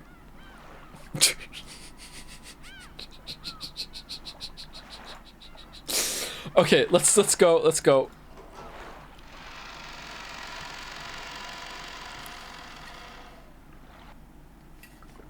Purgatorio. Oh, let's build a factory.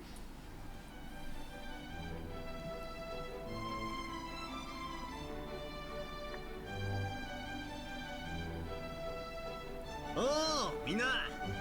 Umineko no naku koro ni otsukare-san.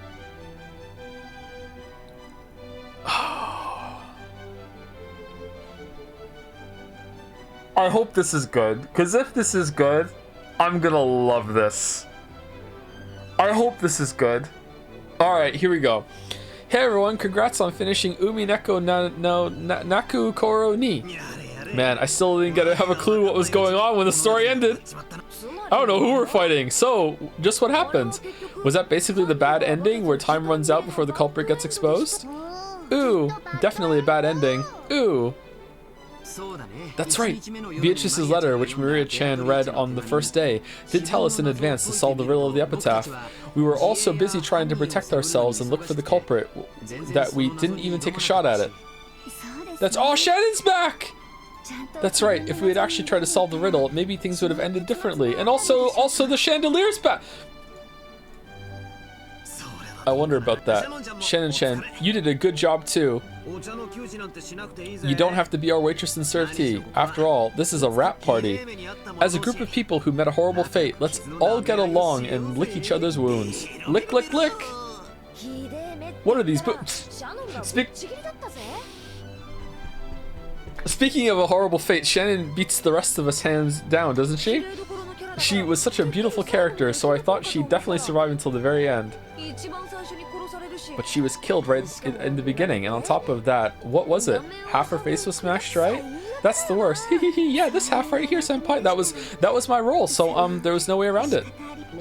Nissan, it's nothing for you to worry about. Also, I was stabbed right here. Judging by the last epilogue, even Milady and the rest of them met an extremely tragic end. It seems so. I think I remember seeing this horrible picture, kind of like my entire body had been eaten apart and dismembered. Speaking of which, don't you think Cannon's last moments were the coolest? Even though he had the tables turned on him, it was a showdown with the culprit, right? When's Greg gonna show up? It's a whole bunch better than our confusing last moments, right? Though in the end, I was unable to get a solid hit in. Still, I think Cannon-kun's death was a big hint. After all, because of that, the existence of the 19th person was made clear. That's right. At that time, everyone's location was obvious, so it was impossible for anyone other than some unknown 19th person to kill Cannon. Ooh, I said it was Beatrice from the beginning, over and over. Ooh, yeah, you did, Maria. I don't want to believe it, but that does prove the culprit was a witch calling herself Beatrice. Maybe? That's right. There were many strange things that happened that a human couldn't do. Oh, only a witch could do things like murdering Aunt Eva in that closed room. A human couldn't do it. Ooh. Not only is the existence of a 19th person clear, but it's also obvious that this person holds a power that humans can't even imagine. We're gonna just turn to Beatrice sitting there with a tea being like, yeah, you know what? I'm glad you finally get it. In that case, I don't think there's anything wrong with calling this person Beatrice. We probably met at the very end. Met with the Golden Witch. Like it kept saying, Beatrice exists. It all went bad because no one ever believed. Ooh. Even one of her witch friends says that miracles won't occur if you don't believe. Ooh. That's right. Beatrice-sama is generous to those who respect her. It seems to me that Maria-sama was never a target of Beatrice-sama's wrath up until the very end, despite the horrible crimes that occurred one after another. Well, Maria believed in Beatrice from the very beginning. So did Kinzo, but if that's the case, how do you explain why you and the rest were all killed? You guys believed in Beatrice just as much, right? Only because we were ordered to. Beatrice-sama probably had her reasons. I don't even know who we're fighting. What? If the song of the epitaph represented Beatrice-sama's resurrection ceremony, many sacrifices were needed. He simply must have been designated to be one of those. Shannon, you met a horrible end. At the very least, I wish your death could have been more peaceful and pretty. Well, it's not like it hurt. Anyway, right now, I'm perfectly fine, so don't worry. After seeing him stroke Shannon's cheek, which had been crushed during the story, everyone laughed out loud, smiling. Well, it feels a bit weird saying this, but I was sure the story would fit into the standard mystery genre. I'm a bit surprised to find out that it's a fantasy. After all, a Western mansion shut away from the outside world on an isolated island with an inheritance problem on everyone's mind, it sounds just like a typical mystery novel to me. Ooh, it's not fantasy. Beatrice exists. Ooh. Yes, we understand. Let's get you to bed. Beatrice-sama does exist. That's right. Beatrice-sama does exist. And then Beatrice, that's right, Beatrice-sama does exist. I hate to admit it, but I've got no choice, because it's obvious that the 19th person, a witch, was involved. Many things happened that it'd be impossible for humans. During the story, we tried to deny that in all sorts of ways. Let's spin the T-board, but now I can say it for sure. Each crime, every single one, would have been impossible for a human. They'd be impossible to carry out unless it was the witch Beatrice using all of the power magic could provide. The culprit was a witch. That point's perfectly clear. Long live Beatrice. Ha ha ha ha. Ooh, everyone believed. I'm so glad. Ooh. Twang. Gods and witches might seem terrifying to people who are frightened of them, but I think they must be affectionate to those who believe in and respect them. I think you're right. So this murder case game is finally over. Now it's time to pull ourselves together and try hard to solve the riddle of the epitaph, just like Beatrice said, right? What? Ew, I agree. Beatrice will definitely be happy. Everyone ignored that letter during the story. Even though it was thrust right in front of us, we almost completely ignored it. I kind of feel sorry for Beatrice-sama. I got the epitaph written down right here. Let's all solve it. Let's all solve it together. This story probably went wrong ever since that time. What if we could just more back to it and do it differently? That may be so. Maybe we should have tried solving the epitaph's riddle from the beginning, like Beatrice said. Well, it's a little late now. Are we gonna have to do the airport and the boat a fucking third time? Fucking, oh no, fucking making your waitress pick up the fucking spoon. Who the fuck would do that? Like, alright, fucking, it's a little late now. Even so, let's try solving it now and see if the witch forgives us. Let's go and try to solve this riddle of the epitaph. It was something like, behold the sweet fish river running through my beloved hometown. Maria put her notebook on the table and opened the page where the epitaph was written. Everyone stared at it, getting really into it as they started guessing this and that about the riddle. Can I hit escape here?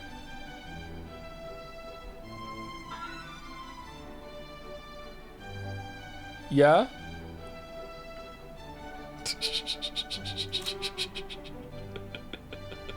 Is that fun? Okay. Ushirumi and Jessica missing.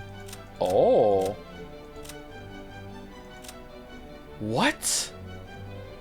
Even though she was given a precious invitation to the Golden Land, a single fool refused to believe in the witch, and all the magic disappeared. She was then shot to bits by demons and went to hell. What the? What? Even though everyone was getting along so well after being reunited in the Golden Land, all of the magic came to nothing because of a certain hard-headed fool. Afterwards, the demons chewed him to the bone, and he went to hell. Missing. The fool made the world where everyone could be happy all come to nothing. Though Beatrice is extremely angry, she also seems to be enjoying herself immensely. It's almost as though she waited 1,000 years to get her hands on a toy as fun as this one. Hopefully even this fool will be able to see you before too long.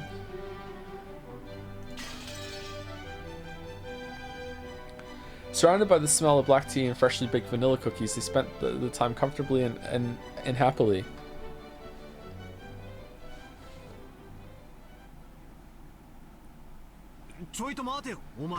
Hold on a second, you guys. Maybe there wasn't a witch. God damn it, Battler. But Battler spoke in a way that cut through the conversation. His expression looked a little unhappy. What could he not like about all this fun? I've been listening to you guys for a while, but why did you all stop thinking? Why are you so sure that the witch was behind all this?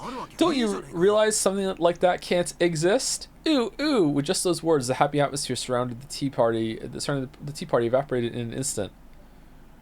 Oh! George and Jessica, and Shannon and Cannon, and Maria. All of them stared blankly, wondering what in the world Battler was talking about. Even the foolish, arrogant Battler realized that he hadn't chosen his words well. Because, isn't it clear that these crimes were impossible for a human? That's right, that's right. None of the cases would have been possible for a human. That's true. After all, wasn't it full of things that humans couldn't explain?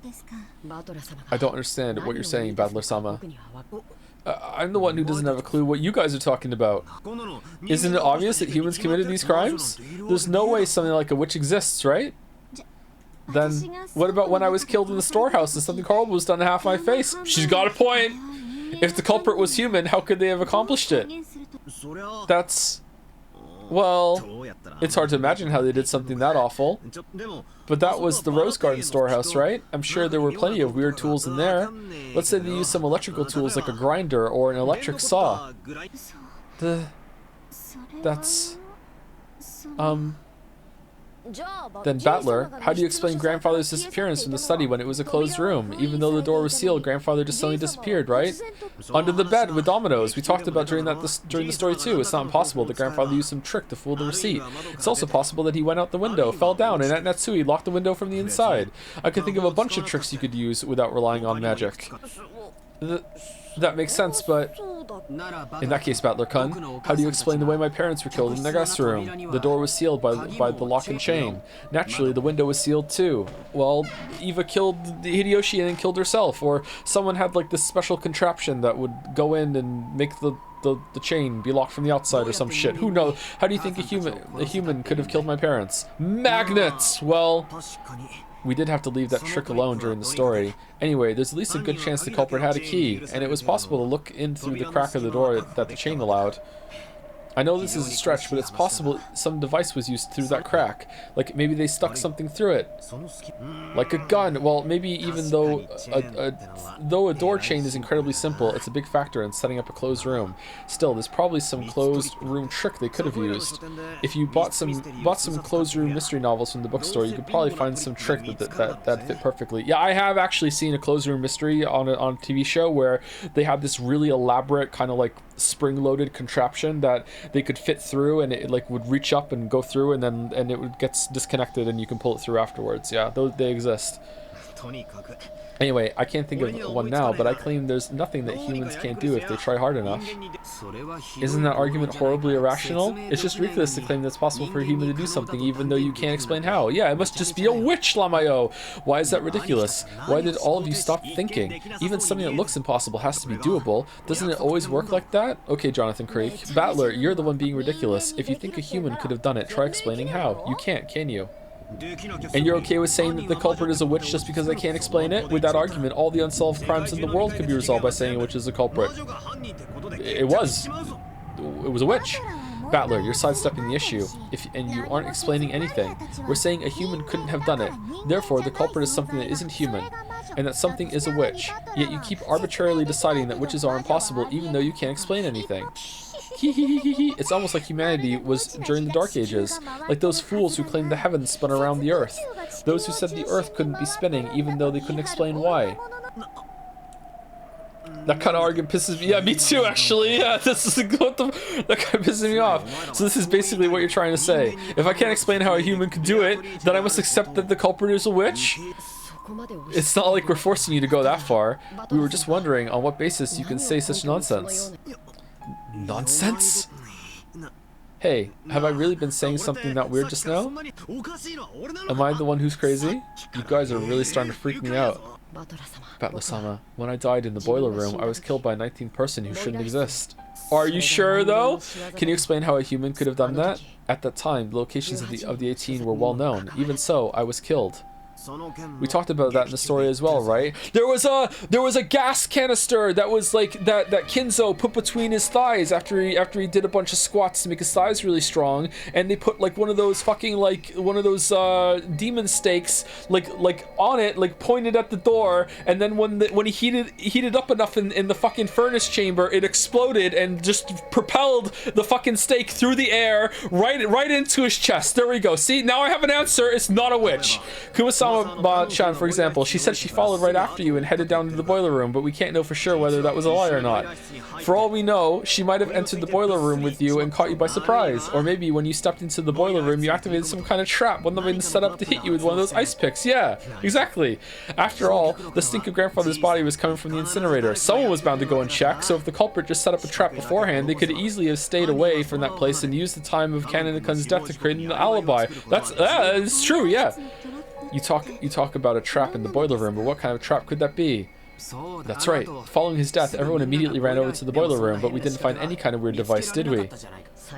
That is correct. Battler-sama, what kind of trap could I have been killed with?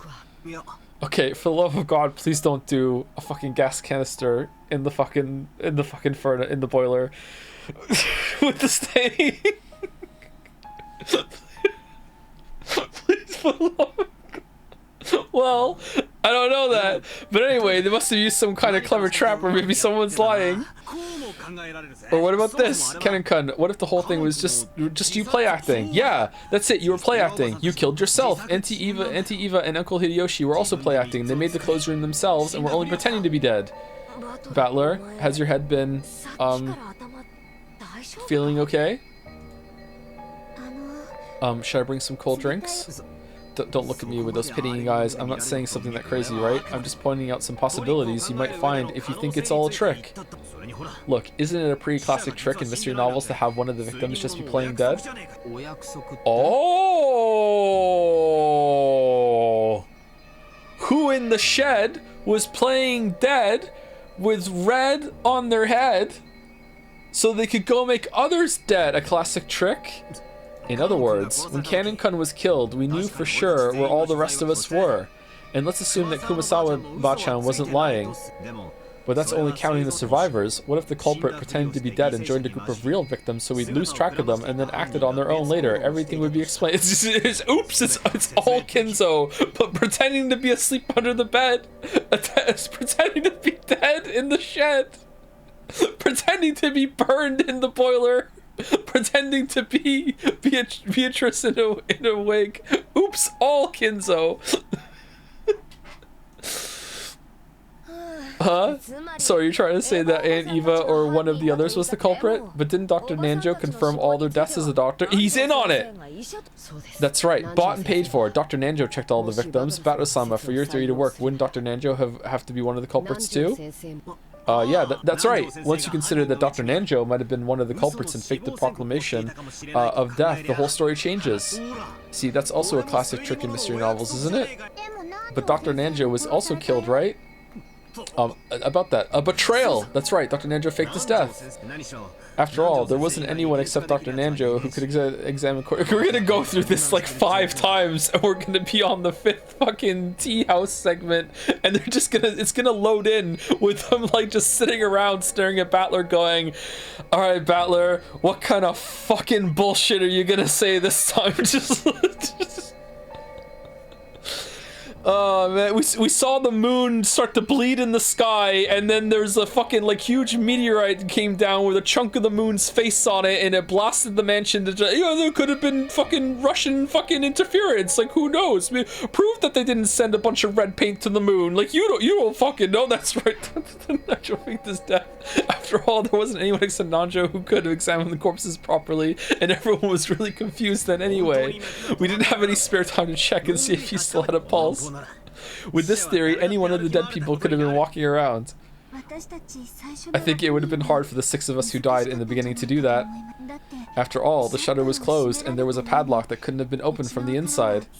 That's right! Mom was holding on to that key. So, was Mom one of the culprits too? Wait a sec, maybe it was impossible for the first 6, but in the case of Aniki's parents, the door was only locked on the outside, so they could have opened it from the inside. That's right, after we left the room, maybe they jumped out the window and got to the boiler room first. Is that too much of a stretch? Or maybe Dr. Nanjo made a mistake when examining the corpses. Look, he said it himself, right? He said there's a very high probability of making a mistake when examining corpses. If you disguised it well enough or prepared a substitute body, you could fake your own death. Let's leave the method or trick they use for later, and you see, it's not that hard to deny a 19th person existed, right? Much less a witch, right? At least that much is completely impossible. I don't know why you've been trying so stubbornly to say that one of us is the culprit. In other words, you want to suspect one of your relatives? That's not it. It's just, I can't easily accept that a 19th person existed, and even if one did, I think we should construct our argument from the point of view that the culprit was a human. I'll only accept that it's a witch in desperation, at the very end, after everything else has been disproved. There's no way witches exist, right? Why has everyone been casually accepting that the culprit was a witch? I think it's great how your family love makes you hate the thought that someone close to you is a murderer. But is it okay to let that fool you? Don't you want to find the detestable culprit who killed so many people? Aniki, don't you want to avenge your parents? Jessica, don't you want to avenge Cannon-kun? And Cannon-kun, don't you want to avenge Shannon-chan? What a line! Hey, don't you want to avenge the dead person? And dead person, don't you want to avenge the other dead person? Shannon-chan, you should at least want to know who it was that killed you. Why has everyone totally surrendered and decided that the culprit was a witch? What's wrong with all of you? The foolish and short-tempered battler tried to force his ignorance on the others and yelled at them. However, everyone just looked at him pityingly, silently watching over him. At that time, the wise Maria laughed and pointed out Battler's mistake.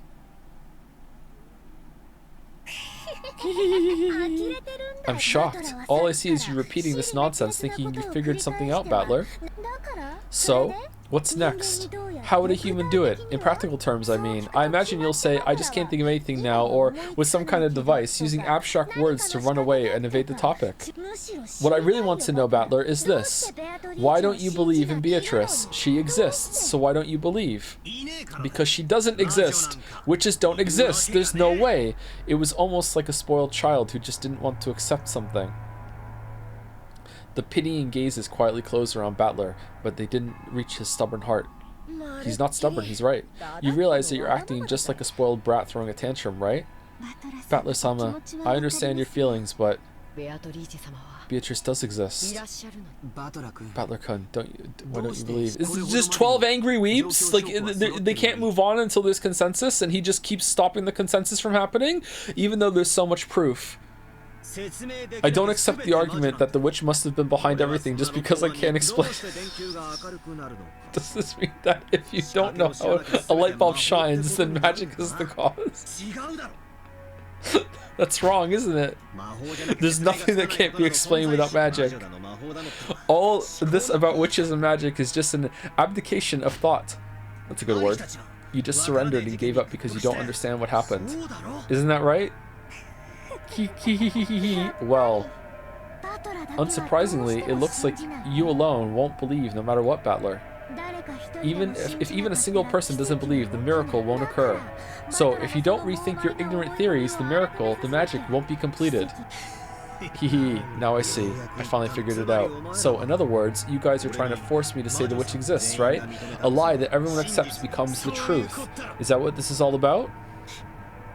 I'm so sorry. I'm so sorry I keep going on about this, but what you're doing is useless. All useless. I refuse. Is this subtext? Yo, you guys are all pressing me, and that's why it's all useless. Why? Sorry, but why don't you let me spin the chessboard around one last time? If you want to force me to accept that there's a witch, there's a really easy way. And it's not the indirect way of saying, it must be a witch because humans couldn't have done it. All you have to do is show me a witch doing it with magic. Furthermore, what Maria said earlier is what'll really dig her grave. You said that if even one person doesn't believe, a miracle won't occur. But real miracles happen whether people believe in them or not. Even if I alone don't believe, so any miracles or magic or witches that exist only because I believe in them are downright lies. Ooh? Don't do the face again. Don't do the face again. The uneasy mood following Battler's ignorant rant was blown away by a very soft and light laugh. Whose laugh? Battler was surprised. He had never heard that voice before. When he looked at George and Jessica, and at Shannon and Cannon and Maria, he noticed that they had suddenly gone respectfully silent.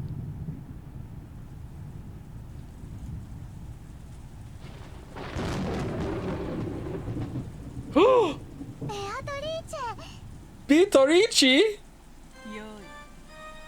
Oh no, she's hot. Oh no, how amusing. I haven't met such a charming human for quite some time. What are these? Who are you? Don't you even know the host of the tea party you were invited to? How amusing indeed. Cackle-e, cackle-e. This is Beatrice-sama, the golden witch who has lived for 1,000 years. It is an honor to be graced with your presence, Beatrice-sama. Please forget Battler-kun's ranting. This guy's just stubborn, and he still doesn't understand the situation he's in. Cackle, cackle, cackle. What a treat this is.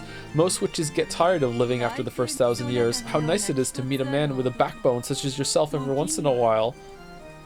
It is quite an honor to be present when Beatrice shows herself, Battler. She respects it? How astonishing. Are you really that desperate to make me believe that a witch, that a 19 person is the culprit, that you would go and find some super hot model and make her cosplay as the witch just to prove me wrong, to own the libs? Like, what is this starting to get interesting? And this is starting to get interesting, and it's all useless. You must be the illusion that Maria and the others call the witch Beatrice. And you'll only be allowed to exist if everyone believes it. You have that kind of half-existence, right? That's why you want to make me believe too. You can't exist because I alone don't believe in you. Isn't that right? Your powers of comprehension aren't bad for a mere commoner who knows nothing of magic.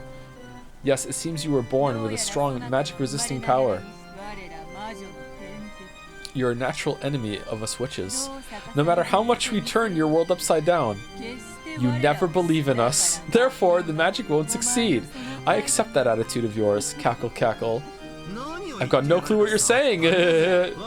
It's very kind of you to go to all the trouble of showing yourself to us, but I don't believe you exist in the slightest. Who are you talking to then, bud? It's true that many strange things happened during those 2 days. Like Maria said earlier, even though I think all the tricks could be explained, I still can't lay out the practical details of each one. However, that doesn't mean I'll surrender. Yeah, she's blonde here for sure. Yeah, this is blonde. Yeah, I'm different from the rest of them. Got it? I'll never accept that it was the work of a witch just because I can't explain it. This keeps getting more amusing. Making you surrender will be worth my while. You're just the kind of man I'd like to force into praising my name. So she's into brats. I'd love to try making a man like you kiss my toes. Cackle, cackle, cackle. If you want to talk nonsense, talk all you want. I deny you exist. All of the events can be explained with human tricks. There's no room for even a speck of magic or witches. Wonderful. What a perfect way to divert oneself from 1,000 years of boredom. Then let me ask you. A short while ago you said that using the crack in the door would be sufficient to kill Eva and Hideyoshi, right? Explain how they could have been killed using some human trick. Suddenly jumping right into the toughest part, are you? Okay. Well, have you played the game called shit? Painkiller?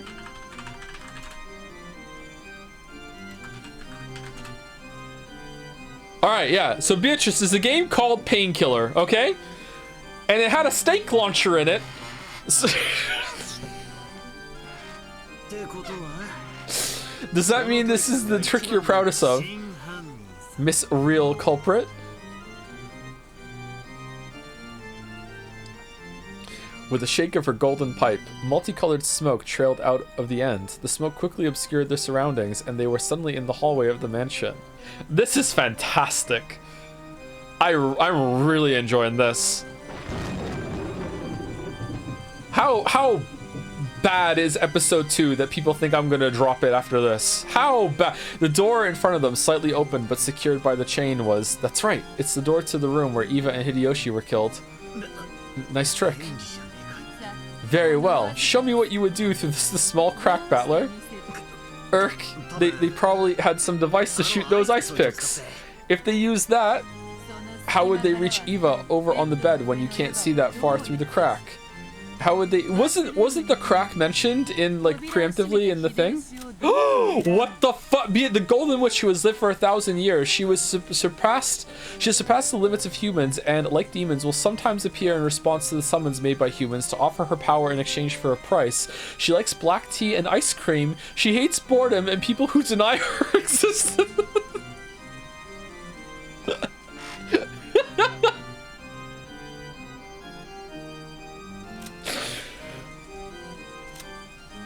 You can't see either of them by looking through the gap of the door while the chain is set. You can't see them, so you can't reach them. Hey, how could a human possibly kill them? Like, just preempting it. Holy shit. And how would they reach Hideyoshi in the bathroom with the door shut? Rocket-powered stakes? Damn, there's a crack. There should be some way. Cackle, cackle. If you can't think of one, allow me. Oh, how would a witch do it? Come on, let's see your little trick. Battler, you're being rude to Beatrice. Shut up, mommy's talking? How nice, how nice. What a charming man. That will make it even more fun to force him into submission. Heh, you really want to make me kiss your toes that much? Only if I surrender. But watch, I'll definitely expose this trick, and then I'll make you kiss my ass instead. Cackle. What a delightful man. I'll remember that promise. Kinzo crying in the chat. Weak witches kiss the behinds of demons to gain power, because there's no more humiliating oath. Just being told that makes me want to force you into surrender. Cackle, cackle. Paying no mind to Battler's worthless ranting, Beatrice once again shook the golden pipe. That's right, the golden pipe was her precious magic cane. Come, arise, children. I am the guide of purgatory. Forgive the deadly sins and hold the 7 stakes. Guided by those magic words, which sounded like a command, 7 stakes gathered. They were the stakes of the 7 demons symbolizing the deadly sins of sinful people. Beelzebub and Asmodeus, come, forgive the sins. Release the spirits of the sinners. What? The pics of Beelzebub and Asmodeus responded to Beatrice's call. The 2 stakes of the demons were sucked in through the crack of the door, like billiard balls struck by the accused. Yeah, see, you didn't need to have magic to walk through the door to kill them. You just needed using magic to shoot the stakes out with homing magic. See, totally could have been a human. Then several scattered noises refracted through the wall, making a sound like a woodpecker. At the end, a pleasant sound could be heard.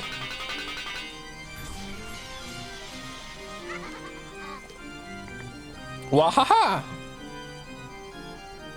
It was a small, satisfying sound, like one heard when someone is chopping firewood and the falling axe neatly and easily slices through the wood.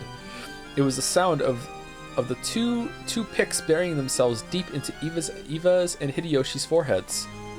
Right down the middle. Want to see? They definitely heard 2 sounds, like a pair of foreheads being split open.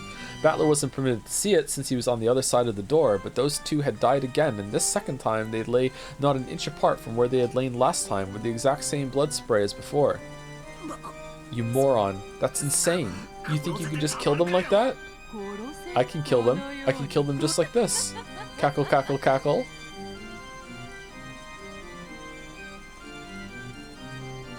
Suddenly, they were no longer in the hall, but seated at the tea party they had started from. Everyone but Battler was sitting meekly, but Cannon was moaning, fresh blood dangling from his mouth. What a rude thing to do at a tea party. Satan's stake was buried deep into Cannon's chest. Quick, believe! It's the only way! Quick! Cannon-kun. No, Lamayo! Damn it! Battler was the only one getting agitated. George, Jessica, Shannon, everyone else was meekly hanging their heads like students being yelled at by their teacher. Cannon was captivated by a trifling anger and tried to disturb my banquet. Being easily captivated by anger is your deadly sin. Cleanse yourself, repent, and do it over. At Rice? Sama... Beatrice-sama, please forgive him. I think Cannon-kun has repented enough. Wonderful. I am generous to those who respect me. Cackle, cackle. Don't screw with me. But you flirt with those that don't? Do you think I'll accept your existence because of this cheap act? Like, hell, you're a 1,000-year-old witch. Prove it. Prove you're not a witch. Your tricks aren't 1,000 years old. They're just the sum of a century of classic tricks from the mystery genre. There's no such thing as magic. Definitely not. All of the crimes can be explained with human tricks. Cackle, cackle. You would explain my 1,000 years with 100 years of humans? Good, good. That's why I like you. Foolish Battler. Cut it out, Battler-kun. You can't. Go against the witch.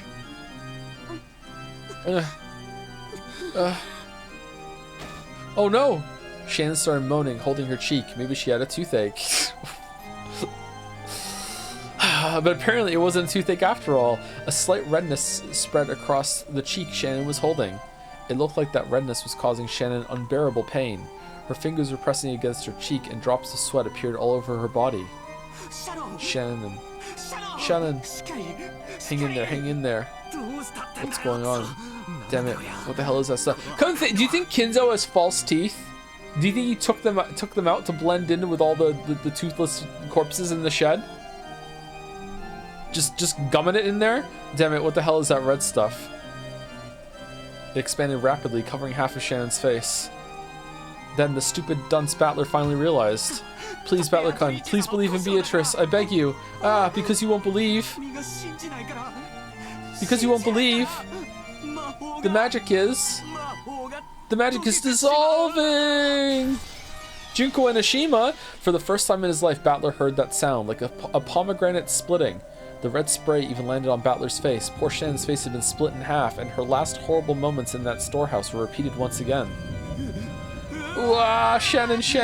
Ooh-ah! Damn it! Stop it! Don't humiliate the dead!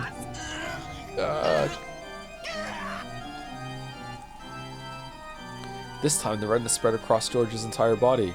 It was like the beautiful cloud It's like the beautiful cloud drawn by milk when it's poured into black tea. Prove that it's not a series of tiny little nano bombs that you injected with a syringe before I got here into Shannon's face that have just hit the timer now and are making it look like you carved her face in half with the spell. It spread out and extended across his entire body. As it did, it seemed to give George increasingly greater pain. Looking at this bizarre spectacle, Battler was petrified as he frantically thought with his pitifully clumsy imagination about the nature of the strange death George and the rest were experiencing. Eventually, that redness reached the nearby Jessica as well. Gah. Ack. Heh. Stop it, stop it, stop it. What did Nikki do? What did Jessica do? Just stop it. But, Battler. Quick, believe in an inhaler. Don't let the witch break your spirit. Oh, she's with us. Deny her. Erase her. As long as at least one person denies her. She's an illusion that can't exist. Are you okay, Jessica? What, Nikki?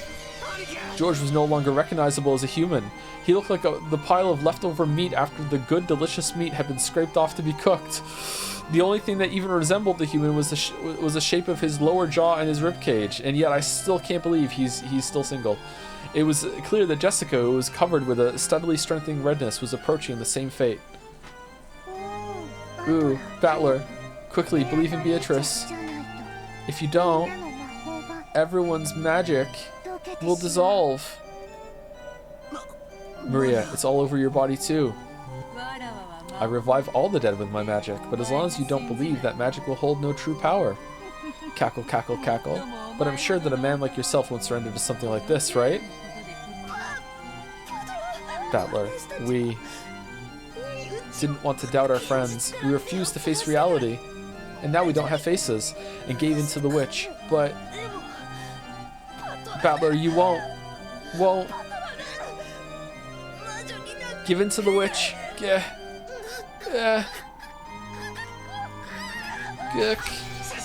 Jessica. Gah! Poor Jessica at the same end. Just like George, she ended up like a butcher's leftovers. George and Jessica were now so destroyed, melted, and mixed up, it was impossible to tell them apart. Battler, don't cry. Beatrice will restore the dead over and over, so there's nothing to be sad about. So, even if we die, we're still just fine. The redness began eating into the whole of Maria's body. The foolish Battler watched and screamed. Foolish fool. I won't forgive you. I'll never forgive you. A witch? Magic? I'll risk my body and soul to deny you. No matter what happens, I can't accept you. Now that you've gone so far to piss me off, I'll never forgive you. I won't forgive. I definitely won't forgive you. You'll regret making me, Ushiriya Battler, your enemy. I'll deny you no matter what. No matter how baffling things get. What is this music? It can all be explained by humans. I'll erase every cell of you from this world. Well said. Battler, was it? That's just the thing to divert me from my 1,000 years of boredom. Come, explain. Try explaining it all with human tricks, and learn how lowly humans are. Let's see what humanity has built up in 100 years. Let's see if what humanity has built up in 100 years can oppose my 1,000 years. That's what will make forcing you to submit so pleasant. So tell me, you who call yourself Battler, what about Maria's letter? How were the 6 killed? The shutter? The recipient's seal? The closed room with the chain? Cannon in the boiler room? Genji and the others in the lounge? Natsui's suicide? The riddle of the epitaph? The location of the hidden gold? What are these, clues? Yes, Battler, why don't you show me the power of humans?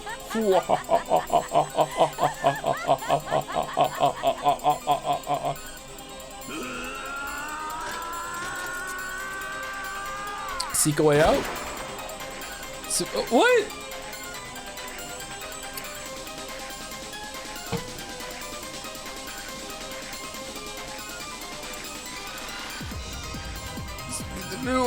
Back in Somnium Files? How many endings does this have?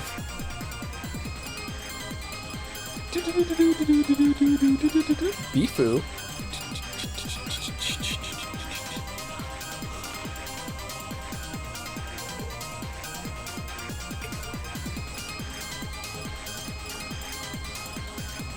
Welcome to Rockin' Tea Party.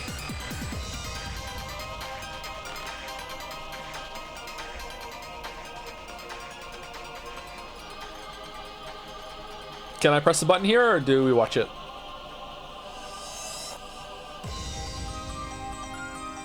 Ooh.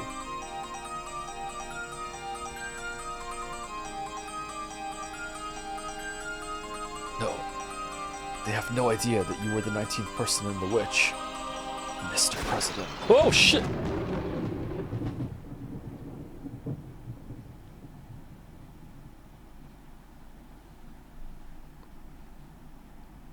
Time for another part of the menu. Addition of new elements. Question has been added. You can find this new feature on the title. Are you fucking kidding me? We're gonna use all the space.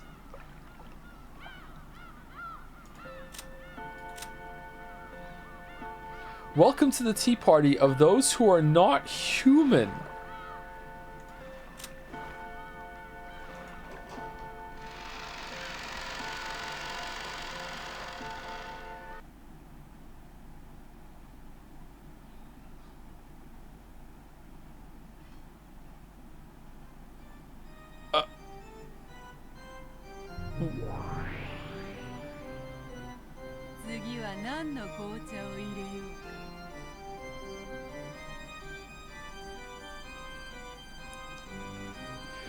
Thank you, Sound of Rain, for the resub with the message, the ultimate plot twist of Umineko. It is, weirdly, a game. It might be a game. Thank you, Blank Mitten, for the new sub as well. Welcome. Thank you for the bits, Snipe Hunter 007. Joe, oh my god, this is you versus chat during Silent Hill 2. Oh, we don't have to talk about Silent Hill 2, okay? We don't have to talk about Silent Hill 2. Thank you, The Big Lizard, for the new sub. Welcome. Thank you, Chube T, for gifting the sub to Valu111. Thank you, Inu Oblivion, for the bits. Bitarichi is an original baddie. Is and original baddie. It tracks. Thank you, XYZ27326 for the bits. Hey Joe, I highly recommend that you take a look at some of the important manga panels. They will enhance your experience and make some scenes hit harder. Like the Storehouse of the Tea Party. You should read the manga. Additionally, you could create a tier list of all Umineko chatters after each episode. It would be perfect. It's just oops, all Umineko. All Umineko. Chat hates you, XYZ. I'm sorry. You're gonna get banned in a second. I'm sorry. Oh my god. The belief is strong. Bunch of giant emotes in the chat. Thank you. Thank you, Point of View Man, for the new sub. Welcome. Thank you, Silit23 for the new sub as well. Welcome. Top Law used some bits to say we have come a long way from Joe and Greg Yawai.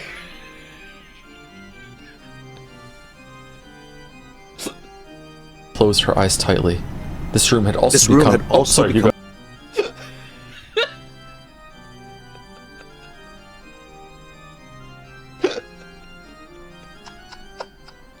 Thank you, Blacklight, for gifting a sub to Blonde Witch. Thank you very much. Thank you, BPD Bochi, for the new sub as well. Welcome. And thank you, Hello Mouse, for gifting a sub to Got Your Ass. Yep. Alright, what sort of black tea shall I prepare next? What are these, brews?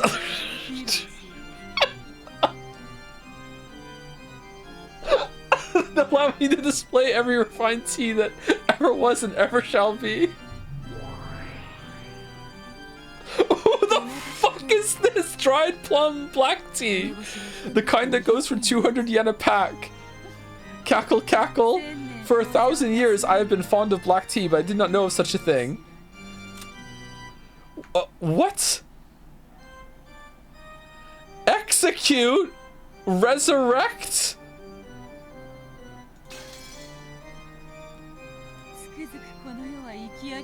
I will never tire of living in this world. Bito, you don't have to display such hostility. I am just a wandering witch. I didn't come with the intention of violating the rules of your territory. Cackle, cackle, hostility, I bear nothing of the sort. I am just terribly concerned with seeing to it that the legendary witch, Lady Berncastle, is well attended to. You misunderstand. I am powerless. Before a witch such as you, who possesses the dreadful power to kill an individual 100 times, I am completely powerless. That a powerless lady witch like you possesses a power that none can approach is what is truly terrifying. After all, that great witch, Lady Lambda Delta, was dethroned by you alone. I only won an endurance contest. She simply got tired. That is not what Lady Lambda Delta said, though. Cackle, cackle, cackle. Too much humility can be unseemly, Lady Berncastle. Oh my god, I was wrong. It was Weeb all along. That girl has a dreadful power. The power to kill an individual without fail. Oh, yeah, sorry, hold on. Yeah.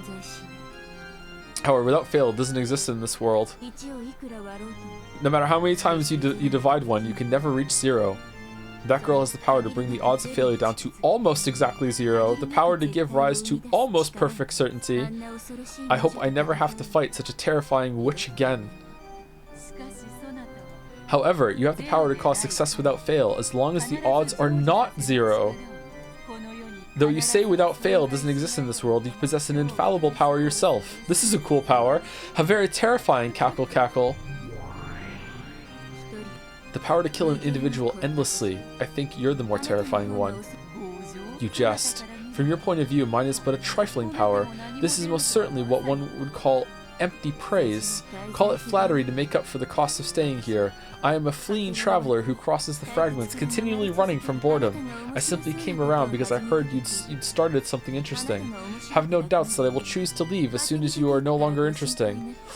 Cackle, cackle. Who's believing in you, Beatrice?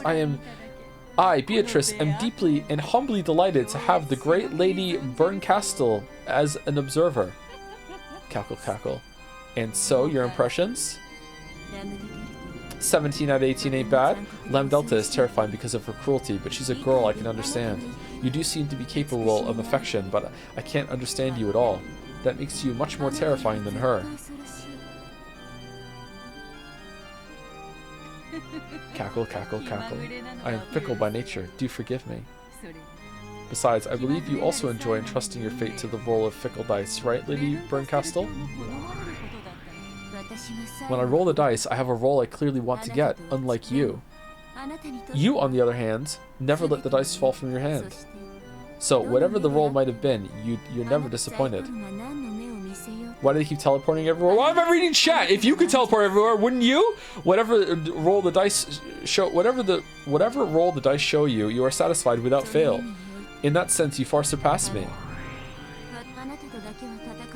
You're one I really don't want to fight with.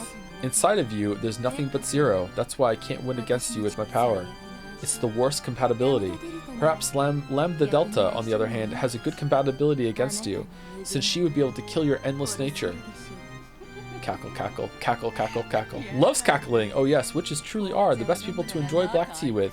One doesn't get bored. Cackle, cackle. Then, I'm relieved. Boredom is the only poison that can kill me. So don't kill me, okay? Lady Beatrice, endless witch. If such is your wish, I, Beatrice, shall show you an even better time. In that case, wouldn't it be best if I brought the next chessboard in right away for us to flip? It seems the next tale would do more for you than another cup of black tea. Just wait for a moment. Here, next tale with another cast of characters and also for no reason at all, still Battler. For just with the crew, just still somehow, just for a moment. The cackle, cackle.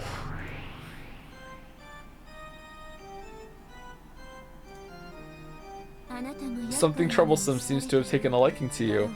I'd really like to lend you my power, but as you just heard, that girl's power and mine have a very bad compatibility. Are you talking to me? Unfortunate as that may be, but you really are pitiful, so I'll help you out just a bit. First of all, about that girl. She does have the name Beatrice, but that doesn't necessarily mean she is one individual woman. Get what I mean? In other words, she's not some human.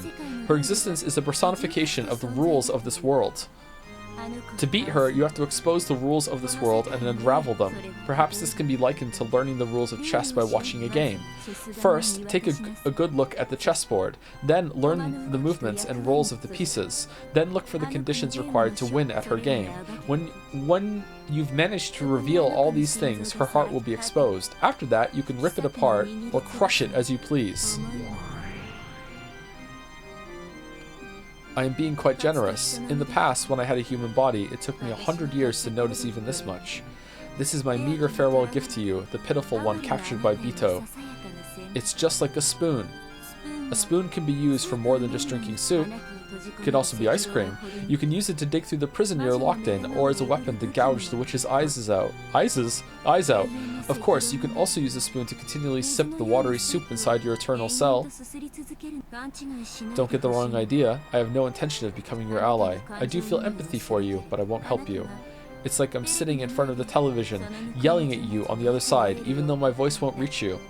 So, you understand that I'm a witch, right? Therefore, I intend to enjoy this endless tale that Bito is going to weave until I tire of it, but that alone won't hold my interest. That's why I'll lend you my power. It's also that I don't get tired of this. I am the cruelest witch in the world. Whoever the opponent may be, I'll make them surrender with certainty, even if it's Beatrice, the endless witch, okay?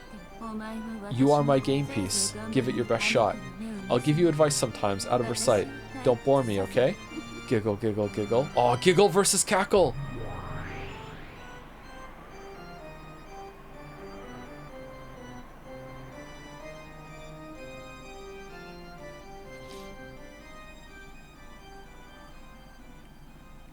Time for more credits?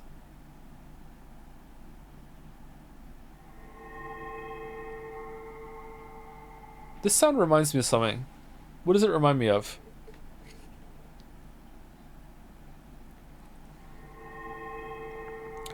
Addition of new game board. The next episode's lock has been removed. Addition of new features. You can find these new features on the title screen.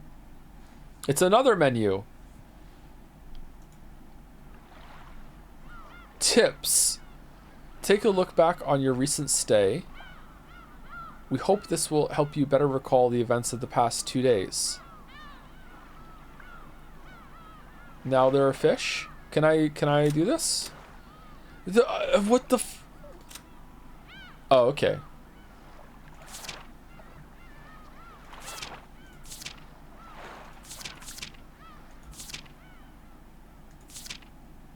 Okay, it's bugging out.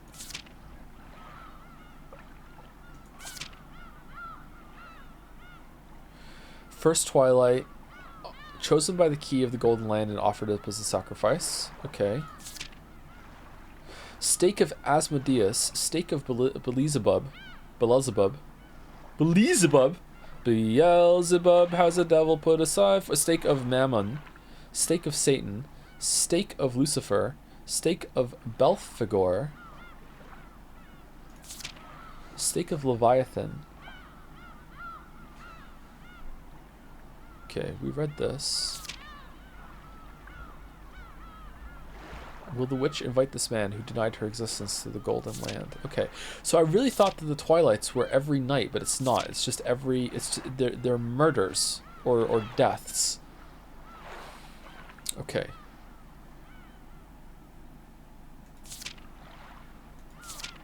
I don't understand.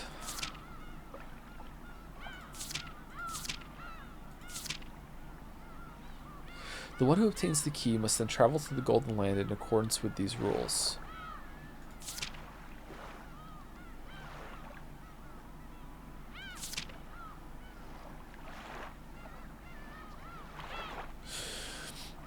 Like this all happened. So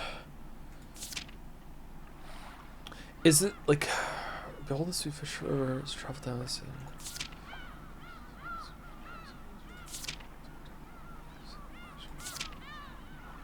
However, Kinzo-sama did append a special clause to the contract so that you would have a chance to preserve your wealth and honor. If, and only if, that special clause is fulfilled, I will lose my rights to the gold and the interest for all eternity. Special clause. Beatrice retains the right to collect the gold and accumulated interest upon the termination of the contract. However, if someone is able to discover the hidden gold of this contract, Beatrice must abandon these rights for all time. The collection of the interest will proceed shortly, but if any of you fulfills the terms of the special clause, I shall return everything, including the portion that has already been collected. Furthermore, as the first step in this collection of Kinzo-sama's debt, I have taken possession of the Ushiromiya family head's ring, which signifies the passage of the Ushiromiya family headship from one individual to another. I ask that you confirm this yourselves. Kinzo-sama has already publicly displayed the location of the hidden gold within the epitaph under my portrait. What? The rules apply equally to those who can read the epitaph. If you discover the gold, I shall return everything to you. Tonight I shall ask that you enjoy your battle of wits with Kinzo-sama and to the fullest. Okay. So these are not instructions. This is something that's going to happen, but somewhere in here is the location of the gold is hidden.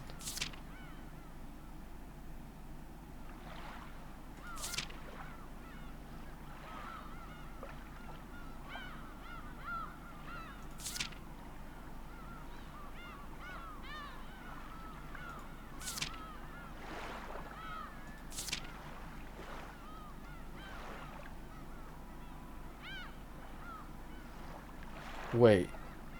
T-O-O-O-O-S? 1, 2, 3, 4, 5, 6 toes? The gold is in his toes! No, what the fuck?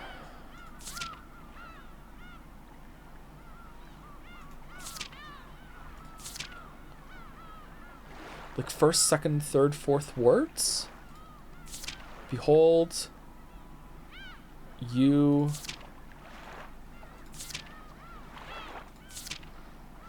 who... No, that's not it. Okay.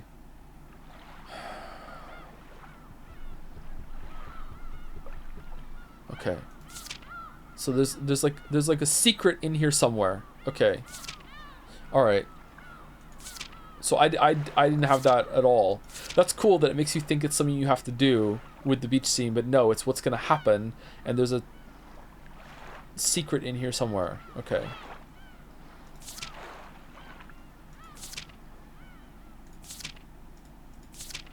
A sawed-off custom version of a rifle manufactured during the golden age of Winchesters, this special model more than makes up for its shorter lethal range by its portability and I don't remember having this on here. Old-time cool factor, it can even be fired as quickly as a pistol if one works the lever action skillfully enough. Yeah, levering's kind of busted. Furthermore, any true lover of old Western dramas can't help but be attracted to the one-handed reload made possible by its characteristic lever handle. To match with Kinzo's personal preferences, it was made to handle .45 long Colt bullets. It holds 4+1 rounds.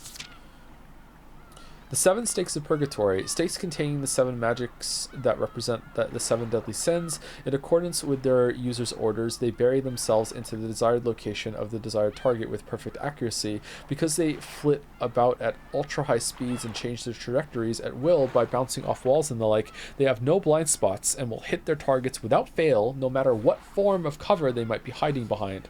Furthermore, it is possible to change the force they hit with depending on the part of the body at which they strike. They are extremely powerful weapons, but they cannot target pure people who have not committed one of the 7 deadly sins, or people who have a strong resistance to magical power. Does Battler have a strong resistance to magical power because he doesn't have the gene or whatever? Okay. Huh. So what sins did they all commit? Who got staked?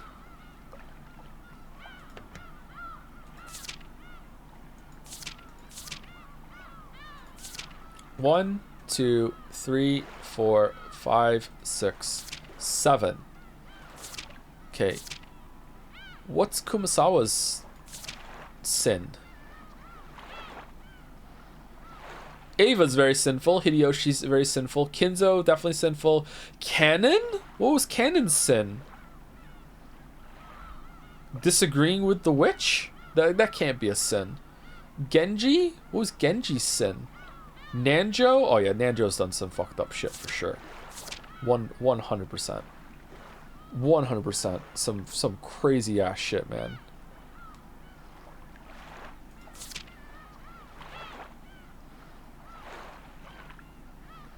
What's execute and resurrect? This is save and load, I'm guessing. Can I click this?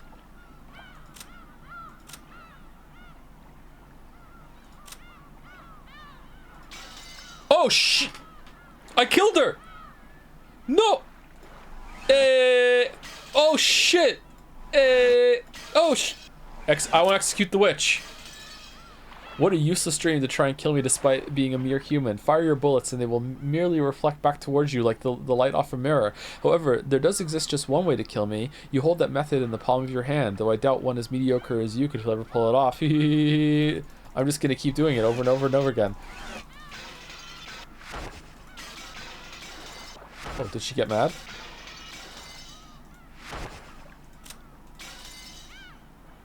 Missing.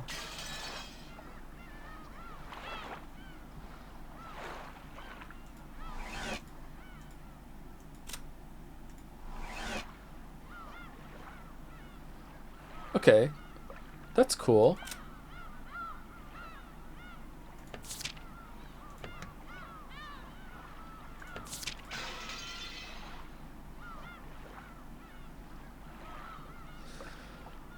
All right. So are we done? Mouse, is this where you wanted me to get to? Almost the 5.5 hours. Okay. You done? Okay. Can I read this? Good morning. The Golden Witch eagerly awaits your arrival. Please do grant her that wish. Were you able to get a good rest and perfect your strategy? The witch expects a lot from you and is more than ready to launch an assault right from the start. I also look forward to seeing your strategy. The difficulty level is extreme. The witch intends to make you surrender all at once. Can I save it? Or is it already saved? Okay, you know what? I just want to see where we are. Okay?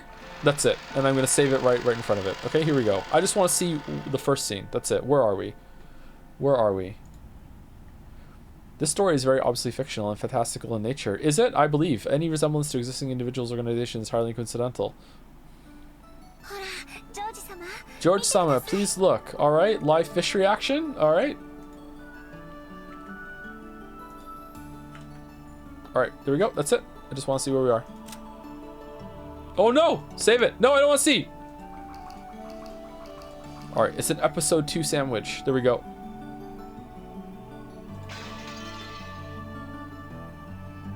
How do I leave?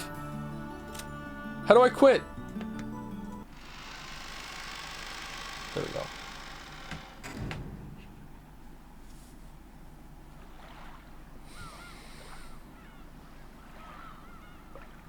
I'm looking. More Umi tomorrow? Yeah, tomorrow is the normal Umineko day. Yeah, for sure. We should probably do more tomorrow, right? Okay, hold on. This was a lot of reading, and I didn't get much sleep, okay? So, I don't promise, but I will try, okay? I can't promise, but I will try. Umineko Saturday will continue tomorrow, okay? We'll try.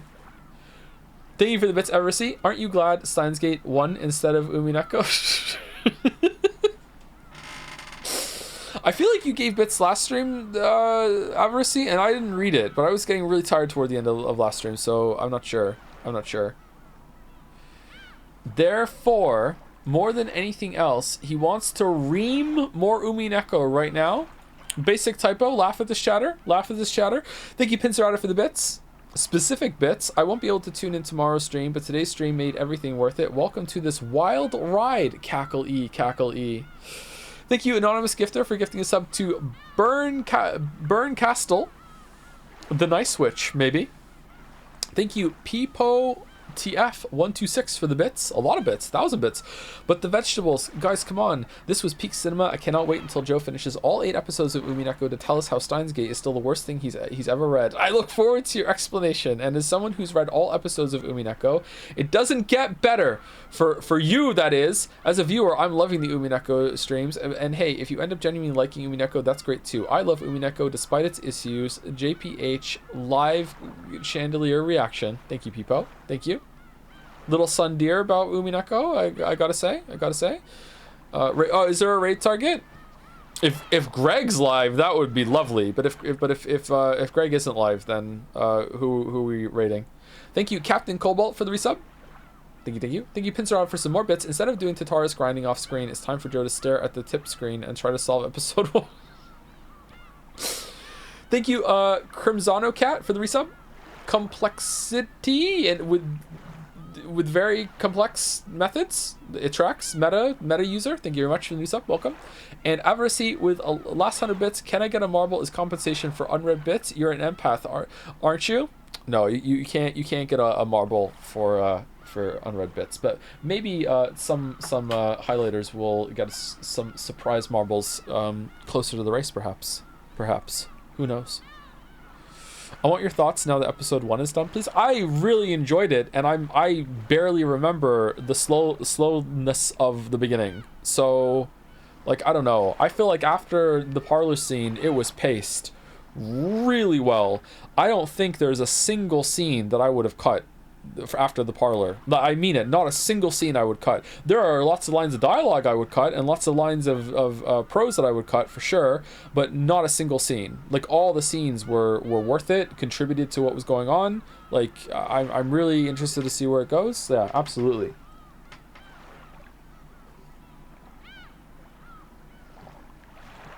It was very surprising. I wasn't expecting it to be like a kind of a looping story sort of thing, or that's what I'm assuming right now. Like, it seems like we're gonna see the characters again. I don't know. Umineko reminder joke.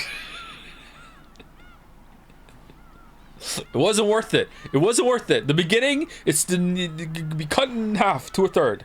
Gotta remember, hold the course. Fucking hodl. Okay, who are we rating? Current rateable channels: Brandaniel of Please Stop Talking, Shempai, Squeaks, and Kriken. Who does chat want me to raid? Rentis is saying Kriken. Do we think that we like Kriken? Someone else is saying Kriken. Someone else is saying Shempai. Kriken or Shempai? Kriken or Shempai? Okay, I feel like Kriken has got it, so we're gonna raid Kriken. Okay.